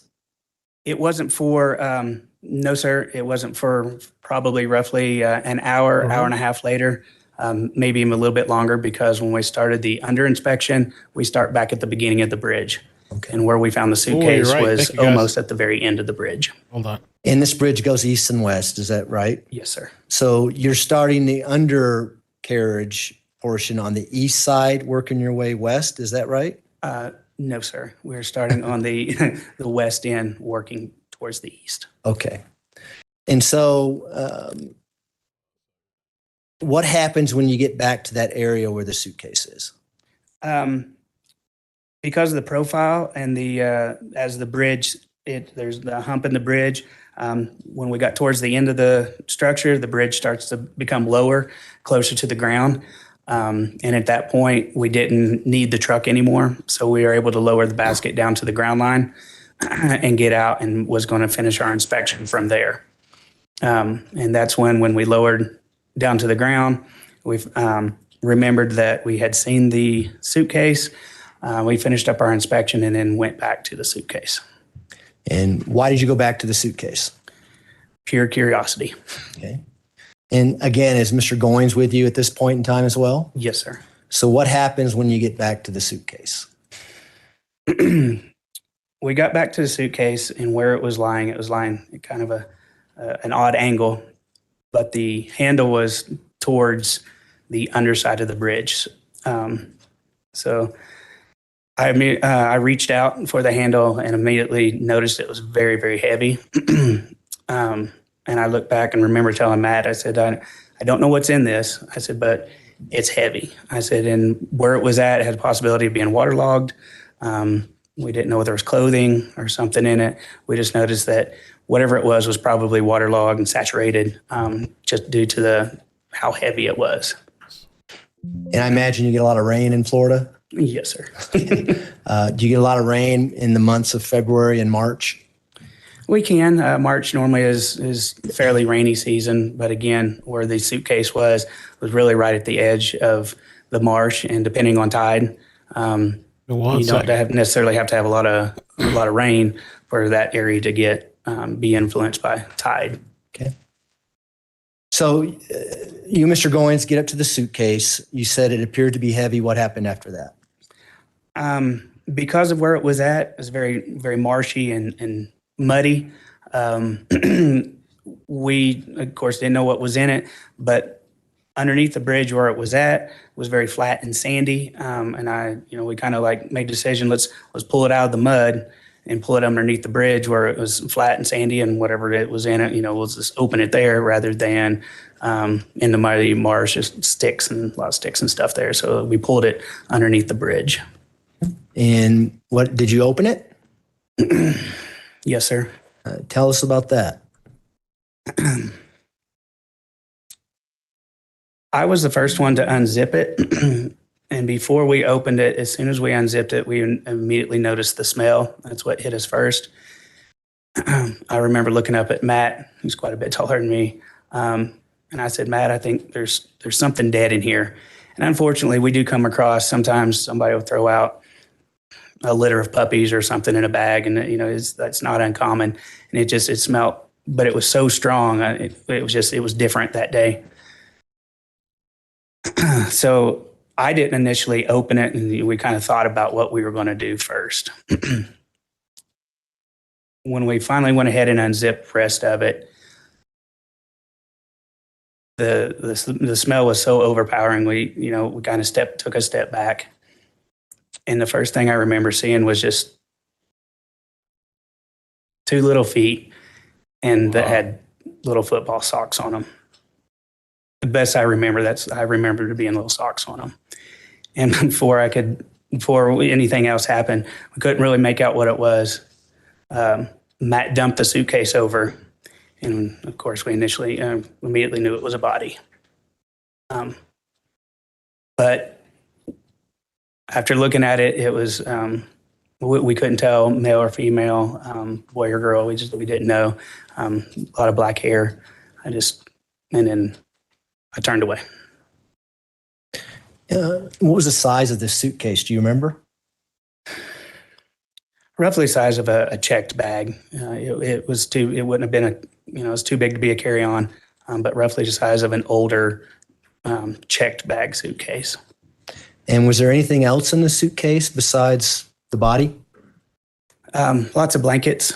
There may have been a pillow or something. I just remember a lot of bedding in there and blankets. It was kind of the body was in a fetal position and partially wrapped up, so we couldn't tell a whole lot until we dumped it out. And again, I turned my head. What did you do after that? Walked away. I immediately said we went ahead and called the inspection right there. I didn't have my cell phone with me. Matt did at the time. He's a volunteer firefighter, and he's dealt with some of this stuff, and I was very thankful to have him there. We immediately dialed 911 and got them on their way. And then I walked up back to the top of the bridge and talked to our truck operator and told him kind of what was going on, that they were shutting it down, and then just waited for authorities to get there. Okay. And did members of the Santa Rosa Sheriff's Office eventually show up? Yes, sir. Ouch. And did they interview you and Mr. Goins and process that scene as it was theirs? Yes, sir. After we talked on the phone a few weeks ago, did you get an email from me of a Google Earth image of this bridge we've been talking about? Yes, sir. And did you yourself mark a red arrow on that Google image as to where the body was found back on March 17th, 2020? Yes, sir. If I may approach the witness, Your Honor. You may. Mr. Ponder, I'm going to show you People's Exhibit 60 and 69. 61 and 62 are going to be larger. So I'm going to turn these around so we can see them.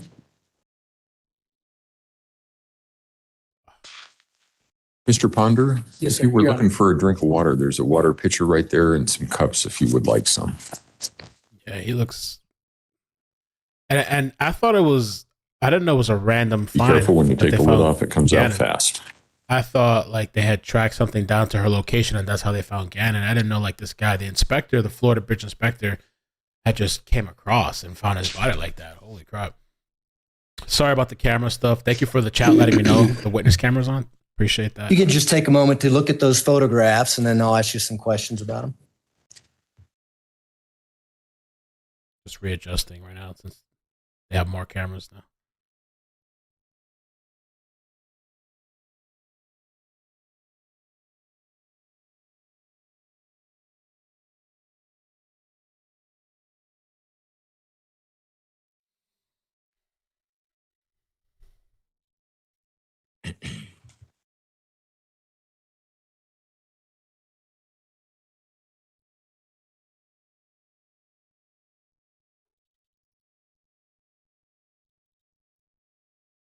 Okay, have you a chance to do that? Yes, sir. Do you recognize those photographs? Absolutely. I want to start with People's Exhibit 60. Is People's Exhibit 60 one of the Google Earth images I sent to you? Yes, sir. And does that accurately depict the Scambia Bridge, River Bridge, as you knew it back on March 17th, 2020? Yes, sir. Do all the photographs that I've given you, including the two ones that are on boards here to your left, accurately depict that bridge as it looked like on March 17th, 2020? Yes, sir. You know, at this time, I'd move to admit People's Exhibit 60 through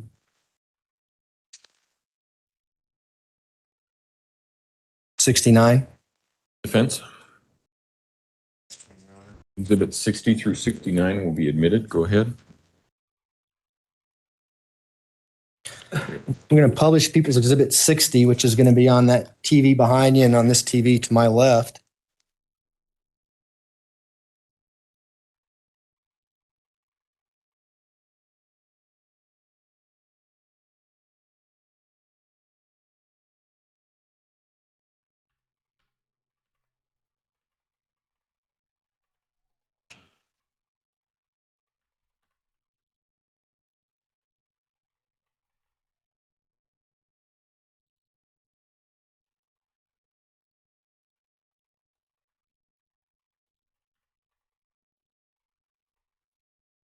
While we're doing that, I'm going to do a little.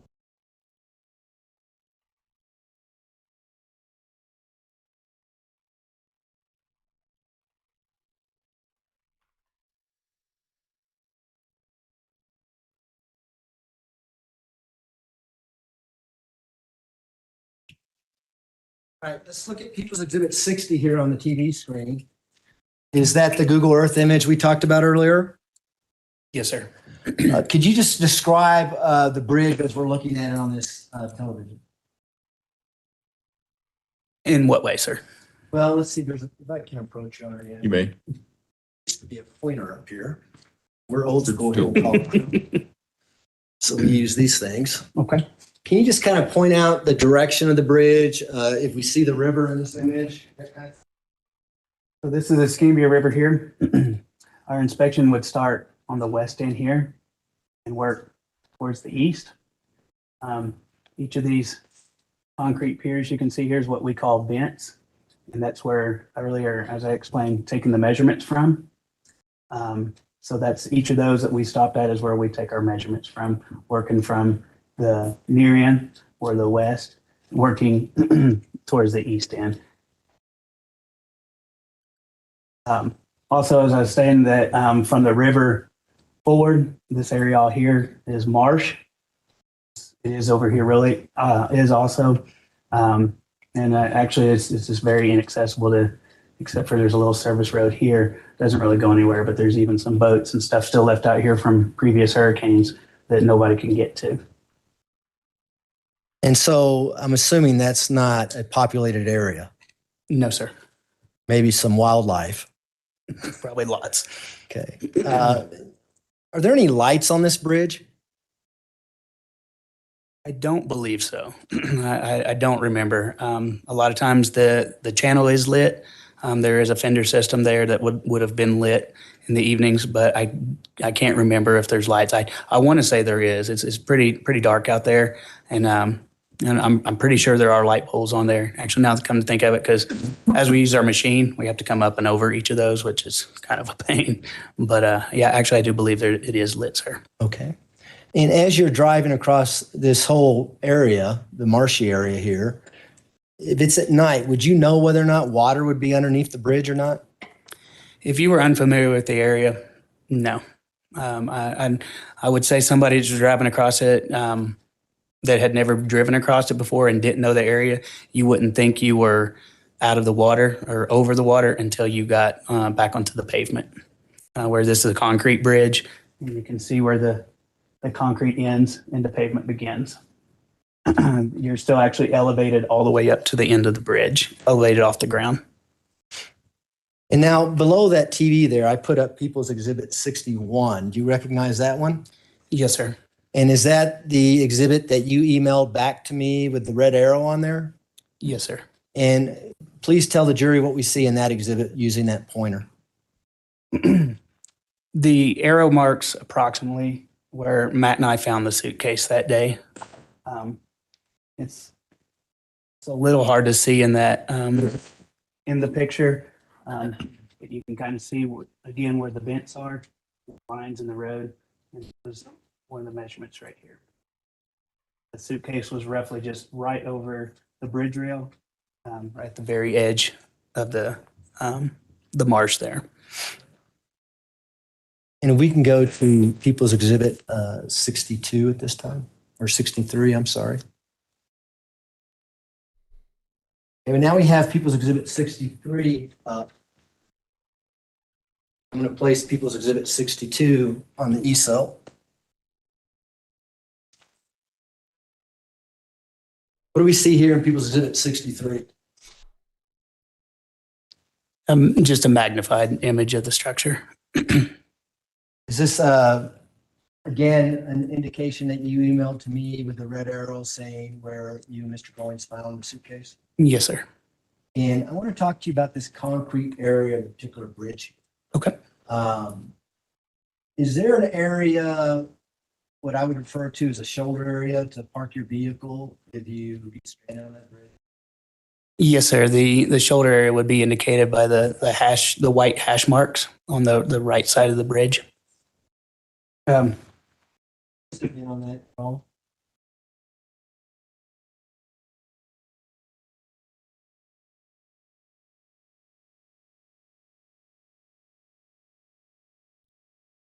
If not, here, this is there we There we go. go. This is going to be your shoulder. The hash marks here would depict where you would be able to pull off the side of the road. Just barely visible, you can see the center line here.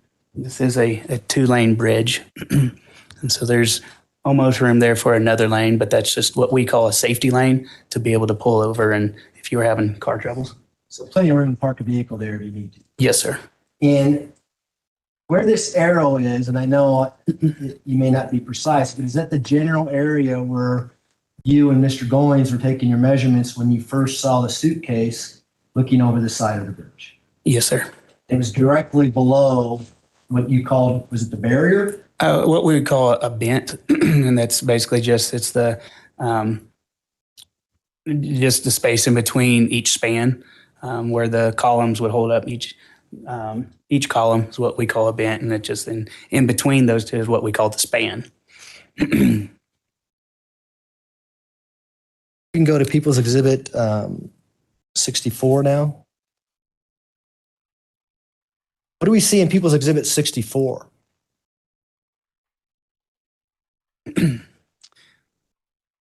A picture appears to be looking on that is taken on the westbound bridge, and that is in the safety lane of the westbound, which would also be though on the far end of that structure.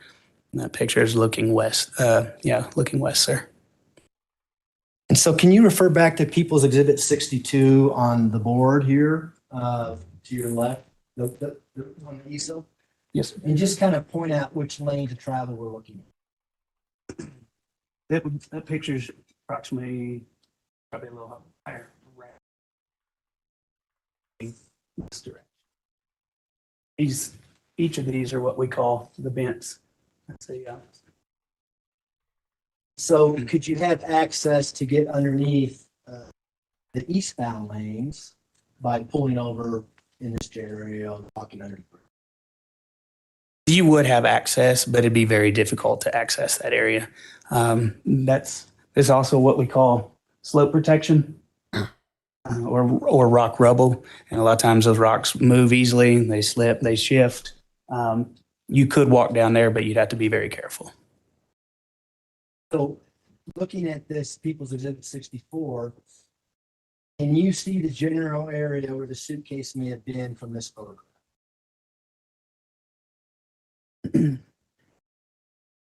To the best of my knowledge, that's a little further past where we found it. The suitcase would have been further east. No problem. Let's go to People's Exhibit 65, please.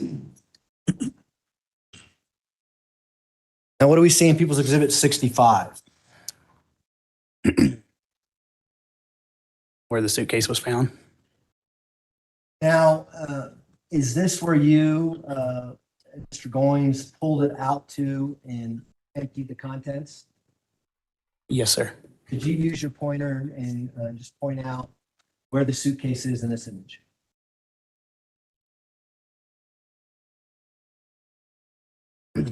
So would this photograph be taken from eastbound lanes, excuse me, the westbound lanes, looking back towards?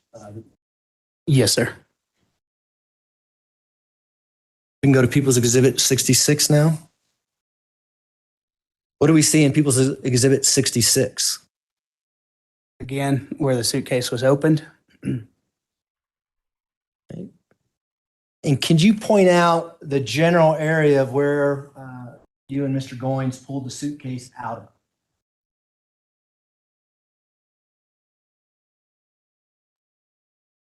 And this is where the measurement would have been taken. Able to, why we noticed where it was at, because it was right over next to the edge of the. And just so the record's clear, you said the measurements were taken where we see the pillars for the bridge? Yes, sir. So you would have been looking down directly off the edge of the bridge where those pillars are? Yes, sir. And the suitcase would have been located to the right of the pillars as you're looking down? Yes, sir. And about how many feet, again, estimate, did you guys pull that out of that marshy area to its right? I would say roughly 10 feet, maybe not even that far. It was almost directly below the barrier rail. And when you moved the suitcase, did it leave an indentation in the ground? I honestly can't remember. I didn't notice. The part I did notice was the suitcase was at an odd angle. It looks like it had fallen on a corner of the suitcase. It wasn't flat, but it was sitting at an odd angle.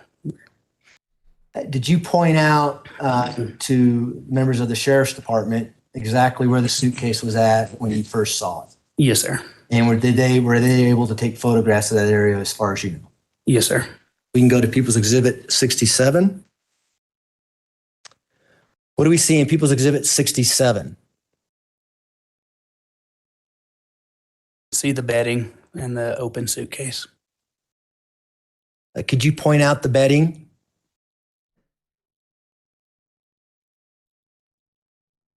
And was the body wrapped around this bedding? Yes, sir. And that's where you left it when you went to go call 911? Yes, sir. We go to People's Exhibit 68, please. What do we see in People's Exhibit 68? Just the edge of the marsh line. Is this area consistent where the suitcase may have been when you and Mr. Goins pulled it out? Yes, sir. And go to 69. You recognize this? Yes, sir. And what is this? Just again, right there where the suitcase was found. And you can see, and I don't know how long it had been there, but the bushes and stuff are pushed to the side.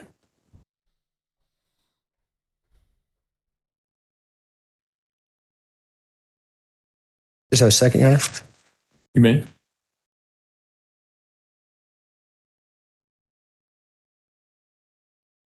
Those are my questions. Thank you, Mr. Ponder. Well, Cross-examination, Mr. Cook? I'm glad we got a camera now, the witness camera. Again, thank you guys in the chat for letting me know, because I minimized the other thing because we haven't had a camera. Good this entire afternoon, time. sir. How are you? Good, sir.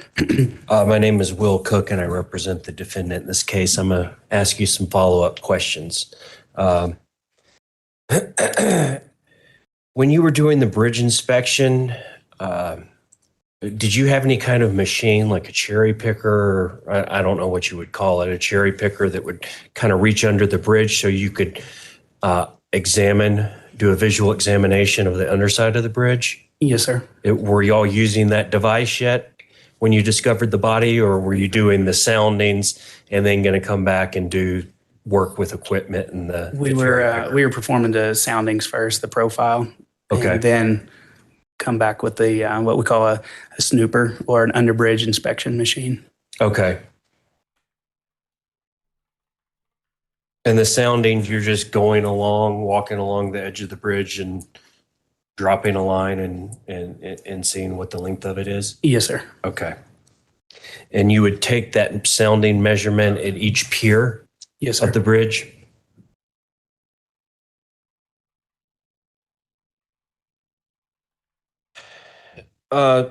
Does some of the areas where it looks like the bridge is elevated, I guess by definition a bridge is elevated, but is that because the river will sometimes flood up and that will be actually, instead of land or ground, it'll be flood water underneath the bridge? Yes, sir. Okay. Does that happen every year, or is that like 100-year flood, 50-year flood, something that happens every spring or summer, or just It depends on the weather? depends on the weather, how much rain we've had. That area also, pictures are gone, but there's several boats in there. That area, it's a tendency to flood during, obviously during hurricanes, and also during tides. That area is all tidal. Mhm. So during high tides, it has a tendency for the water to be higher or lower at different times of the year. Okay.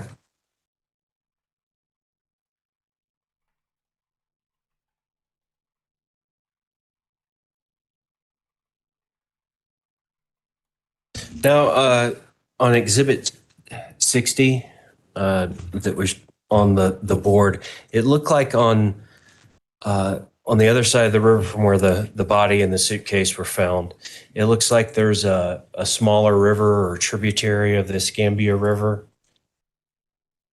Are you talking about the north side of the bridge there? Yes. Yes. Is that looks like maybe it's a marina or a boat launch or something there? It doesn't have it on that one. May I approach the witness, Your Honor? You may, sure. So, yeah, it's not very clear here, but it was very clear on the ladge thing. Is there a marina or settlement or something like that there? It is a marina, sir. I was unclear where you were talking about that. I'm sorry. That's why I approached. Is that a permanent marina where people keep their boats all the time? Yes, sir. It's just a small tributary that runs back up. I don't believe it goes to the north just a little bit. There's a little marina on that side of the bridge as well. There's actually a marina on both sides, the north and south side of the bridge. So just on the other side of the bridge from where the suitcase was found, there's settlement. There's, 2 marinas. There's stuff going on, presumably lights and civilization, for lack of a better word. I'm sure the marina's lit up at night. Yes, sir. Okay.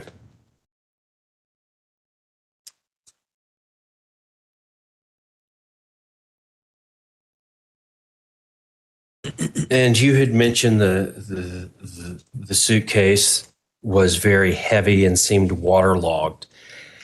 This date back in March of 2020, I think March 17th of 2020, you testified to. Had there been flooding under the bridge in the weeks preceding the discovery of the suitcase? I'm not for sure, sir. Not for sure. Okay. Just a second, Your Honor. All right. That's all I have. Thank you. Hey, what do they Redirect. got? Oh, thanks, Sean. That's it. Do any of the jurors have any questions for Mr. Ponder? All right. Thank you, sir. You may step down. All right. Thank you, Your Honor. Ignore And that. I think at this point in time, ladies and gentlemen, we're going to take an afternoon break. So if I can have everyone back in the jury room and ready to go at, say, 3:10, Damn, we it's should be able to disabled start on everything. time at Lord. that point. All rise for the jury, please. All right. When they come back, I'm gonna have to try to make some changes with the camera capture. Oh Lord! As soon as they disconnected the cameras, that's all right. I'm gonna have to have like multiple setups for this trial. This will be the judge cam. I'm gonna hide it for now, but I'm gonna keep it on reserve. I might have to have 2 different scenes. I'm gonna work on this too. After the stream today, I'm gonna have 2 different setups. Because one of the things that's happening is like with the window captures, for some reason, it's causing a drop in FPS, and I don't want to. The computer should more than handle that, but I think it's something within the software. So You may all be seated. Record should reflect the jury has left the courtroom. Is there anything we need to take up before our next witness prosecution? Nothing for the people, Your Honor. Defense? Okay. All right. We'll be back at 3:10. What time, Your Honor? I have to run to DST. 3:10. 3:10. Okay, thanks. I gotta go. I'm tired back. I gotta go.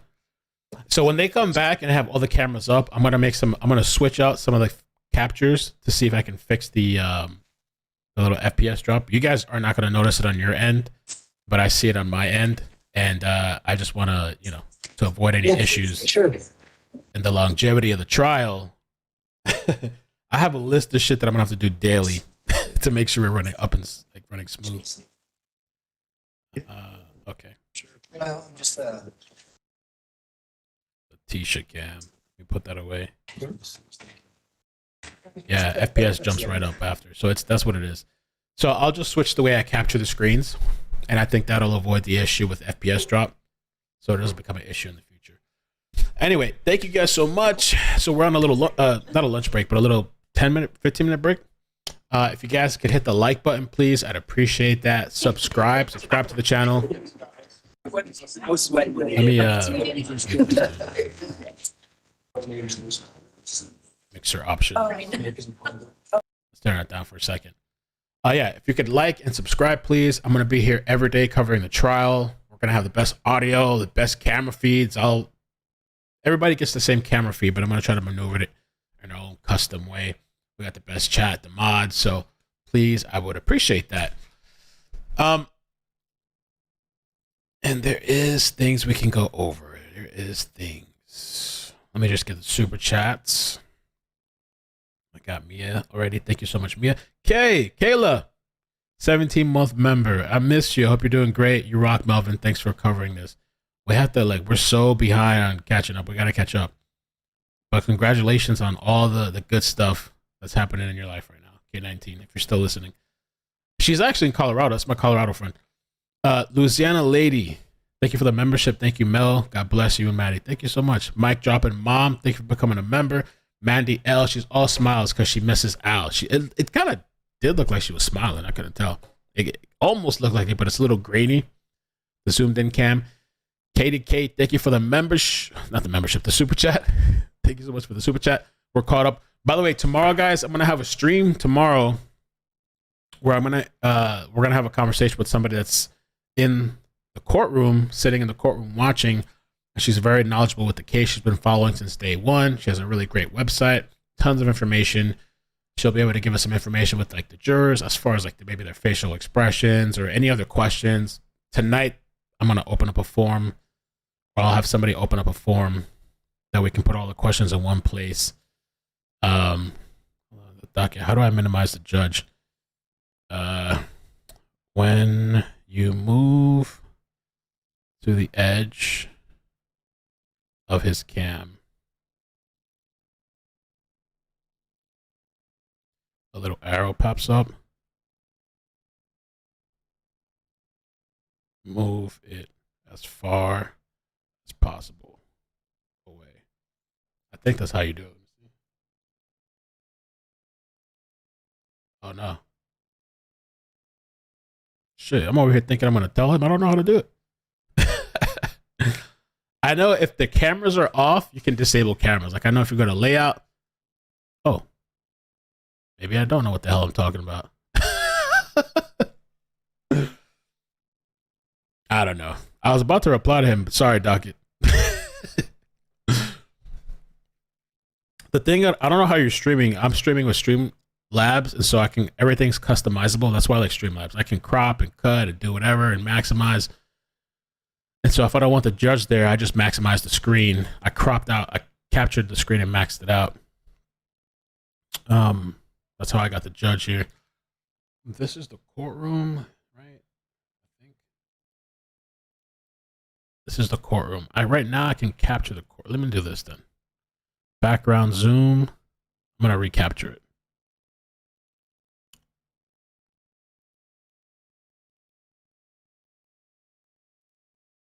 Full screen.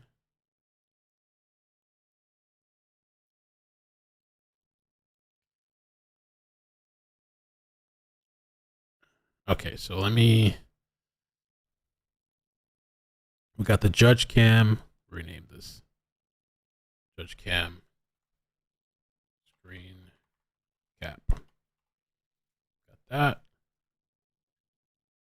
I want to get the background zoom. Background zoom. Window capture. Display capture. Background zoom.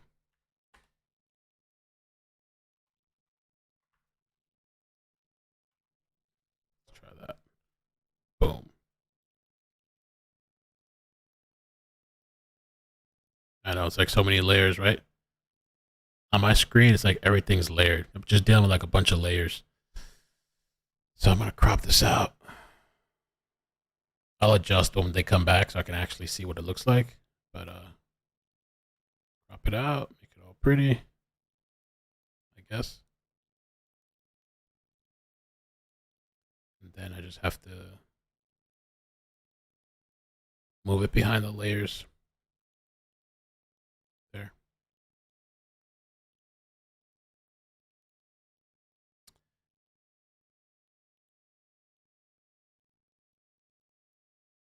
Okay, so we come back. Now we're running at 60 FPS. Leticia's camera, I'm gonna have to wait till it's gonna be on the right hand side, so I'll fix that when they come back. The witness one, I'll do that when they come back too. So I'll just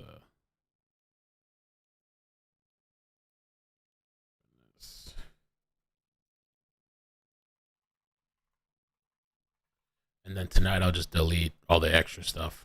I just got to make sure it actually works smooth, and then tomorrow we'll be good to go.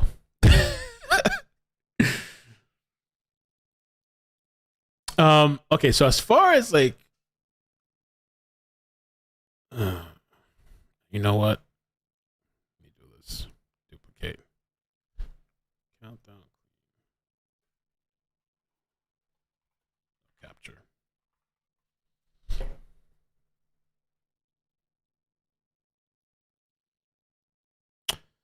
Okay, so I have this set up too, so when I don't want all this mumbo jumbo on the screen, and I just want to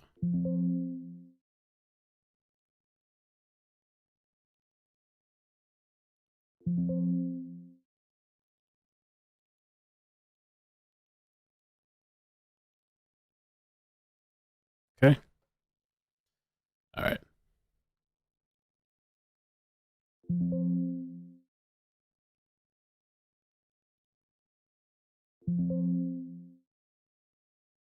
Okay. Good. So, okay. So we're waiting. Let me turn up the audio back up too. So in case we're watching something, we can hear when they come back. Oh, they still got hot mics. Hot mics. Hot mics. What a crazy day. This trial, I'm surprised all the stuff that we've heard within the first couple of days. The first witness was Dad. Yeah, just run the, don't worry about it. Oh boy. Yeah, run the pictures. That's fine. But... Someone's got to run the pictures. Oh no, I know that's fine. I can't explain. Who's that? Marha, I guess there's no court until Tuesday. Not Tuesday. Why Tuesday? I would say Monday, right? There's no court until Monday, I guess. Is there a holiday Tuesday? I just thought because they don't have court on Thursdays and then Friday's Good Friday. And I thought we'd come back Monday, no? It's gonna feel weird. Is your witness here? Calendar. When are they going to be here? Do you know? Just about at 3:30. No, we should be back Monday. I gotta work on that thumbnail too.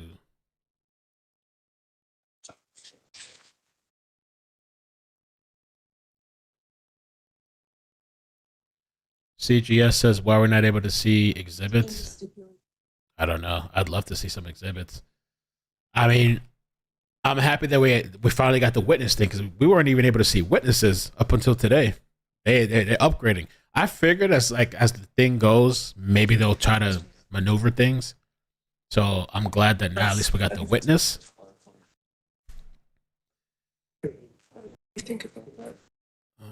Probably because of Easter. No. Monday's considered a holiday? That's fine. So maybe we'll have to wait. That CSI from Florida, Smith. Okay, that's true. That's true. She collected all the evidence up there. Yeah. So we'll introduce it through her. Okay. Maybe to graphic. And I guess Easter. Dang. So Tuesday? What are we gonna do? Yeah. Well, he will be here. Let me text Crime Curious. Oh, yeah. Absolutely.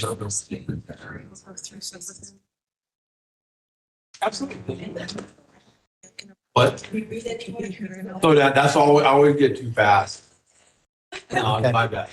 I'll I'm going to start. I'm going to keep that you're up there, fine. but we'll start with 70 with him. Okay. So it'll be Yeah. You're welcome.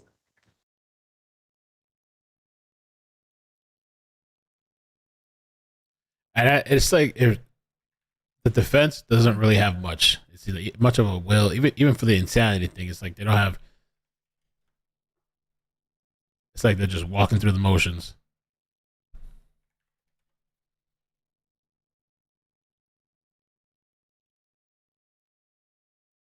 She took Xanax? Yes? Okay. You said she's a crazy bitch, right? Yes. Okay.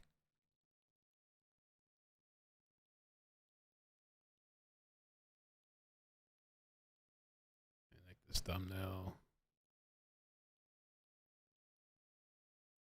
That's their case, basically, so far.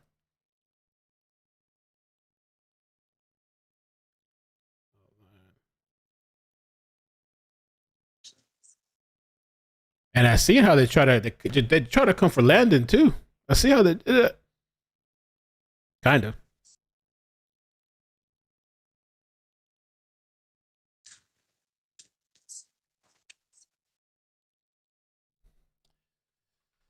So I got the day 4 thumbnail set up. Okay. Good Friday is an important Christian holiday.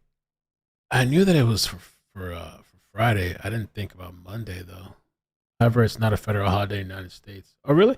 Somebody told me it's a federal thing or something. I don't know.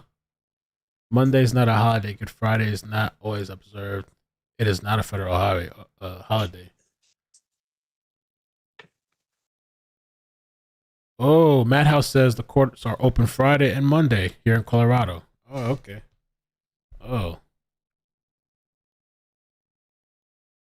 Oh, maybe Eugene didn't want to be on camera, maybe? Yeah. Wait, you said Eugene? Oh, yeah. I keep thinking of Albert because that's all we've been saying the entire time. I don't think, have they even referred to him as that? I just keep thinking in my head, I just keep thinking Al or Albert.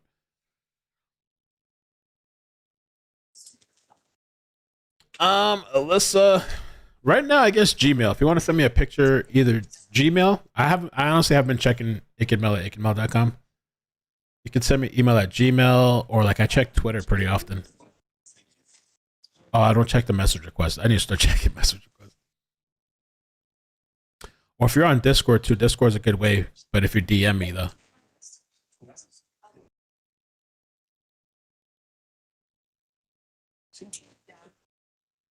So we come back. Okay. We'll do that when we come back. I'll leave it there. WebEx capture. What I'm realizing too, it's like almost every trial I'm having to come up with like custom screens, custom. I still have this set up, or did I delete it? I still got these guys from Alec Murdaugh. Those. I'm not sure about the court situation. I really think that at the end of today they'll tell us. I'm hoping. We have Friday. South Africa, you guys close Friday, Monday? Berklich, and then we got Berklich. This one, we should call this person off. Simply edible? No. Do we need to get more than this? I have paid people in the past though. This is in the trash. Depending on what they help He's going to be, Yunkin will be here. But it's not like a salary or hourly thing. We need to get Parker. Well, What about Hess? yeah, we can get him. Ooh. Who else do we spend in? Yeah,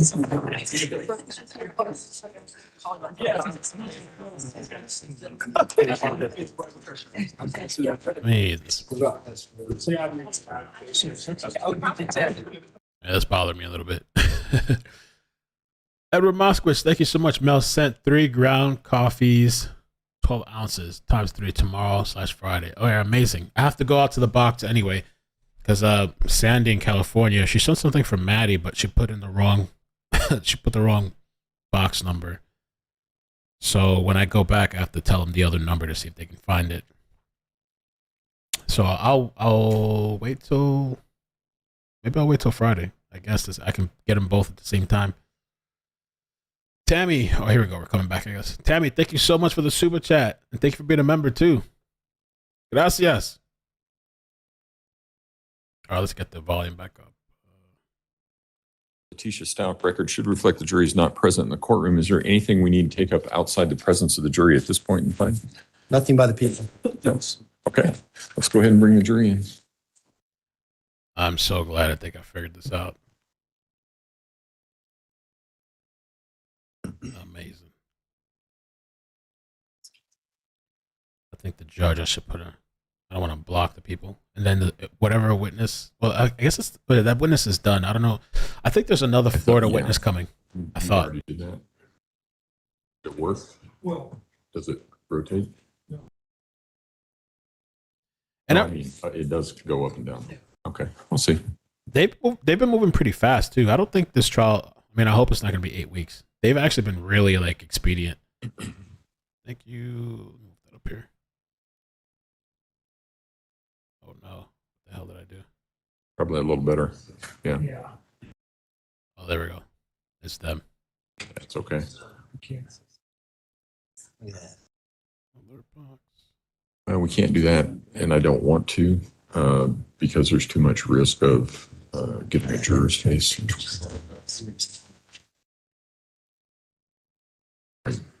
And then you have the tripping hazard. So we're not going to do that. Bring the Mels back. All rise for the jury, please. Oh, the corner. Megan says the corner. All right, thank you. I gotta get a Leticia cam too. See if I can fix that.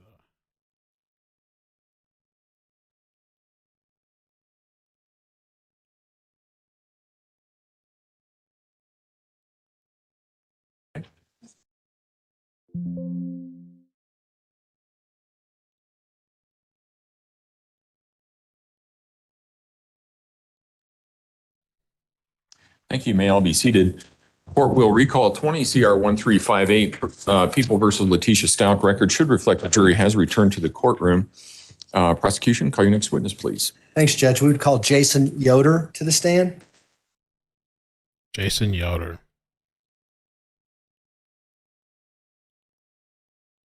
Mr. Yoder, if you would step forward and raise your right hand, please, sir.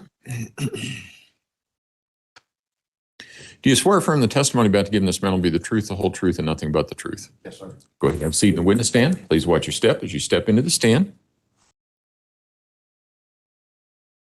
What just happened? Oh, because the other camera turned on. In prosecution, it looks like there are still some exhibits on the witness stand. I didn't know if you were planning on using They're them. the ones for him, Your Honor. Okay, all right. Thanks, Judge.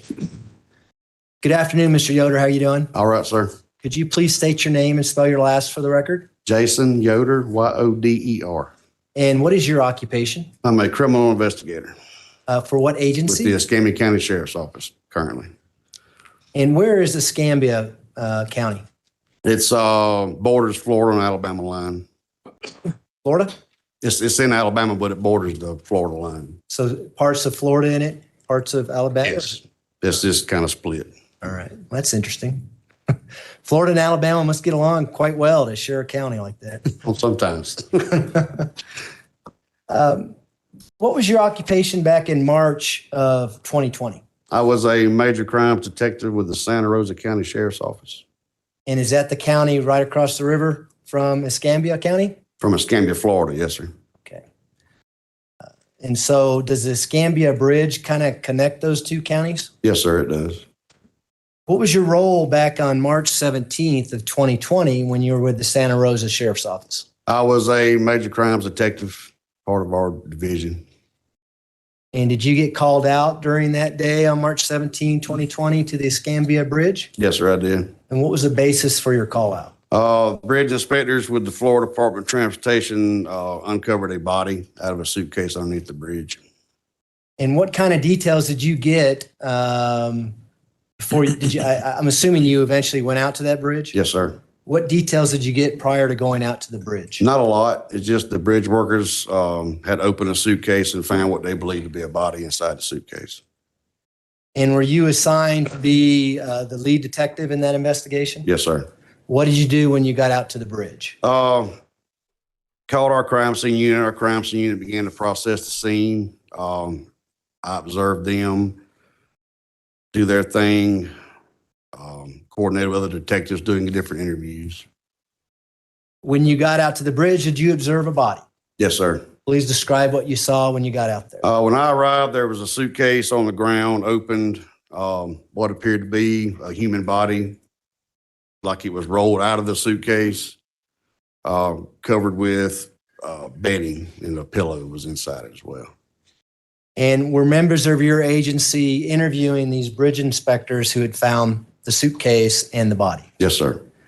And what kind of information did you have going into that? Just that they were doing a routine check of the bridge. They discovered a suitcase in the wood line, drug it up under the bridge, opened it, and discovered the body inside the suitcase.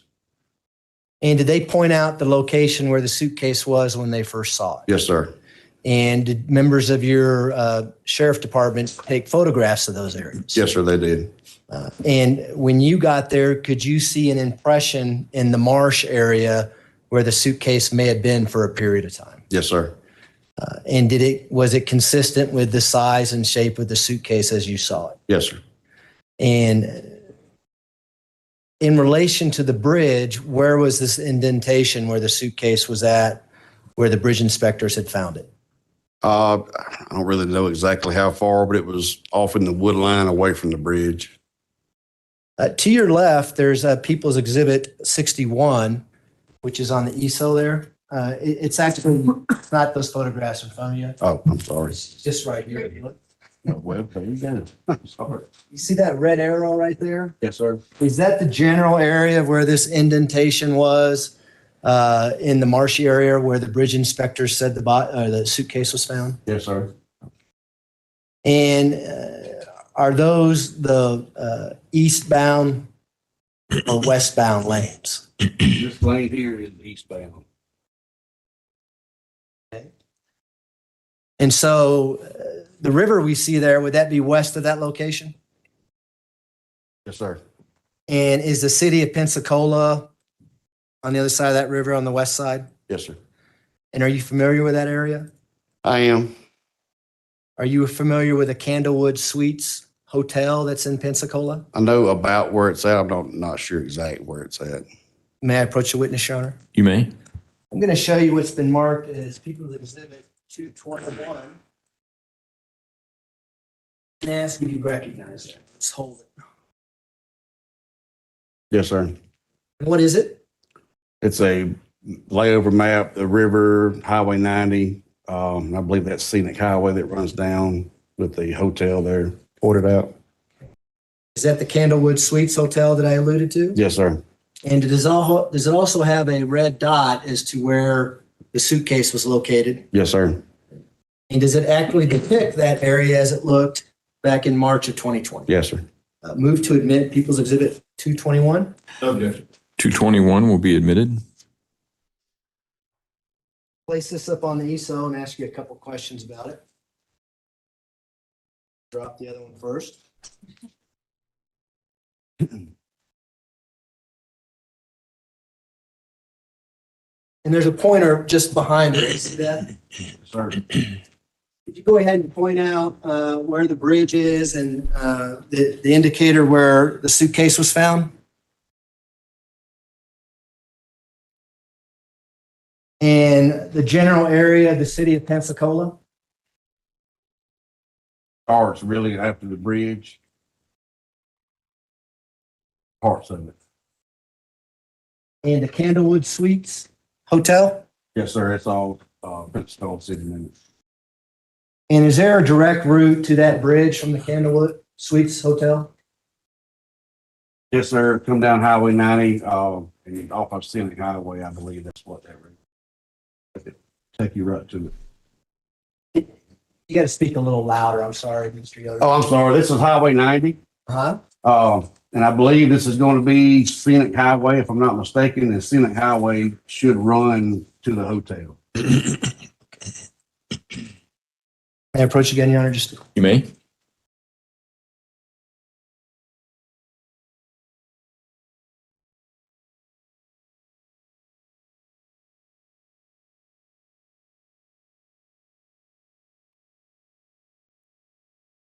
Did you make any attempts to identify the body of the young boy that was found in the suitcase? After we left the scene, yes, sir. What did you do? After we left, we went back to our office, started doing a regional and state search for missing children. Never found anything statewide or region-wide. One of the people in our office brought a flyer to my attention from Colorado. He had some of the same features, such as dental features, height, weight, seemed to be pretty close, but we didn't have anything confirmed at that time. So you had a missing persons flyer? Is that what you're? Yes, sir. And was this in some sort of database or? From the National Center for Missing and Exploited Children. And at that time, did you know this was a child that was found in the suitcase? Yes, we had a pretty good idea it was a child. We didn't know for certain, but it was pretty good indication. And what was that based on? Clothing, size. And was there anything particular with this particular child that had you look at the missing persons database, and particularly the information you talked about from Colorado? As far as features on? Yes. Okay, so the thing that stuck out to us was dental features mostly. Okay. I had two large front teeth and a rather large gap between those two front teeth. And did you make efforts to contact anyone in Colorado with regards to that? The following day we did. Okay, tell us about that. We attended the autopsy on the following day. I took the flyer with me with the photo of Gannon on it. The autopsy personnel cleaned the body. They took his clothes off, cleaned him up real good. It started becoming a little bit more noticeable that this might be this child. Okay. And were you aware whether or not they eventually were able to positively identify this body as Gannon Stauch? Yes, sir.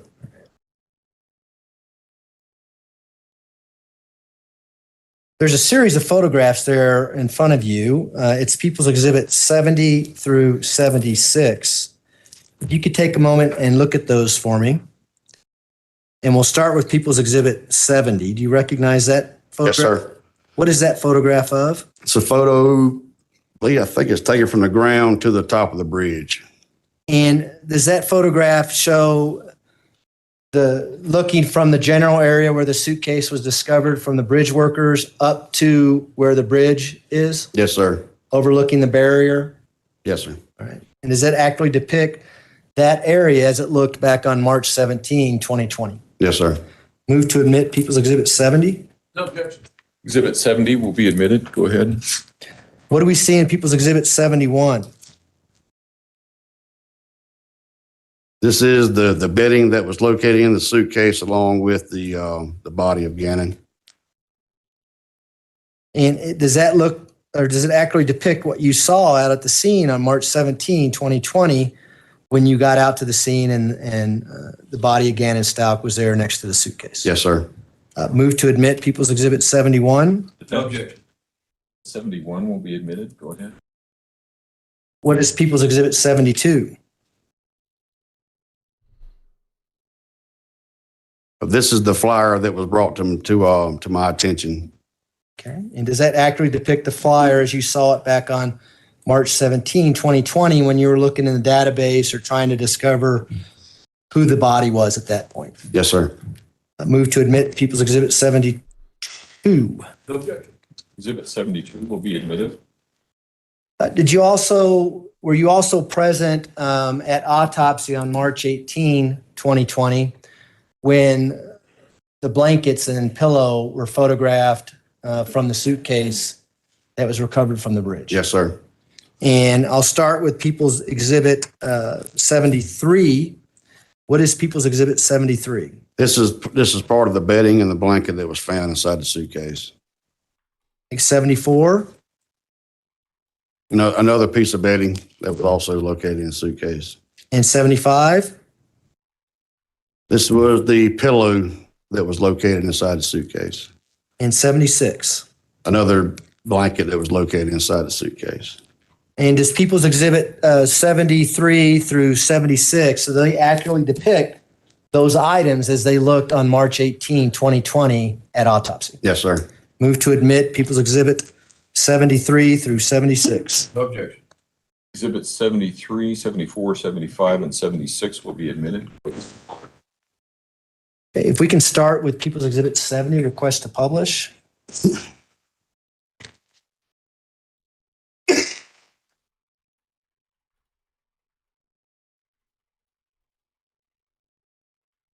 We see People's Exhibit 70 there? Sir.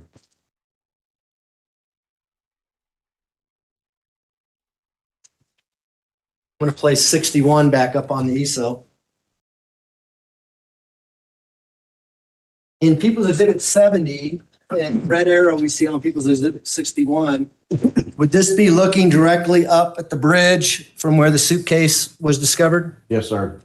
And is that the barrier we're talking about that kind of protects the side of the bridge there? Yes, sir. From what we see here, would it be consistent with a suitcase coming over the side of that bridge where the suitcase ended up? Yes, sir. We can go, we're going to go to People's Exhibit 72 now. I'm sorry, 71. What do we see in People's Exhibit 71? The bedding and the body that was located inside the suitcase. And is that the Gannon Stauch that you referred to earlier? Yes, sir. I want to talk about the clothes that he has on. Lord. Were those clothes retrieved at autopsy? Yes, sir. And are those, what are those? The pants? Let's start with the They pants. look kind of like jogging pants. It's like an athletic top and some socks with footballs on them. And the jogging pants that you referred to, do they have a stripe that goes down the side of them? Yes, sir. And is this the bedding that you referred to that was also in the suitcase? Yes, sir, it is. Okay. If we can go to People's Exhibit 72, please.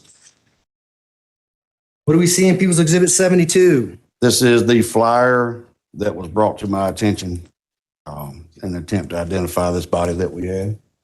And you made reference to dental observations. Yes, sir. Could you talk about that? A noticeable gap in a rather large two front teeth. They're noted in these pictures, matched up with the body that we had under the bridge. And you talked about contacting people in Colorado. Do you contact people with the El Paso County Sheriff's Office? Yes, sir. It was the sheriff's office. And did you let them know that you found a body out in Florida on March 17? Yes, sir. We explained to them, kind of described what we found, like the blankets and the body, stuff like that. Thought this might be Gannon. And then we went from there. And then is that when efforts were made to positively identify him? Yes, sir. We can go to People's Exhibit 73, please. What do we see in People's Exhibit 73? This is one of the blankets that was located inside the suitcase. And did you eventually make reference to these blankets and the pillow and things like that to the members of the Sheriff's Department in El Paso County? Yes. And was this evidence eventually transferred back to here, El Paso County? Yes, sir, it was. We go to 74 now, please. What do we see in People's Exhibit 74? Also another blanket that was located inside the suitcase. Would this be the other side of what we saw in People's Exhibit 74? Sorry. Yes, you are correct. Yes, sir. So it's one blanket, two sides. Two sides, right, correct. How about People's Exhibit 75? This is the pillow that was found inside the suitcase. And were you present when this pillow was x-rayed? Yes, sir, I was. Okay. What was located inside this pillow? Do you recall? 2 projectiles, 2 bullet fragments.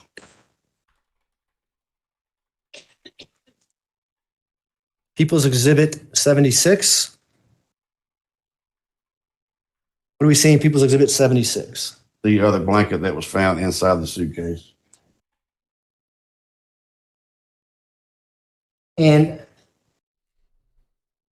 do you know how Gannon's body was transferred to the coroner's office?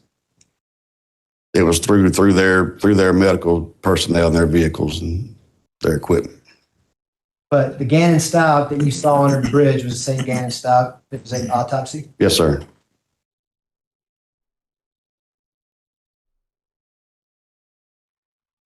Those are my questions, Your Honor. Thank you. Cross-examination, Mr. Tellini. How are you? I'm good, sir. How are you?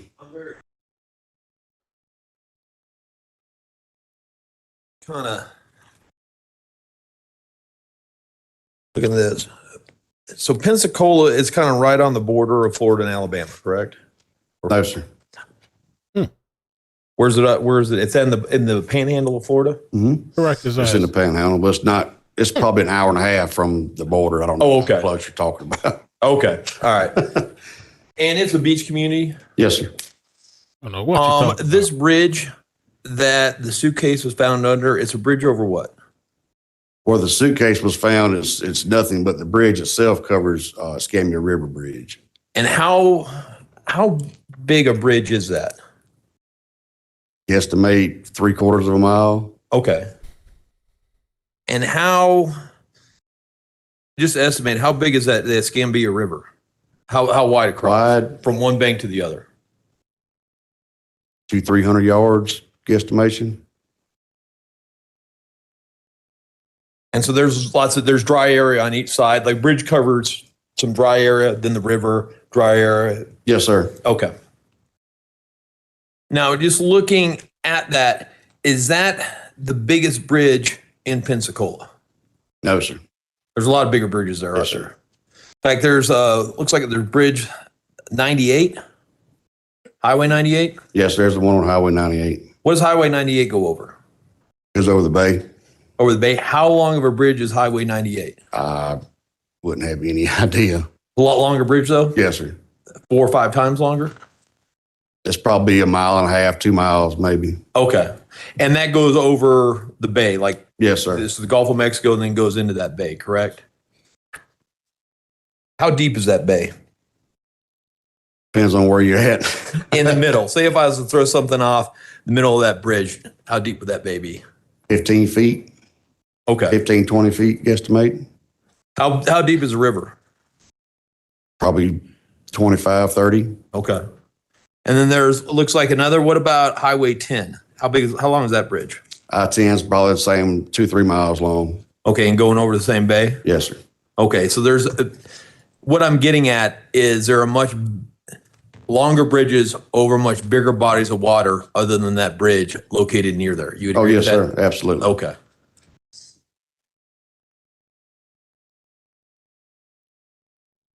I also noticed, did you take DNA from anybody? Did I take it? Yes. No, Or do you sir, know I if DNA was taken? It was taken.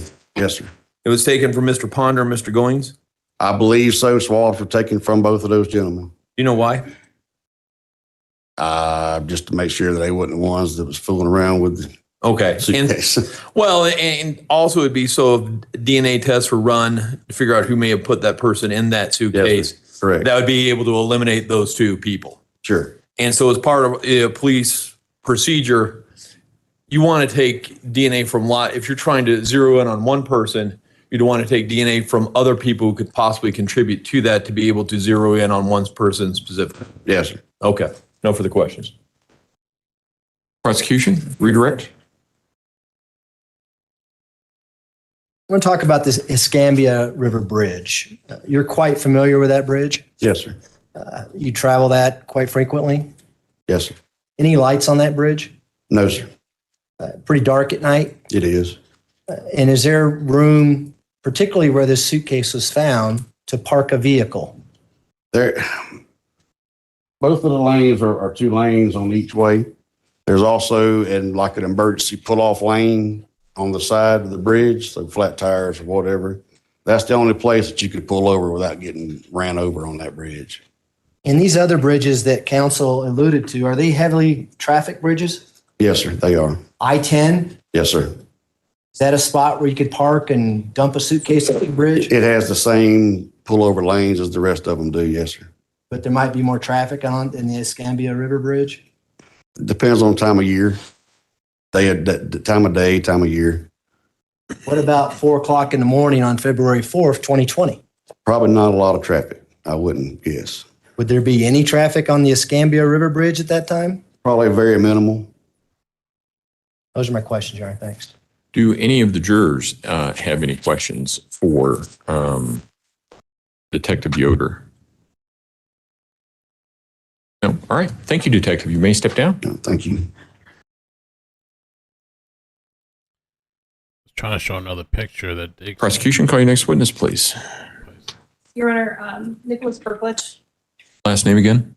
Berklich. Okay. Berklich. Nicholas Berklich?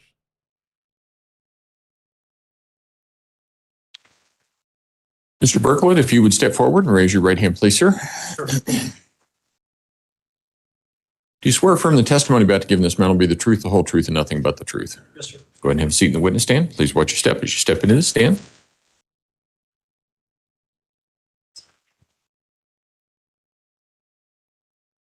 Hello, ma'am.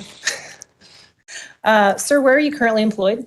I'm currently employed with the El Paso County Sheriff's Office. And generally, what's the nature of your role with El Paso County Sheriff's Office? Currently, I'm a major crimes detective. And how long have you been employed with the Sheriff's Office? A little over 18 years now. And in January into 2020, what was the nature of your role with the Sheriff's Office? At that time, I had just joined the major crimes unit, probably about 3-4 months prior. And as it relates to the nature of your work on the case that you're here before today, was part of your role assisting in the collection of various items of evidence? Yes, ma'am, it was. And in the collection of those various items of evidence, are you responsible for logging them in or processing them in some way? Yes, once they get collected, we either put it into temporary storage at the evidence facility, or we go ahead and process it in, depending upon what else is happening. And do you recall processing particular items of evidence as it relates to items from Gannon Stauch? Yes, ma'am.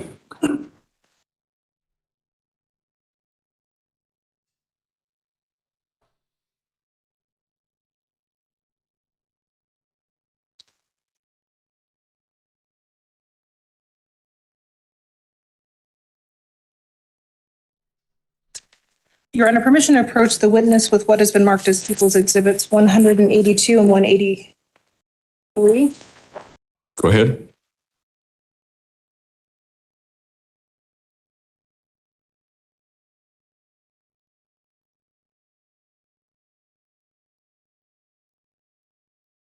Handing you what's been marked as People's Exhibits 182 and 183. Can you take a moment to familiarize yourself with them?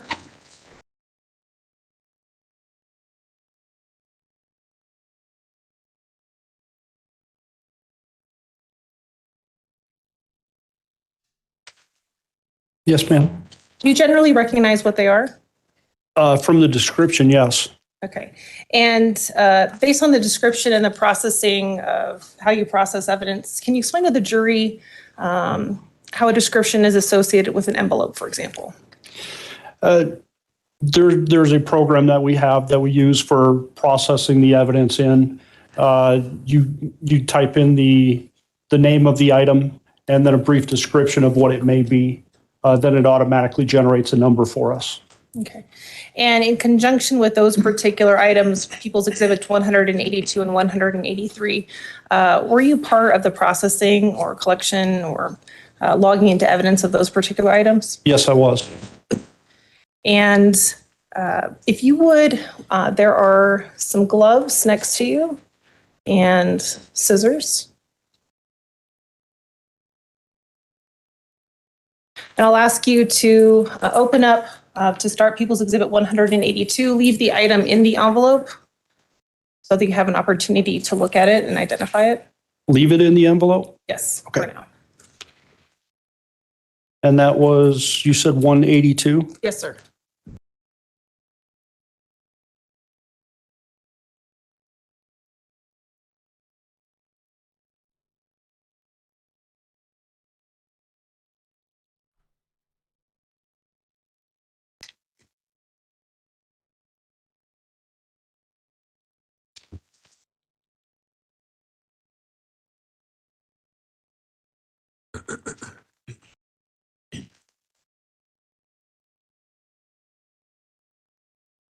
And now in looking in the envelope that's been marked as People's Exhibit 182, are you generally able to recognize the item inside as well? Yes, ma'am. And how do you recognize it? It's a toothbrush that was inside a holder that was brought to us. Okay. And based on the last time you recall seeing it, is it in the same or substantially same condition as when you last viewed it? It appears to be the same, ma'am. I don't see anything that stands out. Now you just held up the envelope. There's various colors of tape on the envelope. Does that indicate to you, or what does that indicate to you, I should say? It tells the red tape is the tape that I put on it. This blue tape is tape that somebody else has opened the package for whatever reason and has resealed it. Okay. At this time, Your Honor, the people have moved to admit People's Exhibit 182. Defense? Exhibit 182 will be admitted. Go ahead. Now, if you could take a moment to take out People's Exhibit 182 and show it to the jury.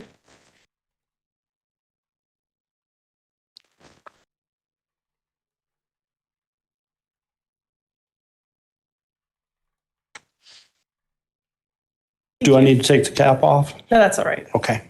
You can put it back in the envelope.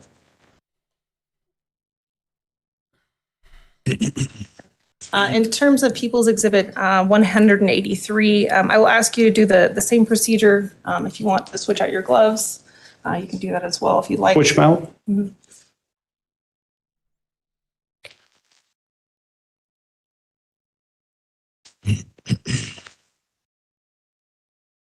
Of the back area. You That's follow. all I have for you. How about that?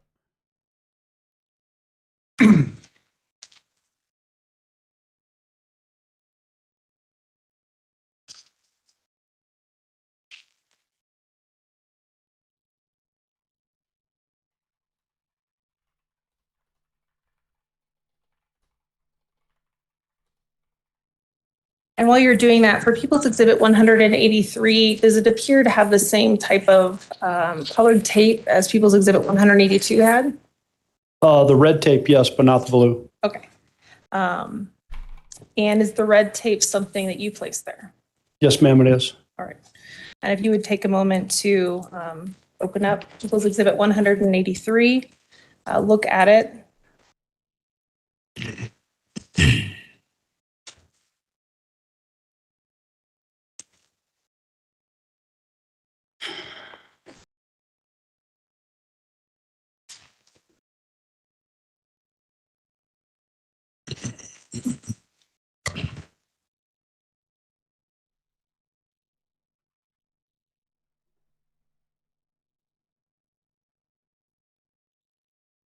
Yes, ma'am.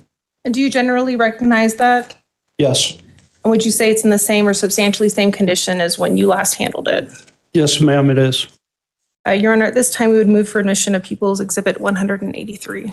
Mr. Cook? No objection, Your Honor. Exhibit 183 will be admitted. Go ahead. And if you would also take that item out and show it to the jury.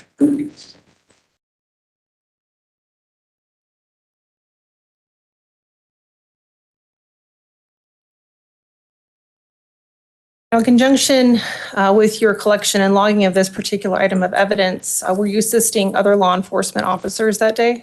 Yes, ma'am. And as the information was relayed to you, who do those particular items belong to? People's Exhibit 182 and 183. I was told that they belong to Gannon Stauch. In conjunction with your work on the case, you were also present at a residence as well. Is that right? At where? At a residence, at Gannon's residence. Yes, ma'am. And what was the address of that location?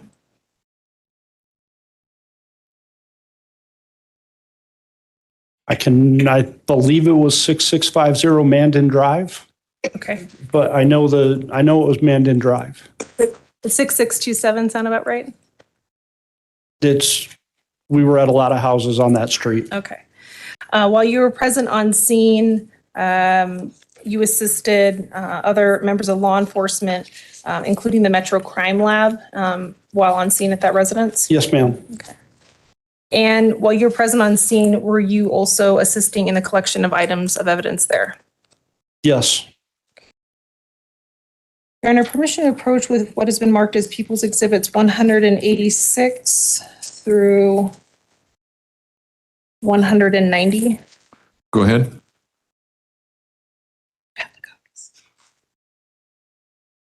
186 through 190.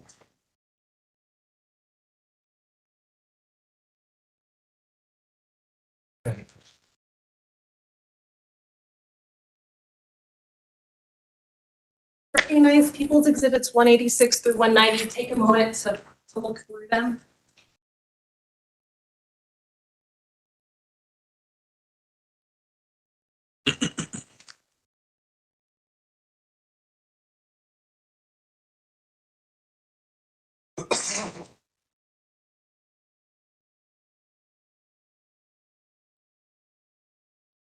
Yes, ma'am. Right. And do you generally recognize those exhibits? Pardon me? Do you generally recognize them? Yes, ma'am. And how do you recognize them?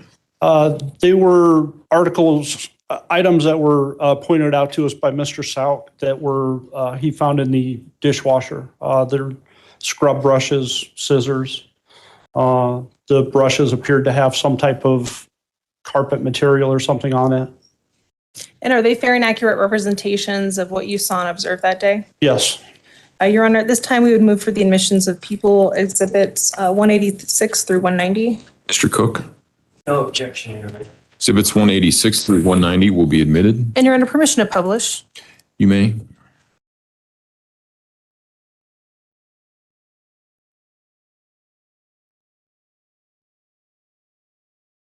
And if you will like, if you take a moment to look behind you, we have a pointer there if you want to use it by perhaps. No, it's in front of you. It's got the red handle on it. Oh, thank you, sir. Having a rough time. All right. Now you mentioned that Mr. Stauch had identified for you and other law enforcement officers that day, various items of evidence.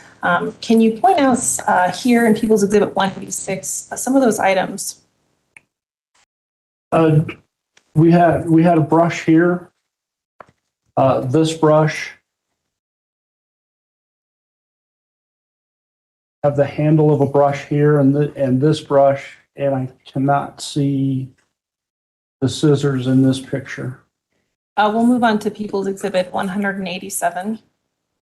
And here, that might be a better look. These are close-ups of the last photo. The brushes that you were explaining? Yes. Okay. People's Exhibit 188.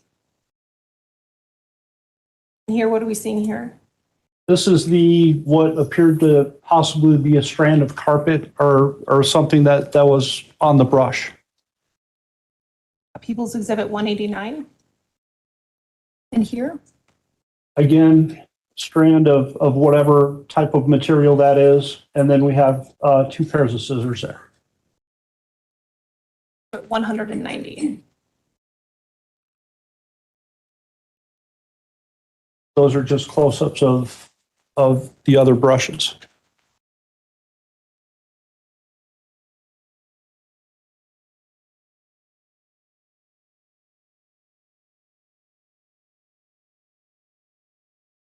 Your Honor, permission to approach the witness with what has been marked with People's Exhibits 191, 92, 193, and 194. So 191 through 194? Yes, Your Honor. Okay, go ahead.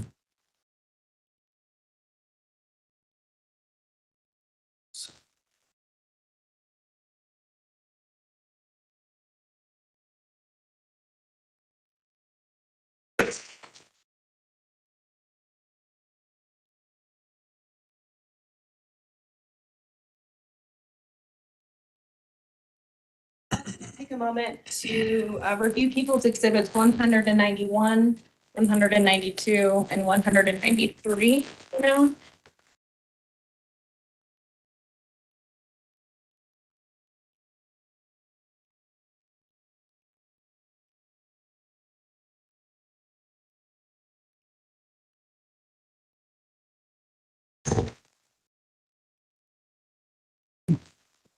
Yes, ma'am. And do you generally recognize those? From the type description, yes. Okay. Now, you'd mentioned before that part of the processing includes creating labels with descriptions on them? Yes. Okay. So we'll start with People's Exhibit 191. What does that appear to be to you based on your handling of that item? Pardon me, ma'am? Based on your handling of that item, what does that appear to be to you? A Brillo scrub brush.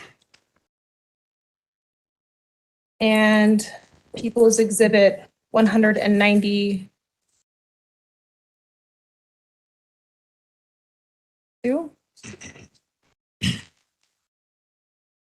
That is the blue handle, blue and white scrub brush. And People's Exhibit 193. The scrub brush with possible hair and carpet fiber. And you spoke previously about tape and tape that is used on each of those exhibits. The tape used that you personally placed there? I did not package these. The detective that collected the items actually did the packaging of them. And when you were present at the residence that day, you viewed each of these items as we see in the previous photos that were shown to you? Yes, I did. Okay. And based on descriptions of People's Exhibits 191, 192, and 193, do those appear to be the similar type of items that were photographed that you went over with the jury? Yes, ma'am. Okay. People's Exhibit 191, for example, is what particular item is that? That is the Brillo scrub brush. People's Exhibit 192, based on the description there, what is that? That is the blue and white scrub brush. And People's Exhibit 193, based on description, what is that? The scrub brush with possible hair and carpet fiber.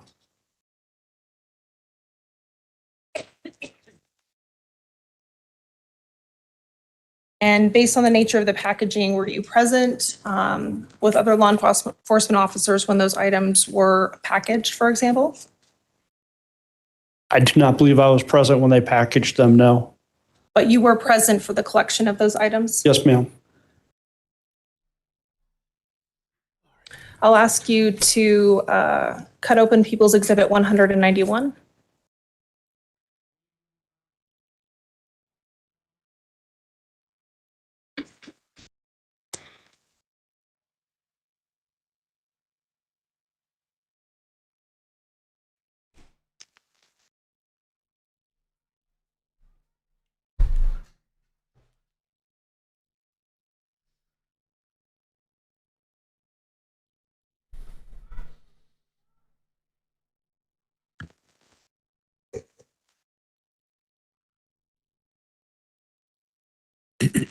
Thank you, CB. I stepped out for a second. I'm back.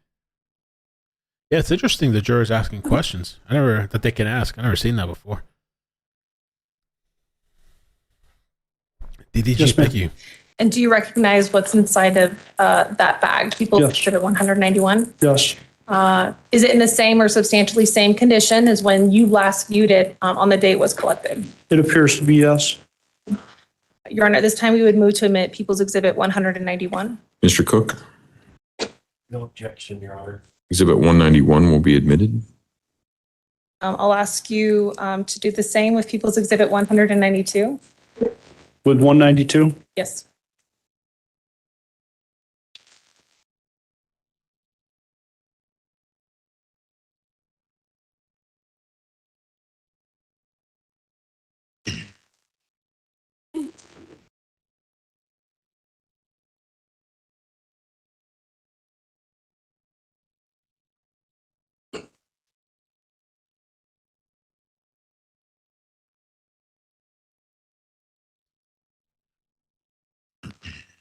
And do you recognize what's inside the bag marked as People's Exhibit 192? Yes, ma'am, I do. Is it in the same or substantially same condition as when you observed it being collected that day?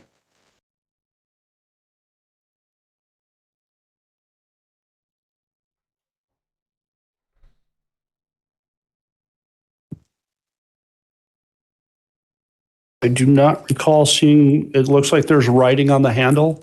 I do not recall seeing that when it was collected. Aside from the writing being present now, otherwise, is it otherwise appear to be the same Yes. object? Yes. Your Honor, at this time, we would move for the admissions of people, Exhibit 192. Mr. Cook, No objection. Exhibit 192 will be admitted. And the same with 190. Yeah, I've never seen that either. They haven't asked questions there. I wonder what happens when they start asking questions. Are they going to ask the witness directly, or do they have to go through like the judge first or something? Can they ask a couple of questions?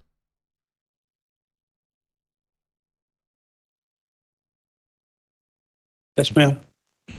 Does that appear to be something that you recognize as being collected that day? Yes. And does it appear to be in the same or substantially same condition as when you last saw it? Yes, ma'am. Your Honor, at this time, we would move for the admission of People's Exhibit 193. Mr. Cook, Exhibit 193 will be admitted. Your Honor, permission to approach the witness? You may. In addition to a collection of various brushes that you've looked at, do you recognize Exhibit 194? Yes, ma'am. How do you recognize it? It's marked as being a empty vinegar bottle that was collected out of the trash can. And when you were present, did you see that particular item while you were present at that residence? Yes, ma'am.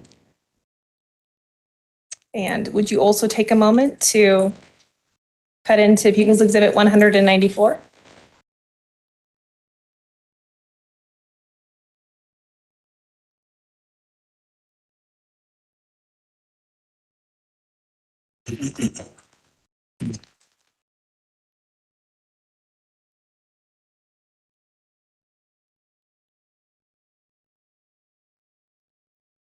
And again, do you recognize that? What's Yes, inside ma'am. the bag? Yeah. And is it in the same or substantially same condition as when you last viewed it? It appears to be yes. Your Honor, this time we would also move for the admission of People's Exhibit 194. Mr. Cook, Exhibit 194 will be admitted. Go ahead. After collection of these various items that are tedious to open, but what is your role in handling or passing off these particular items to other members of law enforcement? Typically, the detective that collects it will take it to the evidence facility. Sometimes, depending upon if somebody else is going there, they'll hand the package off, and that person will take it to the facility and put it in temporary storage. And then later on that day, next day, the detective that collected the items will go down and process the items they collected and put that into the facility. And at that point, may they be available to other members of law enforcement for testing purposes, et cetera? Would they be? Yes. They could be removed from, they could be signed out from evidence, and there would be a chain of custody that is kept. As part of this case, you were also present for the collection of other types of evidence, and specifically swabs. Does that sound familiar to you? Yes, ma'am. You're under permission to approach with what has been marked as People's Exhibits 184 and 185. You may. Go ahead.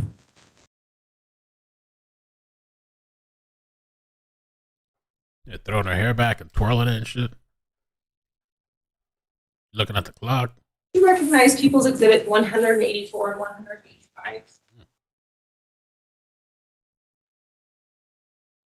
Yes, ma'am, I do. How do you recognize People's Exhibit 184? They were buccal swabs that were taken from Mr. Stauch and Ms. Stauch. And just Or Ms. Hyatt, I'm sorry. specifically 184, what swabs are those identified as belonging to? These are from Mr. Stauch, And People's Exhibit 185. are from Landon Hyatt. And in terms of the collection of those swabs, were you present when those were collected? Yes, I was. And did you observe them being collected? I actually took the swabs. All right. And we see there appears to be some tape on there as well, those particular envelopes. Yes, ma'am. So as part of your processing of that, is that tape that you placed there? The red tape is, yes. And No, go ahead. I'm sorry, I did not package these. I handed those off to, after putting them in the package, I handed those off to Deputy Montville, and she's actually the one that sealed the envelopes. Now, in terms of, we mentioned some words that maybe not everyone is familiar with, but what is a buccal swab? It's a DNA swab that's taken from the mouth, saliva. We just use a long Q-tip and rub it around the inside of your mouth, your cheeks, and just collect the saliva. Okay. And what is in People's Exhibit 184 and 185, what specifically is that inside each of those envelopes? I'm sorry, could you repeat that? What is specifically in People's Exhibit 184 and 185? It's a package that contains two of those Q-tips, and you run them both at the same time. And as the packaging appears to you, is it in the same or substantially same condition as when you last viewed that? I would have to open it up to see those packages, ma'am. You can go ahead and do that, yes. Sure.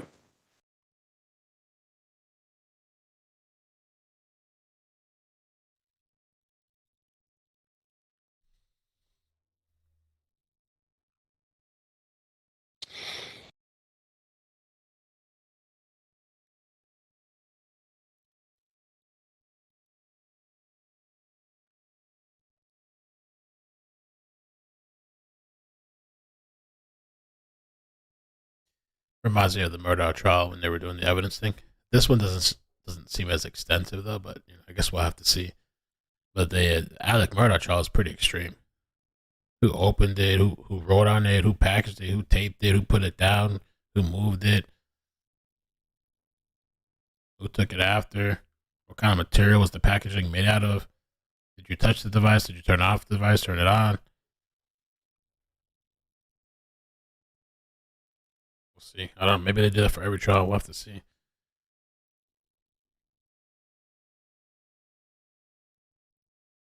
That one does appear to be the same. And just for the purposes of the record, are you specifically referring to People's Exhibit 184? I'm sorry. Yes, I am. All right, thank you.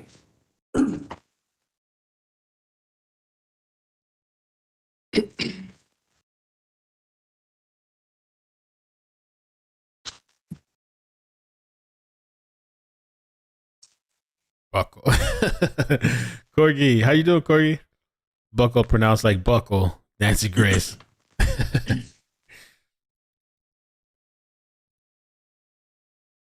And yes, on 185, they appear to be the same. Your Honor, at this time, we would move for the admission of People's Exhibits 184 and 185. Mr. Cook, No objection. exhibits 184 and 85 will be admitted. True. At least he's wearing gloves. In addition to the collection of those buckle swabs, were you also called to respond to the residents for the collection of a particular item that belonged to Gannon, a switch? Does that sound familiar? Yes, it does. Do you recall exactly when you responded that day? I believe it was the morning of February 29th, 2020. And who did you receive particular items from? Who provided them to you? Mr. Stauch. And did he indicate, well, let's take a step back. Your Honor, permission to approach the witness with what has been marked as People's Exhibits 195, 196, 712.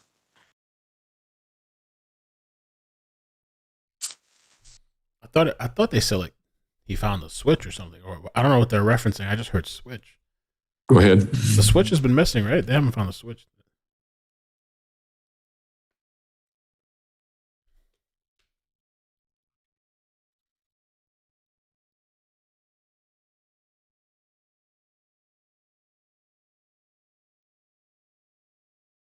Ask you to look at People's Exhibits 195 and 196. I know it's getting packed up here. I'm gonna set this one right here for you. Yes, ma'am. That's blocking the camera. You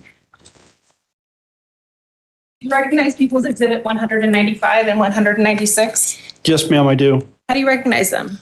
There are photos of the case and the stitch, the switch. I believe it's a Nintendo game. And are those photographs very accurate representation of what you saw that day? Yes, ma'am. Your Honor, at this time we would move for the admission of People's Exhibits 195 and 196. Thank you. Mr. Cook, No objection, Judge. exhibit 195 and 196 will be admitted. And Your Honor, permission to publish. You may.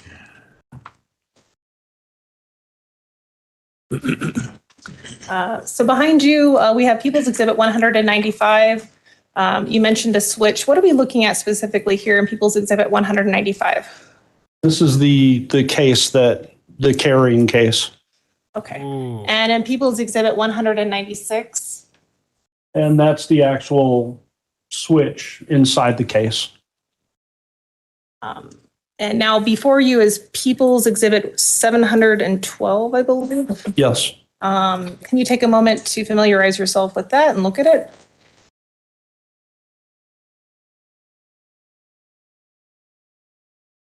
Yes, ma'am. Do you recognize that? I do. How do you recognize it?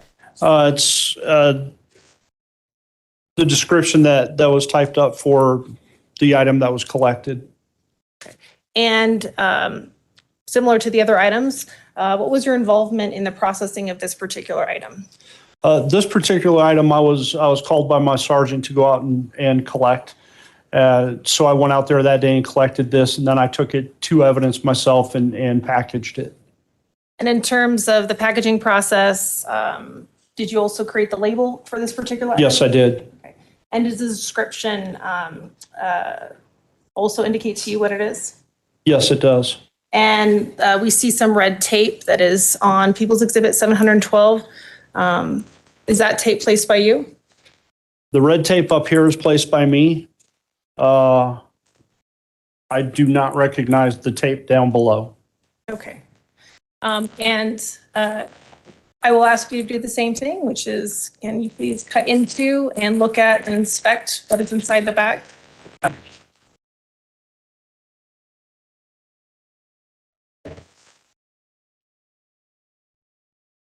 Thank you, Corgi. How do you say it? Corgi and horses. I always say Corgi. Corgi. Thank you so much. Corgan's horses. I'll read it after when we get the break. Thank you, Sweet Lips. Thank you for the gift membership. Appreciate that. A lot of people getting memberships today. Jeffrey, Karen. Oh, Karen, how you doing? Karen got the gift membership. Oh, creation is made for you, Jamie. Mom to Yes, ma'am. Great. And in looking inside the bag, would you say that's in the same or substantially same condition as when you last handled and packaged that item? Yes, ma'am. Your Honor, at this time, we would move for the admission of People's Exhibit 712. Mr. Cook? Exhibit 712 will be admitted. Go ahead. The general scope of your role in this case, in addition to collecting various items of evidence, was that more or less the scope of what you did in this case? Yes, I was basically a support detective. If there were leads that needed to be handed out and you're available, you get a lead and you go work that for the lead detective.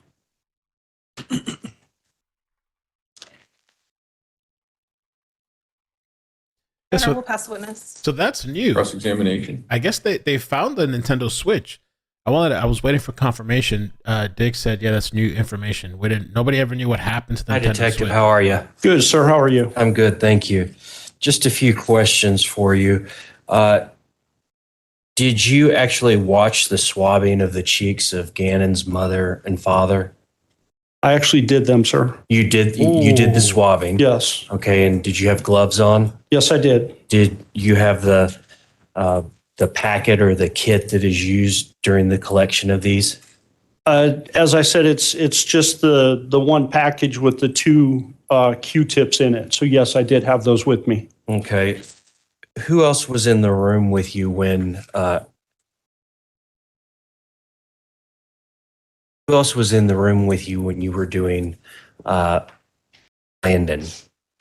I do not recall anybody being in there. It may have been Detective Montville, but I don't recall, sir. Okay. And was anybody else in the room with you when you did Mr.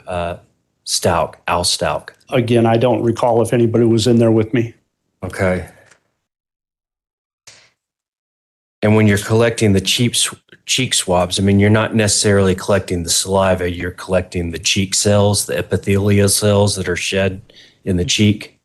Pretty much whatever the Q-tip picks up is what's being collected. Okay.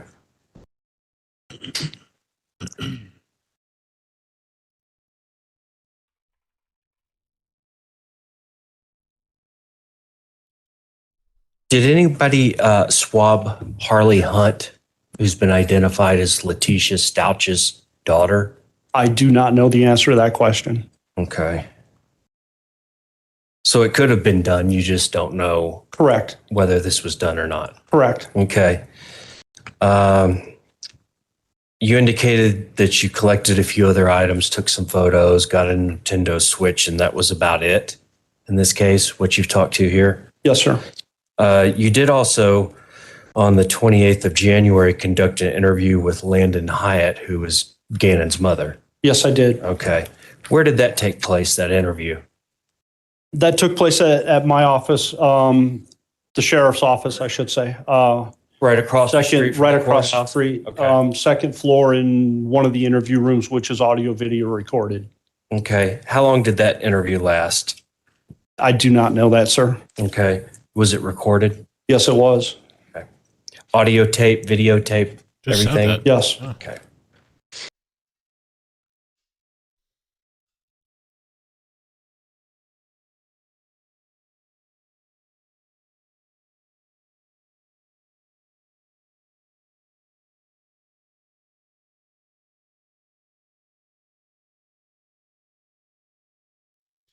Yeah, this guy, he's the one that did the opening statements, I think.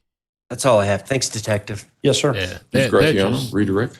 No redirect, Your They might Honor. as well just lay down. Do any of the jurors have any questions? No? All right. Thank you, sir. You may step down. Thank you, sir. They might as well just lay down. I'm just here. Prosecution, call your next witness, please. Literally on the elevator, Your Honor, on his way here. Okay. So Well, let's actually take about let's do a stand and stretch, a seventh inning stretch kind of thing while we're waiting for the next witness. So yeah, less That's a than an good hour. idea. There's no trial tomorrow for Thursday. I thought there wasn't going to be any Friday, but people are saying over there in Colorado the courts are open on Friday.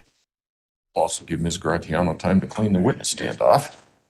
I said it'll give you some time to clear the witness Somebody stand said they're off. watching the rain. Somebody, damn, I had that picture. So I lost it. Let me send it. T-Bag sent this. T-Bags, we were talking about earlier today that like Leticia looks so creepy, and I had mentioned she reminded me of that person from that movie, The Ring. And so this guy made a little picture. Well, he took Leticia's face and kind of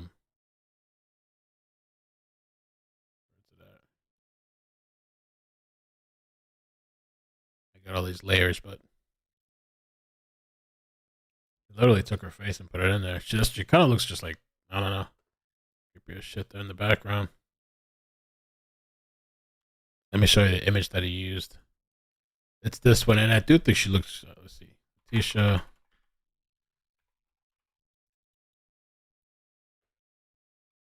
Trial files.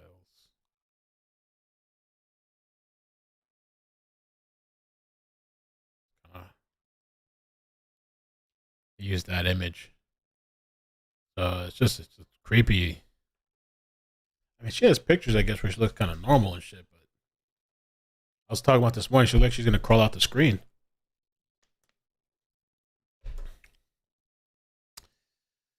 All right, let me ask, does anybody know about confirmation? I texted Jennifer, but she's still in the courtroom.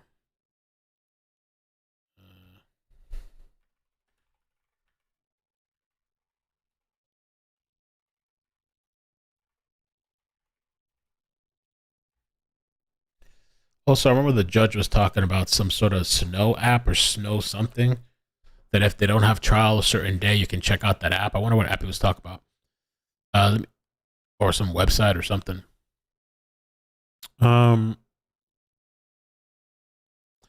Corrigan, thank you so much again for the super chat. Appreciate the love. Thank you for coming back. Says, hi Mel, dental hygienist. Oh, okay. I know these things. LOL. Thanks for covering this trial. Congrats on your successes. Thank you so much. It's nice to see you in the chat again. Kelly, 9-month membership. Amazing.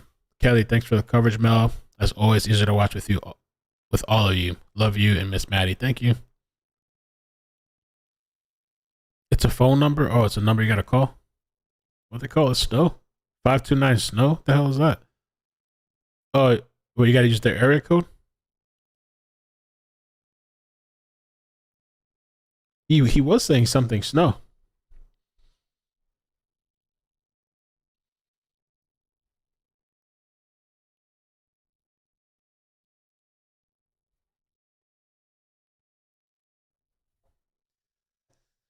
The lady, that's her friend there in the back, the one that called in earlier during lunch. She's in the trial. I think tomorrow I'm gonna do a live stream with her, probably like a little hour live stream, and have some questions, and we can mention her channel, and she's working on a book too.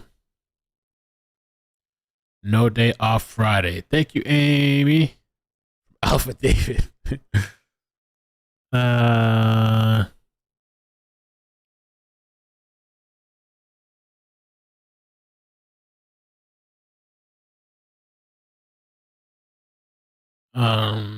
No day off for Good Friday. Okay, that's what Amy says. She pulled up the main website. Oh, okay, we got the calendar year holiday. We're in April. No days off, baby. April. No, looks like we're good. Okay, so I'm gonna schedule the stream for Friday. We're back Friday. Y'all thought Good Friday was a well, I did too, apparently. Day 4. Stop trial.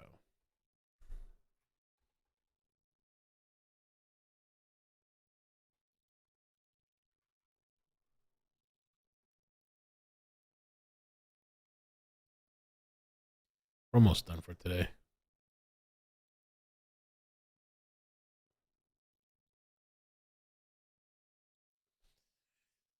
And I'm glad we got some of the things worked out too, some of the kinks.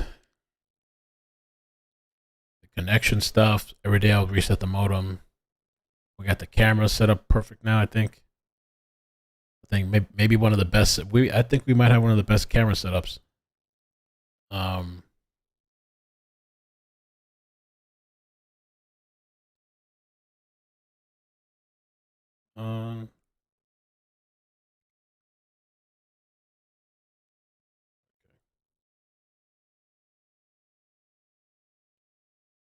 So Friday, April 7th. Tomorrow's no trial.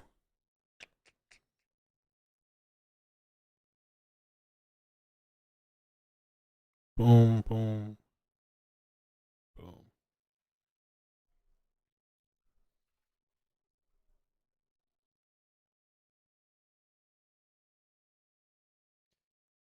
Share.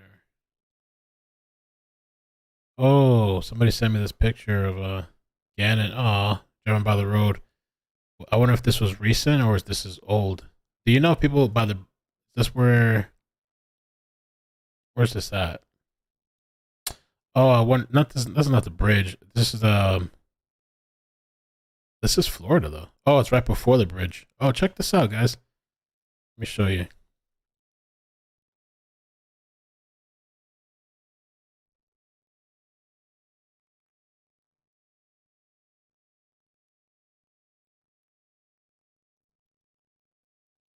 Again, it's like a memorial thing. I was just emailed this. Alyssa, thank you. This just hit home. Thought I'd share. I wonder if she was driving by right now and saw that or earlier.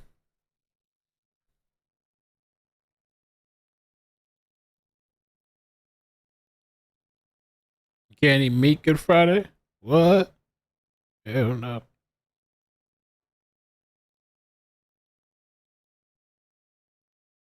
Hell to the no.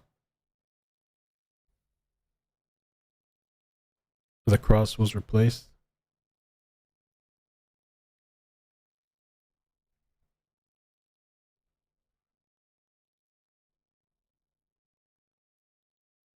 Who was she winking and smirking at? The jury already complained about her, saying she was making gestures and stuff. They're uncomfortable. Photo memorial. Thank you, Alyssa. Here's a pic from Google Maps. Oh, okay. Gannon's memorial on the side of the road. Oh, okay. Thank you. Thank you. I haven't seen that before.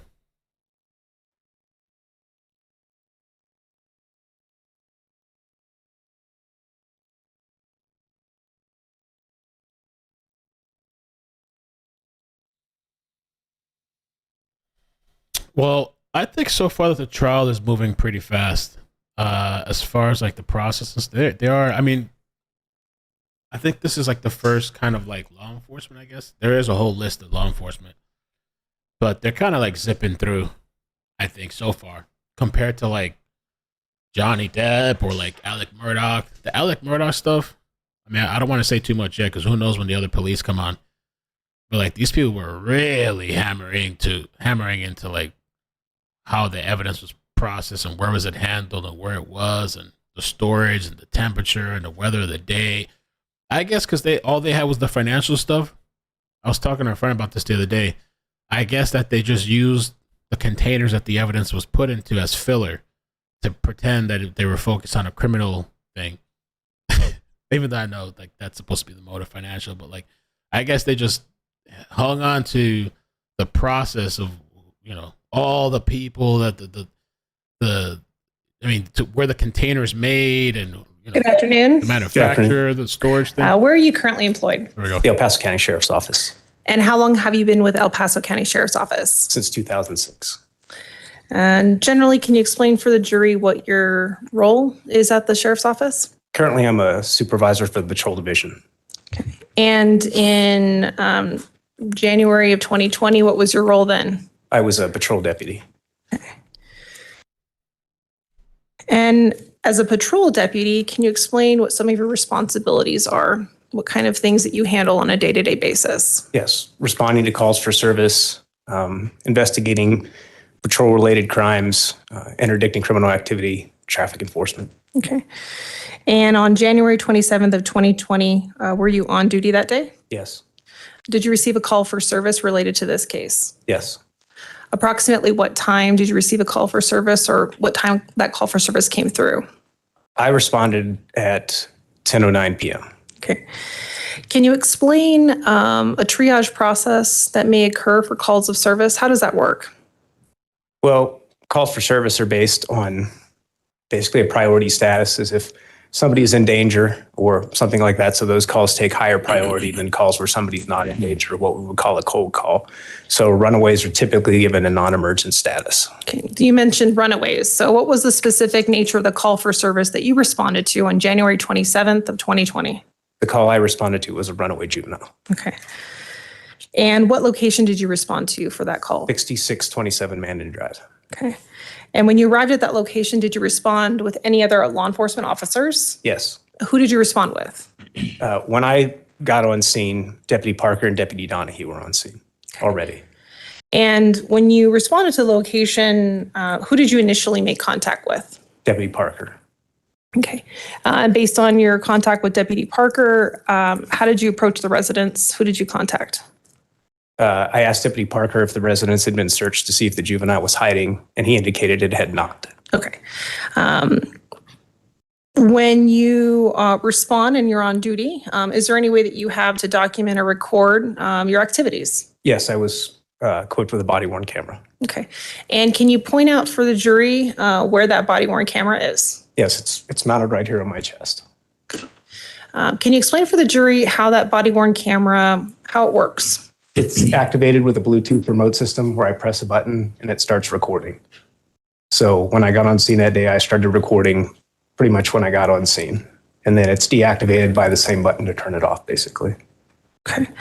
And in terms of audio and visual, what does it record? It records both audio and visual. However, it's mounted securely on the chest, so it only sees forward. So if my head or something turns, it won't see that. My body actually has to turn for the camera to see something.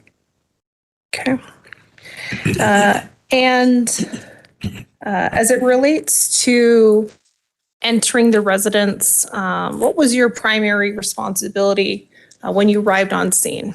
So I was a secondary responder. So the two primary deputies were conducting an interview on scene. So after I determined that the residence had not been searched for the juvenile, I asked Deputy Parker. After I asked Deputy Parker got consent to search the residence. So I began to search the residence for the juvenile. Okay. And to be clear, the consent to search the residence was for what in particular? To find a hiding child. Okay. Basically. When you arrived at that location that day, was your body-worn camera working? Yes, it was. It was operational? Yes. Did you have an opportunity to review that body-worn camera? Yes. Your Honor, permission to approach with what has been marked as People's Exhibit 210. To review the contents of that disc. I did. Okay. And is it a fair and accurate depiction of your body-worn camera when you responded on scene that day? Yes. Your Honor, at this time would move for the admission of People's Exhibit 210. Defense? Exhibit 210 will be admitted. Go ahead. Your Honor, permission to approach. Sorry? Oh, yes, go ahead.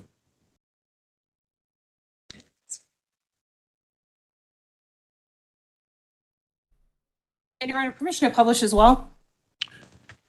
May.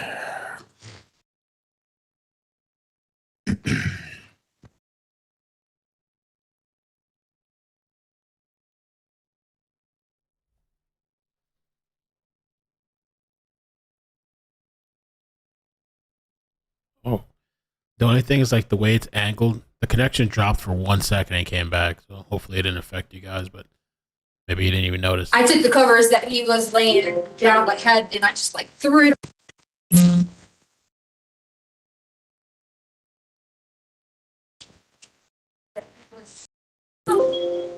I took the covers that he was laying down, like had, and I just like threw it on there because I got my daughter out and the dog's out. She was working, and it was something. I know, it was something that we were just like. Did he take his bike? No. Okay, because somebody saw a little kid on a bike. They posted it, but I didn't know if he brought it. Well, he did, unless he took it sooner and brought it back because Lena ends up getting a bike. Okay. And rides the bike because hers had broke. When she ran into him, I say ran into him as in not physically, but she somehow got his bike because hers wouldn't work. So he could have at So one they were point. here. Okay. Yeah. They were supposed to go pick him up for Right. dinner. Okay. Blue, And he never black, called. They thought he was at his black. friend's house. He was like, Yeah. he just started sleeping. So We they had- were gonna we pick had him him up down on the road. one- on one- And he was never there. There's And a he never went to his picture friend's someone house. said he was on. Okay. And he was reading the switch. Do you mind if my partner looks around the house real quick? Yeah, yeah. Because kids, they hide. And Thank you. They can hide for hours. Yeah, no, we've already checked the camp, like the. Is there any other kids here? Yeah, there's kids here. I say kids here. There's my sister, 2 dogs. Okay. Right. Yeah, no, he's definitely, he was out there for big run and blah, blah, blah. So, he's telling me a timeline. I know you said that y'all didn't meet the 6th. Yeah, so it was. But you go back here, you went down there.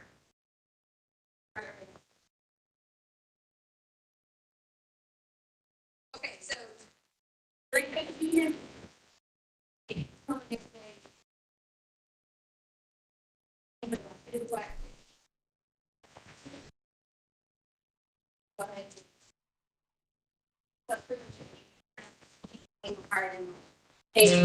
Side, like all these things. So.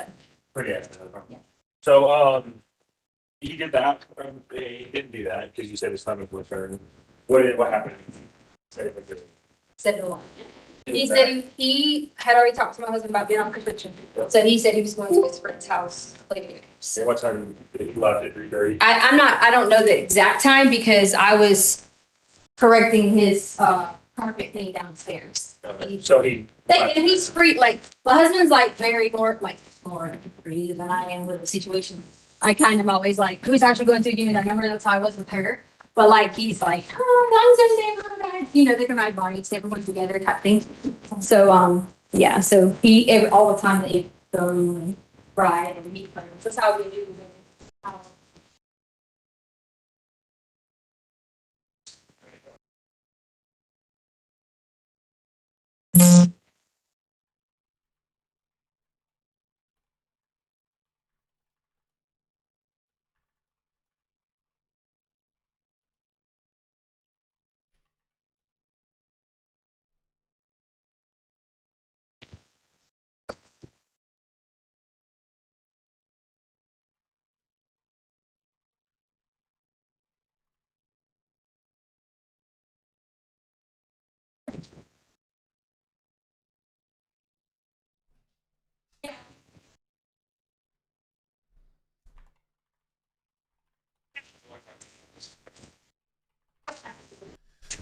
I'm trying to find out.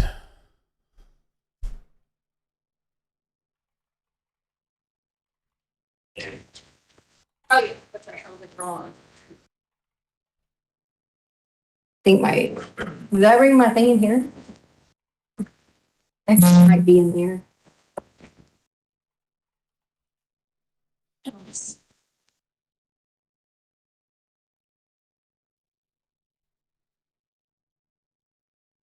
Can you get her?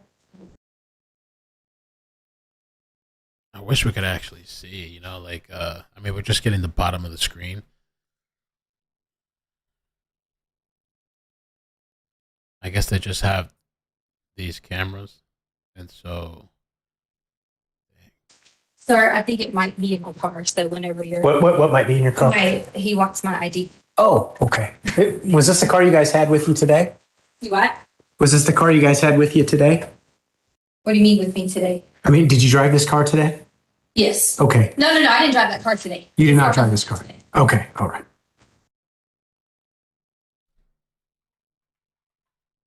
Has he ever hit in anything like this before? No, this is. No.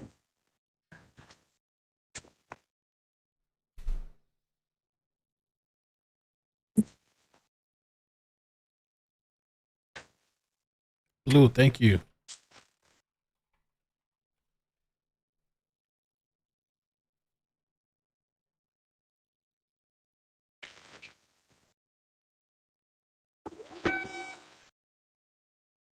Amazing.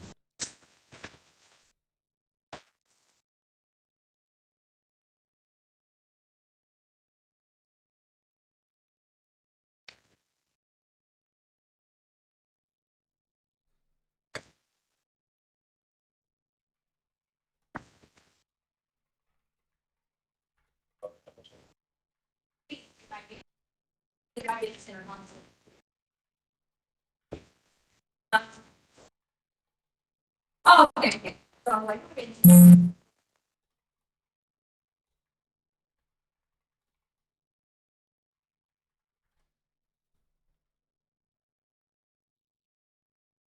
All the way from Mexico. Hey, Christy. Be careful, man. I don't know. People disappearing out there.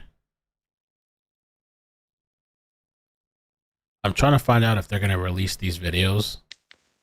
You know? Yeah.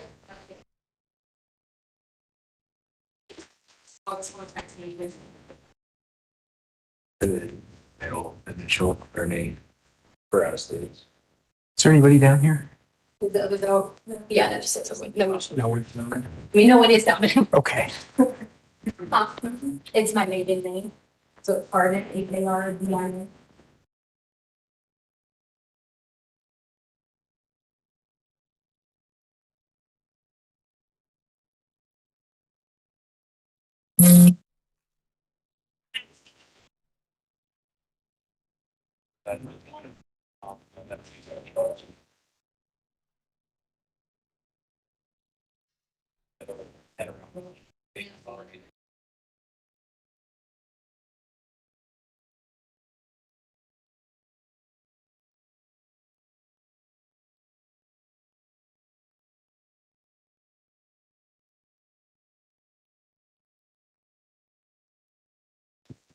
Yeah.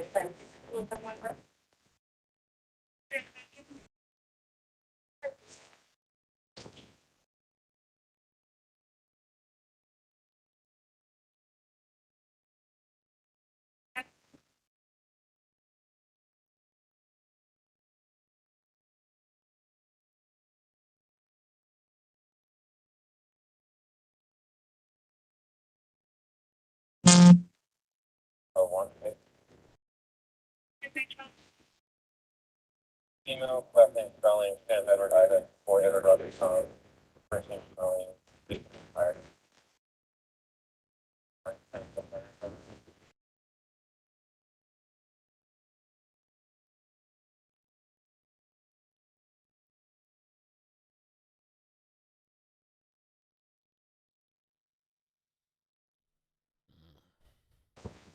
Isa, thank you for the super chat. It says, thank you for covering, Mel.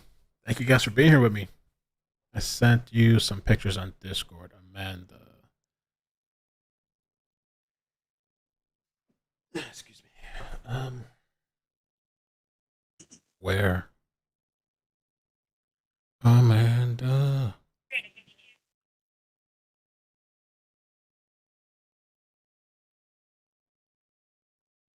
Oh, there we go. I see it now, Amanda. Thank you. Oh, that's beautiful. Thank you for sending that. Gannon's memorial at his mom's home. Oh, I haven't seen that. I'm gonna download it so I can show you.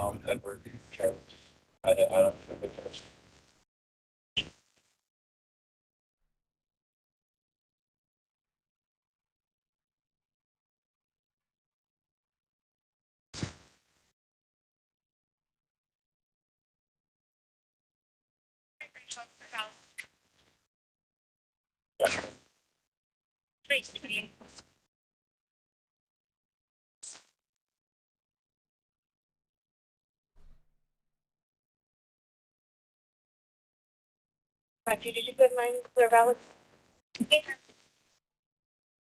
Copy.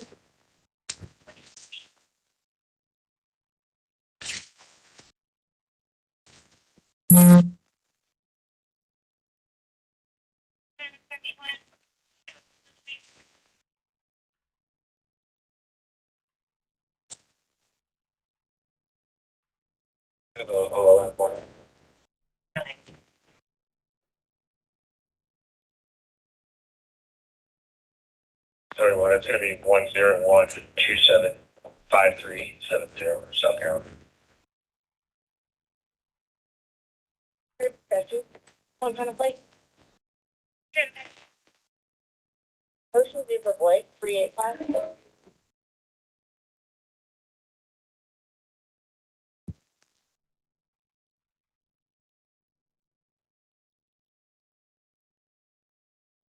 Good, hi, Josh, for Blake, 385, for a white 717, registered to Danny Friend, 2805, Media, and the great expiration 920.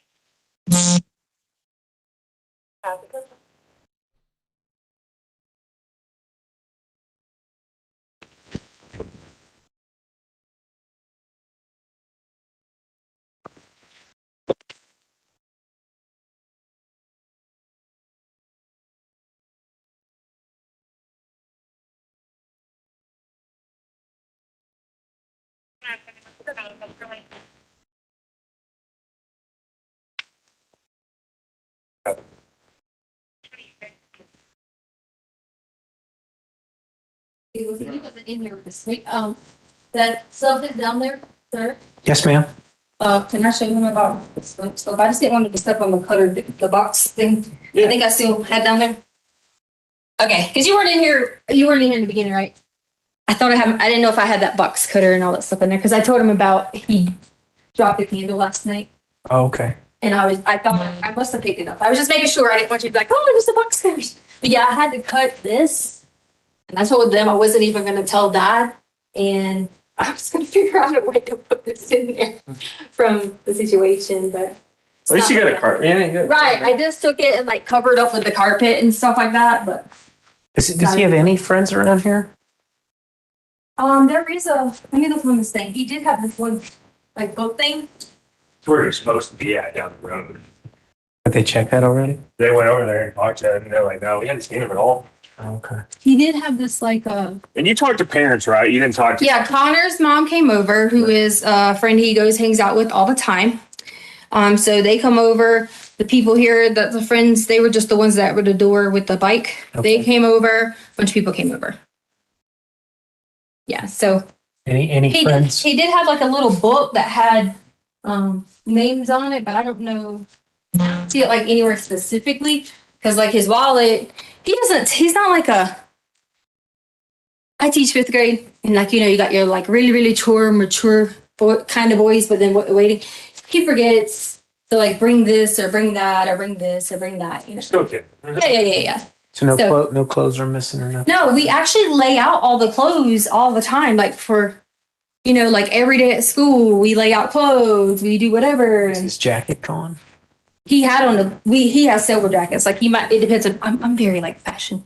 So like it just depends on jackets. Like he might have this black one with this, or there's a blue one with this. So he had a jacket. Oh, yeah. Okay. Silver jackets. Like, I mean, you see the kid has, you know, like tons and tons of clothes, and he just, you know, he has all that stuff. So,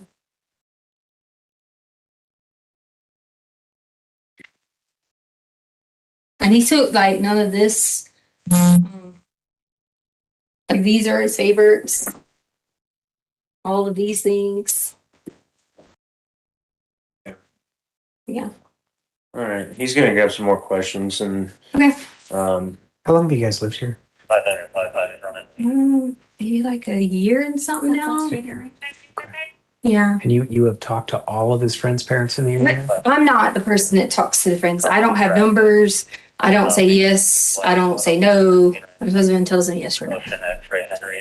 So he has all the numbers. So there could be some friends that you don't know. Right. Because I don't know the people like that. And a lot of the time that I was here, I had a job on the East Coast. So I had to fly back and forth for a lot. So I didn't really meet a lot of people, you know, like my husband did.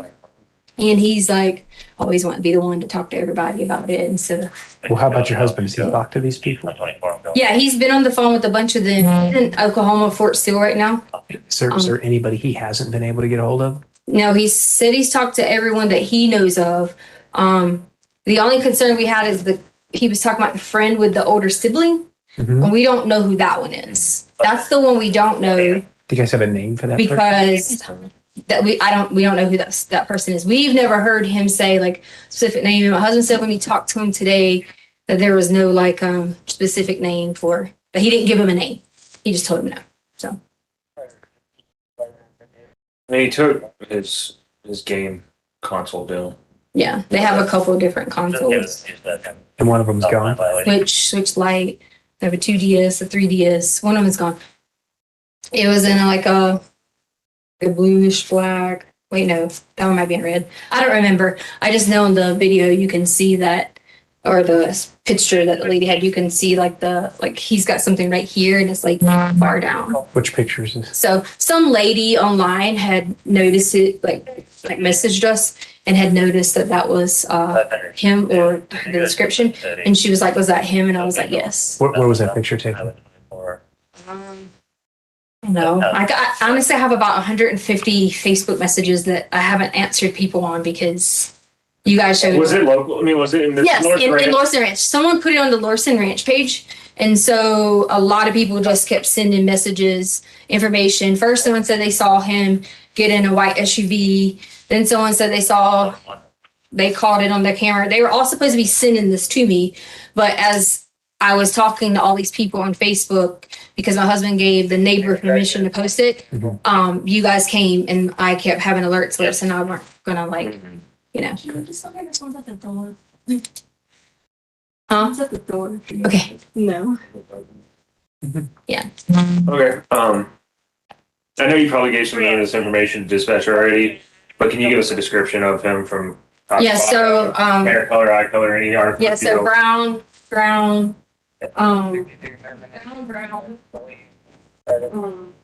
very pale, like whitish color skin. I guess somebody's at this house that they don't. And then The parents may not know. and then Well, they said that 410. there was a weird text that Dad got about something about 90. bath salts, and hey, if you And then I if sent I you that can get some picture. bath salts, do we have any bath salts? And my friend will let me play Sonic or something at their house. You sent that to his dad? Yeah, I got it. And then Mom goes through everything, finds oh, let's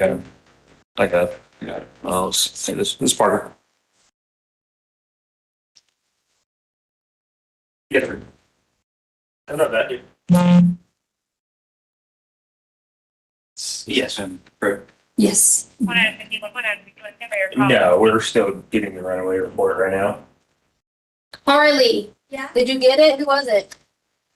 Okay, I appreciate it. Oh, okay. Okay. I just didn't want any of the people, neighbors, popping in. Yeah. So he would have been. What post was his wearing? Blue jacket, blue jeans. and console that he left with. So it's probably in his house right now playing games. That's what me and my husband absolutely think, and we think we absolutely think that, and we've calmed our stress level down after our 4-hour week over that. Like a thick, heavy winter jacket, a sweatshirt, windbreaker. No, like the ones I was showing you guys in there, kind of like a little windbreaker type. Yeah. Okay, good to know. Is there anything distinguishing? Okay, perfect. Yeah. Does he wear? I'm mid, so I'll be on the line. They asked me about tattoos and earrings and all that. Like I'm So gonna there was end up, nothing. I'm gonna end up asking a whole lot of the same questions that dispatch asked. Oh, yeah. Right. Yeah, if you hear anything from the school, let us know, please. All right. Oh, bye. Just on Roy Cat. Okay. Yeah, we already talked to a bunch of people at school. Yeah, he said security. Because there was a game or something tonight, and so that was like one of the things we were thinking if, I guess, they went to like the basketball game or something. But He said there was Parks and Rec going on, so. Smith. Yeah. What? It was the off duty. no, Oh, okay. he said somebody in the neighborhood or something. Does he have a dentist he goes to?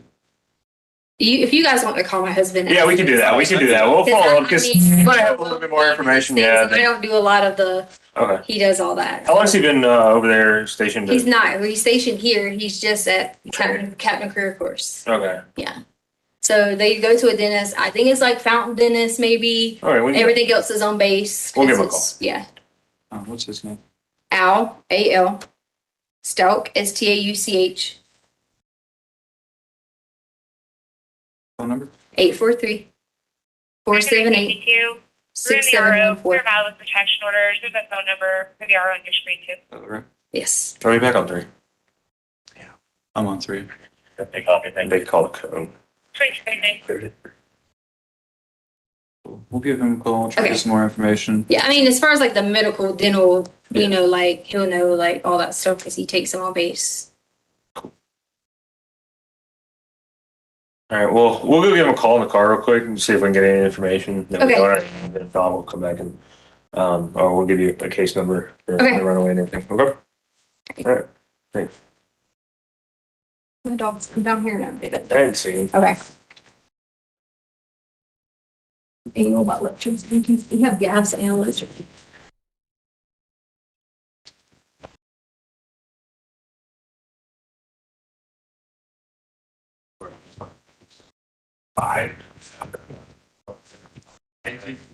Any choice in gathering any vote?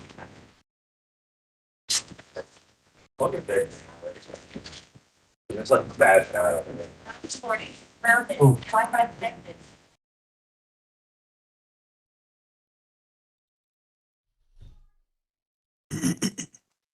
Deputy, in terms of demeanor of the female that we see present in the video, based on the nature of calls for service that you receive, how would you describe that demeanor?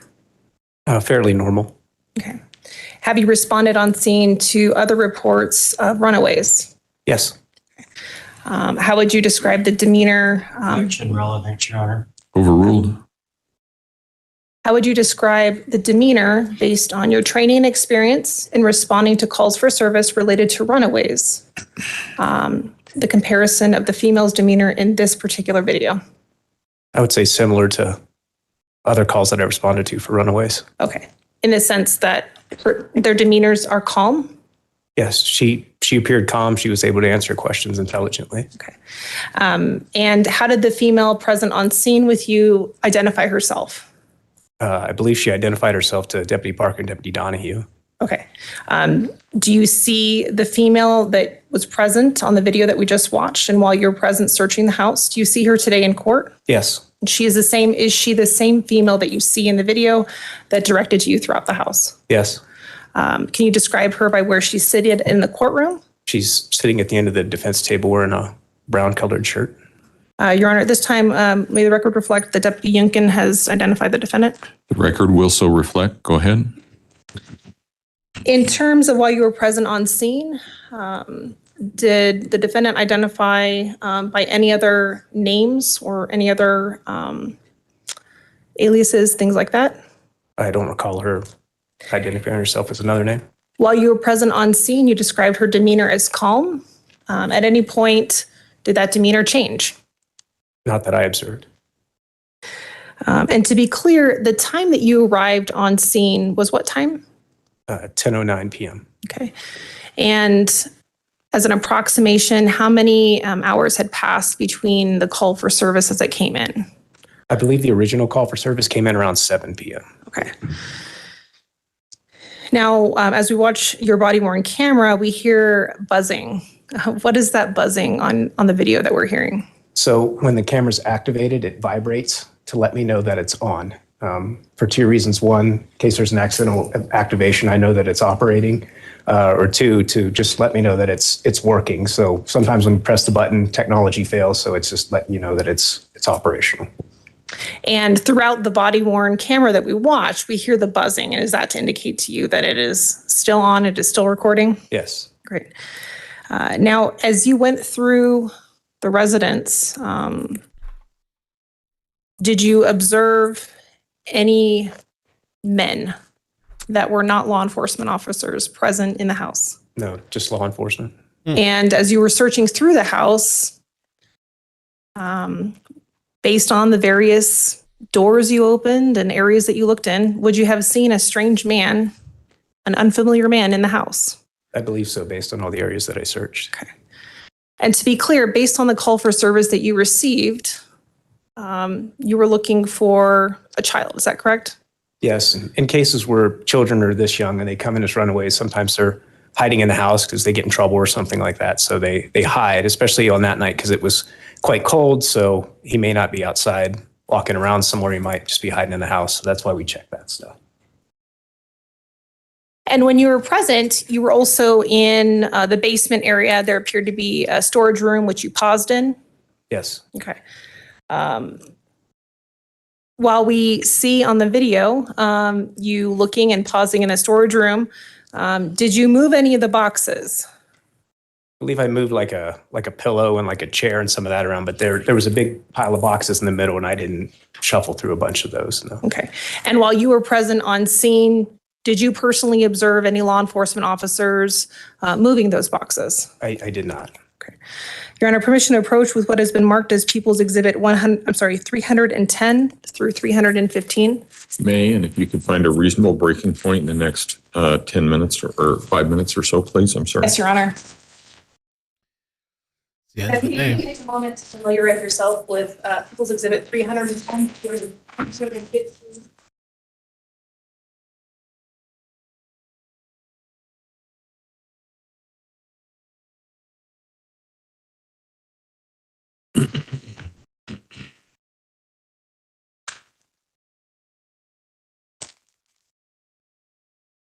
Do you generally recognize those? Yeah, they appear to be still shots from my body-worn camera footage. And for a particular area of the house? The storage room.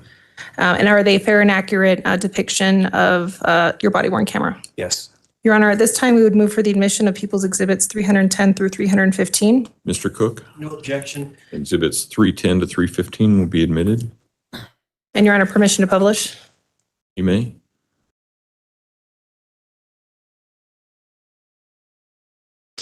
Deputy, behind you, we have People's Exhibit 310. What are we seeing here in your still shot? Picture of the storage room, some boxes and containers. Okay. In People's Exhibit 311, I guess that's a clearer shot of that. Yes. Okay. 312. Farther back. Okay. And to be clear, the boxes that we were seeing on the right side of the exhibit, did you move those? I did not sort through those. No. 313. Would this just be to the left of People's Exhibit 312? Kind of Yeah. facing a different way? Yes. People's Exhibit 314. Can you orient us here for People's Exhibit 314? Yeah, that is the pile of boxes kind of in the center of the room. Okay. And People's Exhibit 315. That appears to be a storage container by the door. Okay. And thank you. Deputy, in terms of while you're searching through the residence, at any point did the defendant direct you where to search? No.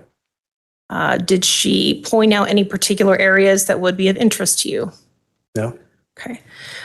We see that when you're in the storage area, you paused. You appeared to look in, I don't know if you would describe it as a crawl space or how would you describe it in the storage room? There's kind of a void under the stairs. Okay. Did you see anything there? No.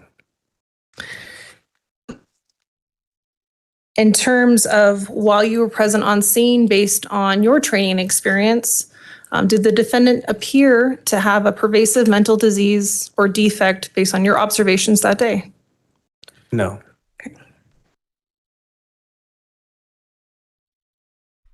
And while you searched through various areas of the house, in the top floor and in the basement, at any point did you see any shell casings?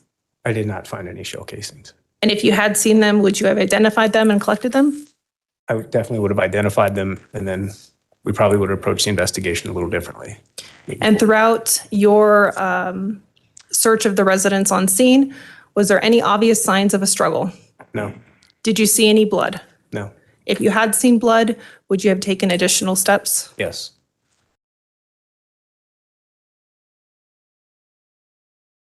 Your Honor, we'll pass a witness. All right, I think we'll take our break. I'm going to make this real easy on the deputy.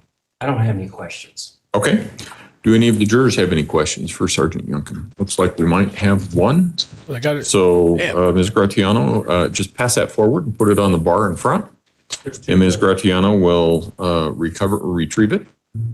Oh, damn. Another one coming. The defense? I mean, I guess better for us, but sorry, I'm chewing on this thing. Better for us and for the case, but he's like, Your Honor, I'm just gonna make this easy. I have nothing. No questions. Nah. Like, wow. I'm telling you, man, from those opening statements, I get he has to do something like whatever. It's a really tough, like, I don't know what you're gonna do. How would you even handle that as an attorney? But he was already defeated. When he walked in, he was about to, that was part of the act of walking out, but he was done. He was done. He's like, I just gotta be here. It's the law. Like, I was like, wow, bro. Dang. I'm just gonna make this easy. No questions. No questions. Fuck it. That's why I'm like, I think it's kind of moving fast. I think, and maybe even the maybe the prosecution expected these people to have some questions and shit. They're just kind of rolling over. And the question this guy was asking earlier, how long is the bridge? How deep is the water? And sometimes, what did he say? Sometimes it's current or something or what? He didn't have nothing. But I mean, again, at the same time, it's like, what do you do with this kind of case, man? Damn, bro. I'm just gonna make this easy. All right, it's ready to go home. They said 8 weeks possibly, man, but the way this is moving, like, it's, to me, it's moving pretty fast. They're kind of like zipping through the witnesses. There's not a lot of fluff. A lot of the other trials, there's all this fluff and like objections and all this back and forth. Sergeant Youngkin, do you know who would have been the first person to describe the missing juvenile as a runaway? I believe it would have been Letecia Stauch because she made the initial call to our dispatch center. When you were searching the home, particularly Gannon's bedroom, did you notice any unusual scents or smells when searching under the beds? I did not. I just looked under there to see if a child was hiding under there, but I did not detect any strange odors. Did you see any large suitcases? Yes, based on the body-worn camera footage, it appears that there are some suitcases in those shots. I think what they were asking for specifically was a large suitcase. Oh, during my initial response, when I was looking through there, I don't actually recall if I saw a suitcase. Only watching the body-worn camera footage later do I see this suitcase. Okay. I will allow reasonable follow-up as to those questions only. Ms. Gratiano, do you have any? Your Honor. Mr. Cook?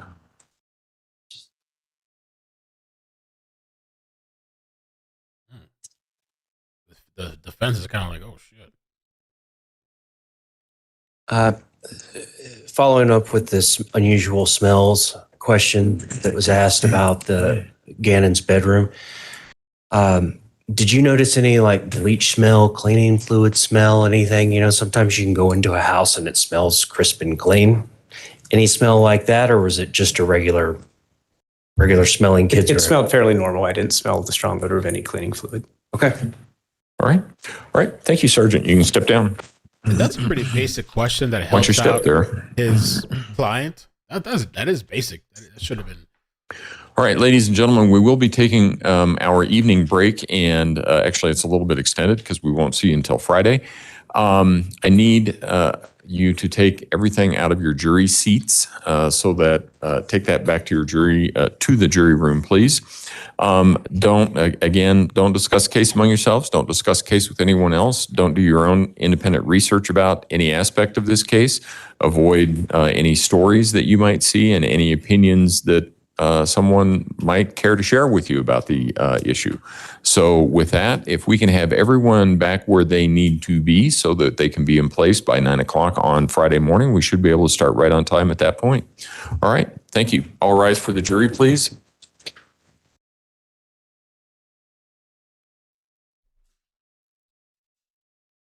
How'd she pull off there being no smell? Like as far as like cleaning supplies and stuff.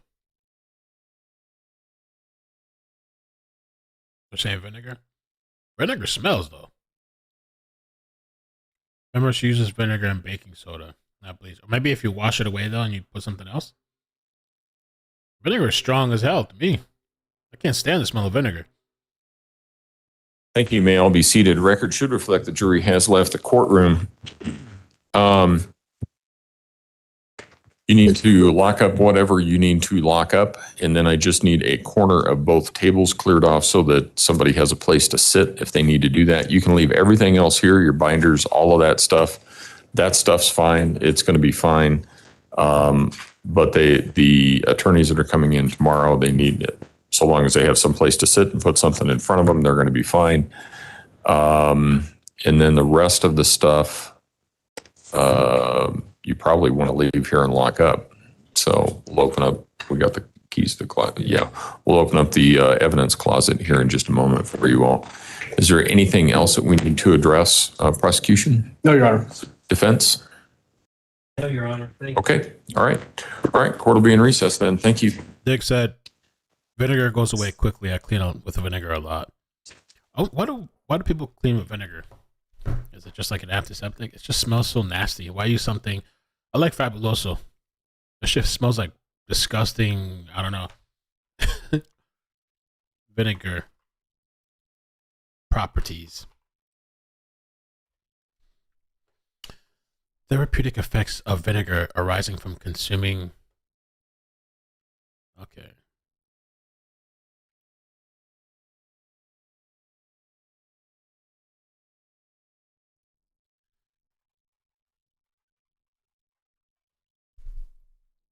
The acidic nature of vinegar is so powerful it can dissolve mineral deposit, dirt, grease, and grime. It's also strong enough to kill bacteria. It can be effective at stains and surfaces. It's inexpensive and easy to obtain and environmental friendly. Vinegar is frequently recommended as a household cleaner and can be effective on some stains and surfaces. I'm good with that. I'll stick to some. I'd rather the smell of bleach. I'll take bleach over vinegar. Bleach or some Fabuloso. Fabuloso just smells beautiful. It's chemical free. It's natural. Oh, okay. Cleans counters and even toilets. What a day. So we made it. It's been interesting. Let me show you these pictures that Amanda sent. Gannon's memorial at his mother's house. This is really nice. I've never seen this before. I'll see about the Sonic thing. Sounds back on Twitch. Okay. I'll see about the Sonic thing. I'll have to I want to talk to some people before we'll see about that.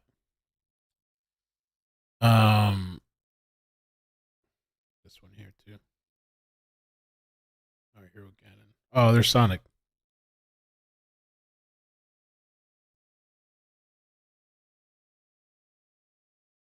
So they say that he loves Sonic the Hedgehog, the game.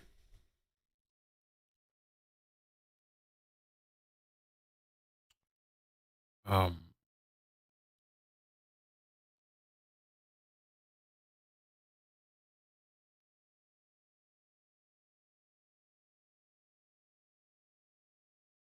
the other picture.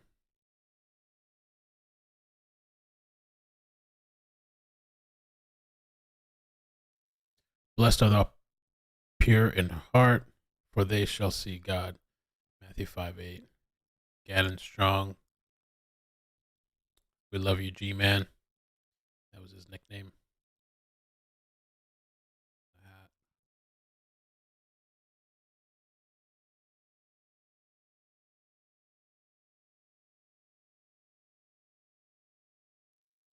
Yeah, to me, man, the defense, they kind of seem like they have that defeated type of energy. I can't imagine what it would be like even trying to cover a case like this. But there's some really good public defenders. You know, that's a really tough one. It's like a desperate like attempt, but I don't even think the guy wants to try. Kind of, and maybe maybe it's like a loss. They're just doing it to go through the motions. It's the publicity. It's like a lost cause, though. I mean, if you haven't seen the opening, watch that opening. Just watch that guy's part. I was like, wow.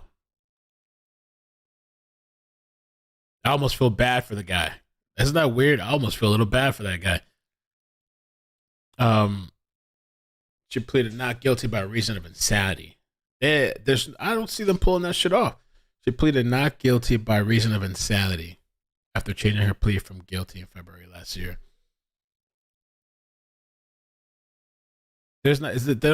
From what I'm seeing so far, there's not even a chance in hell. They're not even close so far. They pulled out the Xanax. She used to take Xanax at some point. She went to like a therapist that this guy, the father Al, only knew about one time because he went with her one time. And she took some Xanny. I mean, because I was like, if they had some like, I don't know, she got diagnosed with something before the fact, not after. You know, if she got diagnosed with something, I gotta see what that doctor. You know, we haven't seen a doctor yet. Psychotic crack. Defense claims she suffered a major psychotic crack from years of abuse.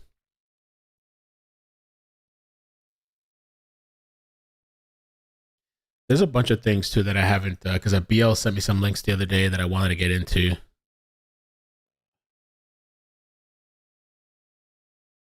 I don't know why that's not working.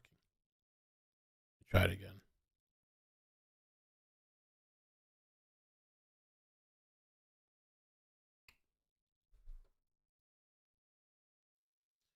Psychotic crack. I don't even want to play some of these news clips because they try to claim my videos. There's one organization out there that's trying to claim my videos. I think this one's okay. Saw Gannon's biological mother even running outside of the courtroom, just filled with raw emotion. Now, District Attorney Michael Allen was the first person to address the jury. He told them the question they will have to answer is whether Letecia Stauch is not guilty by reason of insanity. And isn't there, somebody told me there's some crazy clips from her in the preliminary hearings. Can we get that? Where's the preliminary hearing stuff? I heard she was acting nutty in that preliminary. There's some clips or something somewhere. Can we find that? The prosecution then showed an autopsy report which showed Gannon suffered 18 stab wounds, 3 gunshot wounds, and blunt force trauma. The 18? The prosecution then showed an autopsy report which showed Gannon suffered 18 stab wounds, 3 gunshots. Bro, overkill, hatred, anger. Prosecutors called the murder of 11-year-old Gannon Stauch deliberate and thoughtful as they challenged the defense insanity's claim during opening statement. I mean, that would be a damn shame if somehow this woman got with that insanity claim BS. Pleaded not guilty by reason of insanity after changing her plea from not guilty. She's over here trying to hoodwink everybody else too. She's been hoodwinking the investigators, or at least trying to, and Al, the father, and everybody else, and now she's trying to hoodwink the jury and the system and everybody and the world.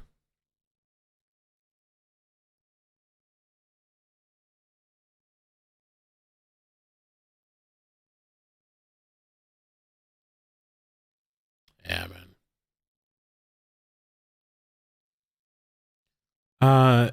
Cheesy Frog, thank you so much for the gifts. I saw that. Thank you. You guys are really, really kind, man.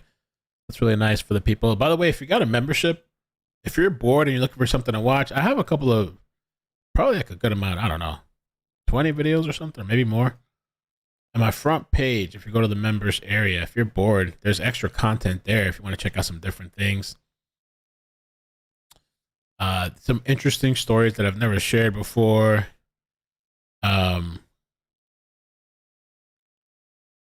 Just some funny stuff on there, weird stuff. The one person that was wishing my daughter to rot in hell. I got an email from this disgruntled person. The cease and desist stuff, the acid trip. If you're from 2010, the craziest year of my life, probably the craziest year of my life. There's some interesting stuff on there. If you're bored, you want to check out that stuff, definitely go and check it out.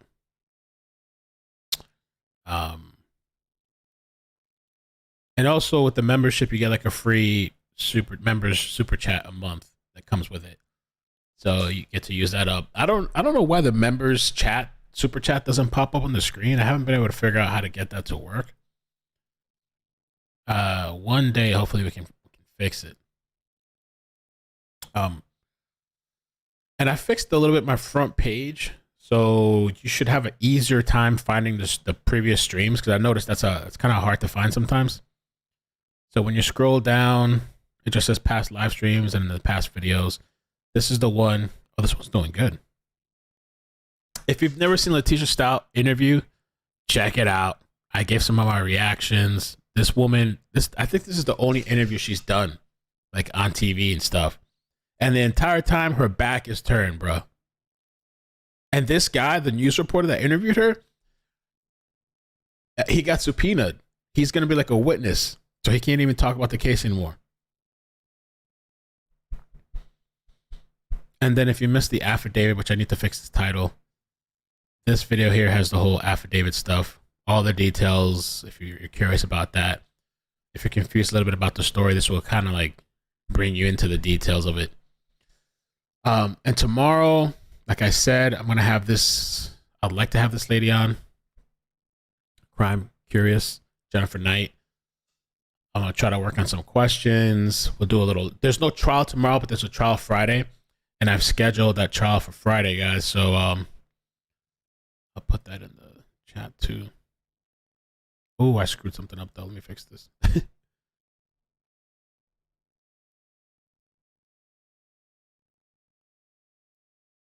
Okay, good. Almost, it's a good thing I changed that. So yeah, this is for Friday. I'll put it in the chat, but I'm going to redirect at the end of the stream.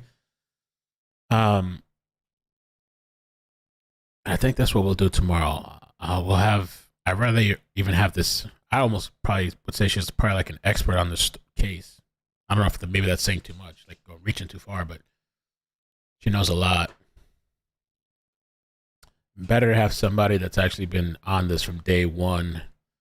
I'm still learning bits and pieces. I thought the whole life insurance thing was so interesting too, that she was the only beneficiary, but the whole thing with the life insurance that Letecia took out on, I don't know if it was just, I think it was the kids, right? That she was the only beneficiary, but that was from like, I think 2017. So why take out life insurance? Was it just, you know, the normal reasons why, or did she have that much forethought? I don't know that she had that much forethought. That'd be years. I heard the slow chat isn't enforced as a member, Cicely. I've had multiple people tell me that. Maybe one of the members, because I think maybe the admins bypass the slow chat, but maybe one of the members right now, try typing back to back and see.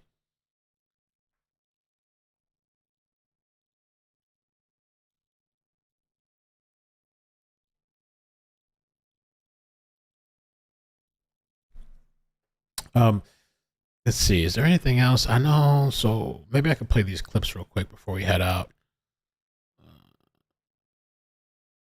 Watch Letecia Stauch court appearance. Should we watch this now? Okay. Or should we wait for tomorrow? Let's watch this now. You guys want to watch this? Let's watch it together. Let's check this out. I haven't seen this before either. Let's check it out. I feel like there's so much to like still learn about this thing, the story. Case. Gannon. Both sent this. I knew whichever way I went, I'd be wrong. But Staunch. I knew whichever way I went, I'd be wrong. But okay. I don't know how much you know about the extradition proceeding. See, yeah, you guys don't have it. Okay, there we go. There's the members coming through. Cicely, come on. What are you talking about? You restricted. Kayla. Hey, Kayla. Amanda. Just Jeff. Let's hold hands and watch together. Do you know anything about extradition? I didn't get a cat, no. Well, you're going to learn. I missed that cat. This morning, you have a decision to make.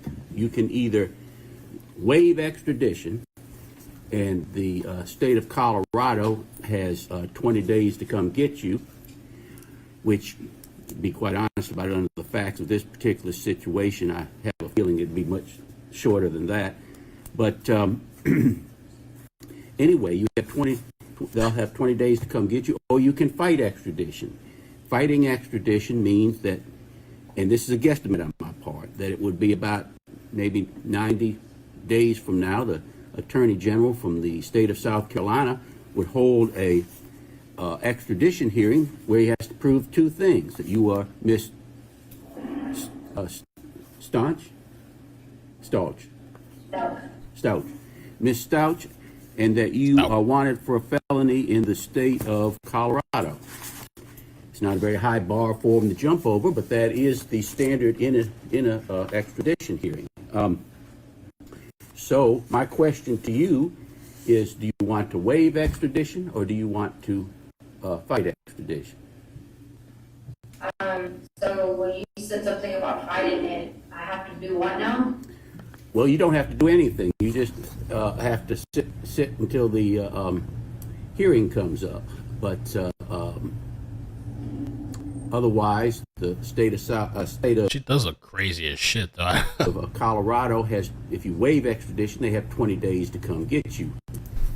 I would be surprised if they weren't already in the air, but that's just me. I have no factual basis for that, but I've just. They were here yesterday. That's who actually came. Oh, okay. So Yeah, what you right. want to do, young lady? You want to waive extradition? Or you want to fight? So there's a hearing here. What does that mean? They decide and determine what? If the hearing is here, what does that decide? It just decides whether you go back to Colorado or not. Well, I've still never been given the opportunity, like since the beginning, to even call my attorney to even talk to him about any of these things. Well, where is your attorney? I need to call my friend Laura, who has an attorney, but I was told yesterday that someone was going to do that, but they never did. Okay.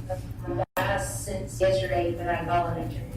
Well, it doesn't matter either way to me, because I'm just asking the questions. I don't care what the answers are. If you waive extradition, I will sign the extradition order, and they'll bring it back there for you to consent to. If you fight extradition, then they'll just have an extradition hearing sometime in the future. And the problem with fighting extradition is that the time you spend sitting waiting for the extradition hearing is always considered to be your time, not Colorado or whatever the requesting state's time is. So you don't get any credit. It's True, like, Andrew. I won't say wasting your time, but and there are very few. This isn't legal advice, but I'll tell you, there's very few defenses to extradition. But it's your choice. Oh, so you're saying it's not like a guarantee, it's just a hearing? It's just a hearing where they have to prove you are who you are and that you're wanted for a felony. Those are the two things they have to prove in an extradition hearing. That's all. The video itself is skipping, just so it's not the stream or whatever. So I mean, if you are who you are and you're wanted for a felony in Colorado, it won't do much good fighting an extradition hearing. Oh, you're saying they have to prove that. I see what you I understand. Yes. So Okay, what you want to do, young lady? so Colorado. Okay, well, I'll sign the extradition order, and they'll bring it back for you to consent to.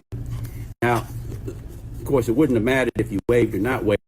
When somebody's somebody is a fugitive from one state, I don't let them be a fugitive from two states. So, it's not like if you answered either way, it would make any difference as far as the hearing today goes, because I'm not going to set bond. Of course, with the charges that are involved, I couldn't set bond anyway. Okay. Anyway, Yeah, I didn't run from you guys, so I don't want to be in trouble with you guys. So I didn't even know anything. So the date on that paper you had was wrong. well, let me tell you something else, and I didn't go into all this. But now that we've decided what we're going to do in this particular hearing, because of the charges you're charged with as far as today is concerned, I don't believe I'd say too much more. Okay?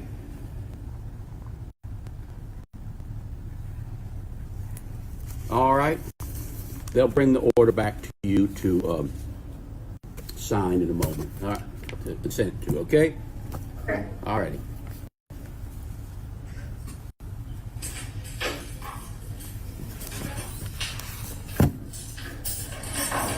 Oh, she was working too or something. Fix her hair too. Shackled hands or she gotta fix the hair. What the hell is that?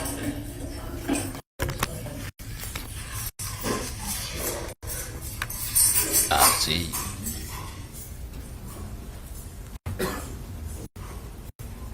That bitch is crazy. I know.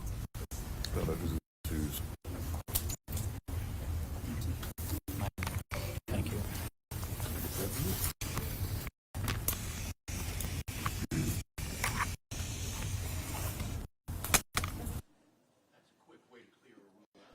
I guess that was it. Crazy ass. There's another one too that's like I don't know if it would have any copyright issues though. I feel like anytime I start doing like streaming trials and stuff, these media companies just start looking at my channel to see if they would start looking for what they can claim and shit. Out of nowhere, you start getting like bombarded with like this video's claimed, that video's claimed, that video, you can't play nothing.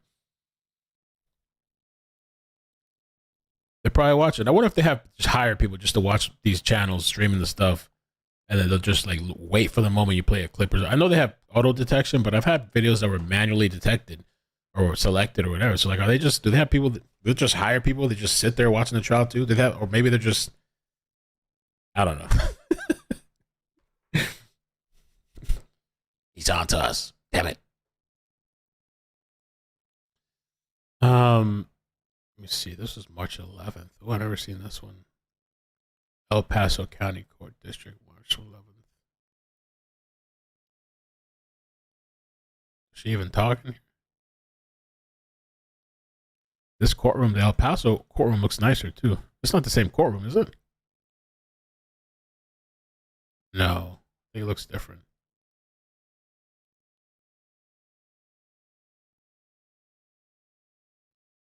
This courtroom that we've been watching now is pretty small. Yada yada mel. So why does it look like you have a superhero stance? Hero stance? What? Does it? Where? Now? So court's Friday, guys. Yes, remember, tomorrow's no trial. I'm going to move you guys over to the new stream for Friday, but I more than likely will be back tomorrow to talk about this case with Jennifer Knight. I'll have to set some things up. I'm going to rest for now. But we'll be back tomorrow, and then Friday the trial resumes. Every Thursday there's no trial. Thank you guys so much for coming through today. I'm also going to do the little maintenance things I need to do daily for the computer and stuff. We're going to get everything ironed out. I guess we got plenty of time. to figure it all out. Cheesy Frog, thank you for subscribing as well on Twitch. Thank you. Appreciate that. Thanks for the support. And River P, she said, thank you for the super chat. Says she looks like a Lumberton Indian. Did they say she was from Lumberton, North Carolina? I don't know what that is.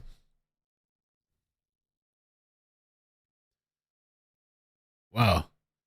Aw, you guys are so nice. I see the chat flooded with like @iCkEdMeL. Like it all looks orange and stuff on my end. I was like, what was that? Did I do something? Did I get in trouble? Pay attention, @iCkEdMeL. Let me show you. I was like, uh-oh. There's something. Damn, I just lost my thought. What was I doing? Saying? I don't know. Look, the orange colors. I'm distracted. Yo, can you hit like before? Anybody that hasn't hit like, can we get 3,000? We have 2,690. Can we get 3,000? Also, subscribe too, please. It would be nice to get to 280,000 eventually. By the time that by the a couple of weeks would be nice. Yeah, Miss Catherine, make sure if you're watching from the beginning, I had a stream earlier today and it cut off, so you can watch that stream first if you missed that part and then come to this one. There's 2 streams for today. I think what I'm going to do from now on, though, is I'm going to stick to 1 stream a day. Like, if I can, unless the connection issue happens. Because if I'm intentionally splitting the streams and then something happens, it leaves me with no notifications. And I want to have as many notifications as possible in case there's a chase, in case whatever happens. So, yeah. We'll keep the options open. So, but yeah, I love you guys. Thank you so much. And good night. Okay. Follow me on yo, the screen is crazy. And follow me on Twitch too if you feel like it. Just extra, sometimes I do extra streams on there. All right. And yeah, we'll be following this trial and I mean, at least now we can see the witness talking, which is good. It's improved a little bit. Yeah, and I think it's interesting too that like the father in the end did what he had to do to like get justice for his kid or Gannon. So yeah, we'll see. And I'm also curious too about the other audio files. Who was that? Who else is recorded? Who else is on audio tape? I don't know. So yeah, love you guys. Good night. Peace. Bye. Adios. Bye. Make sure I have the thing set up.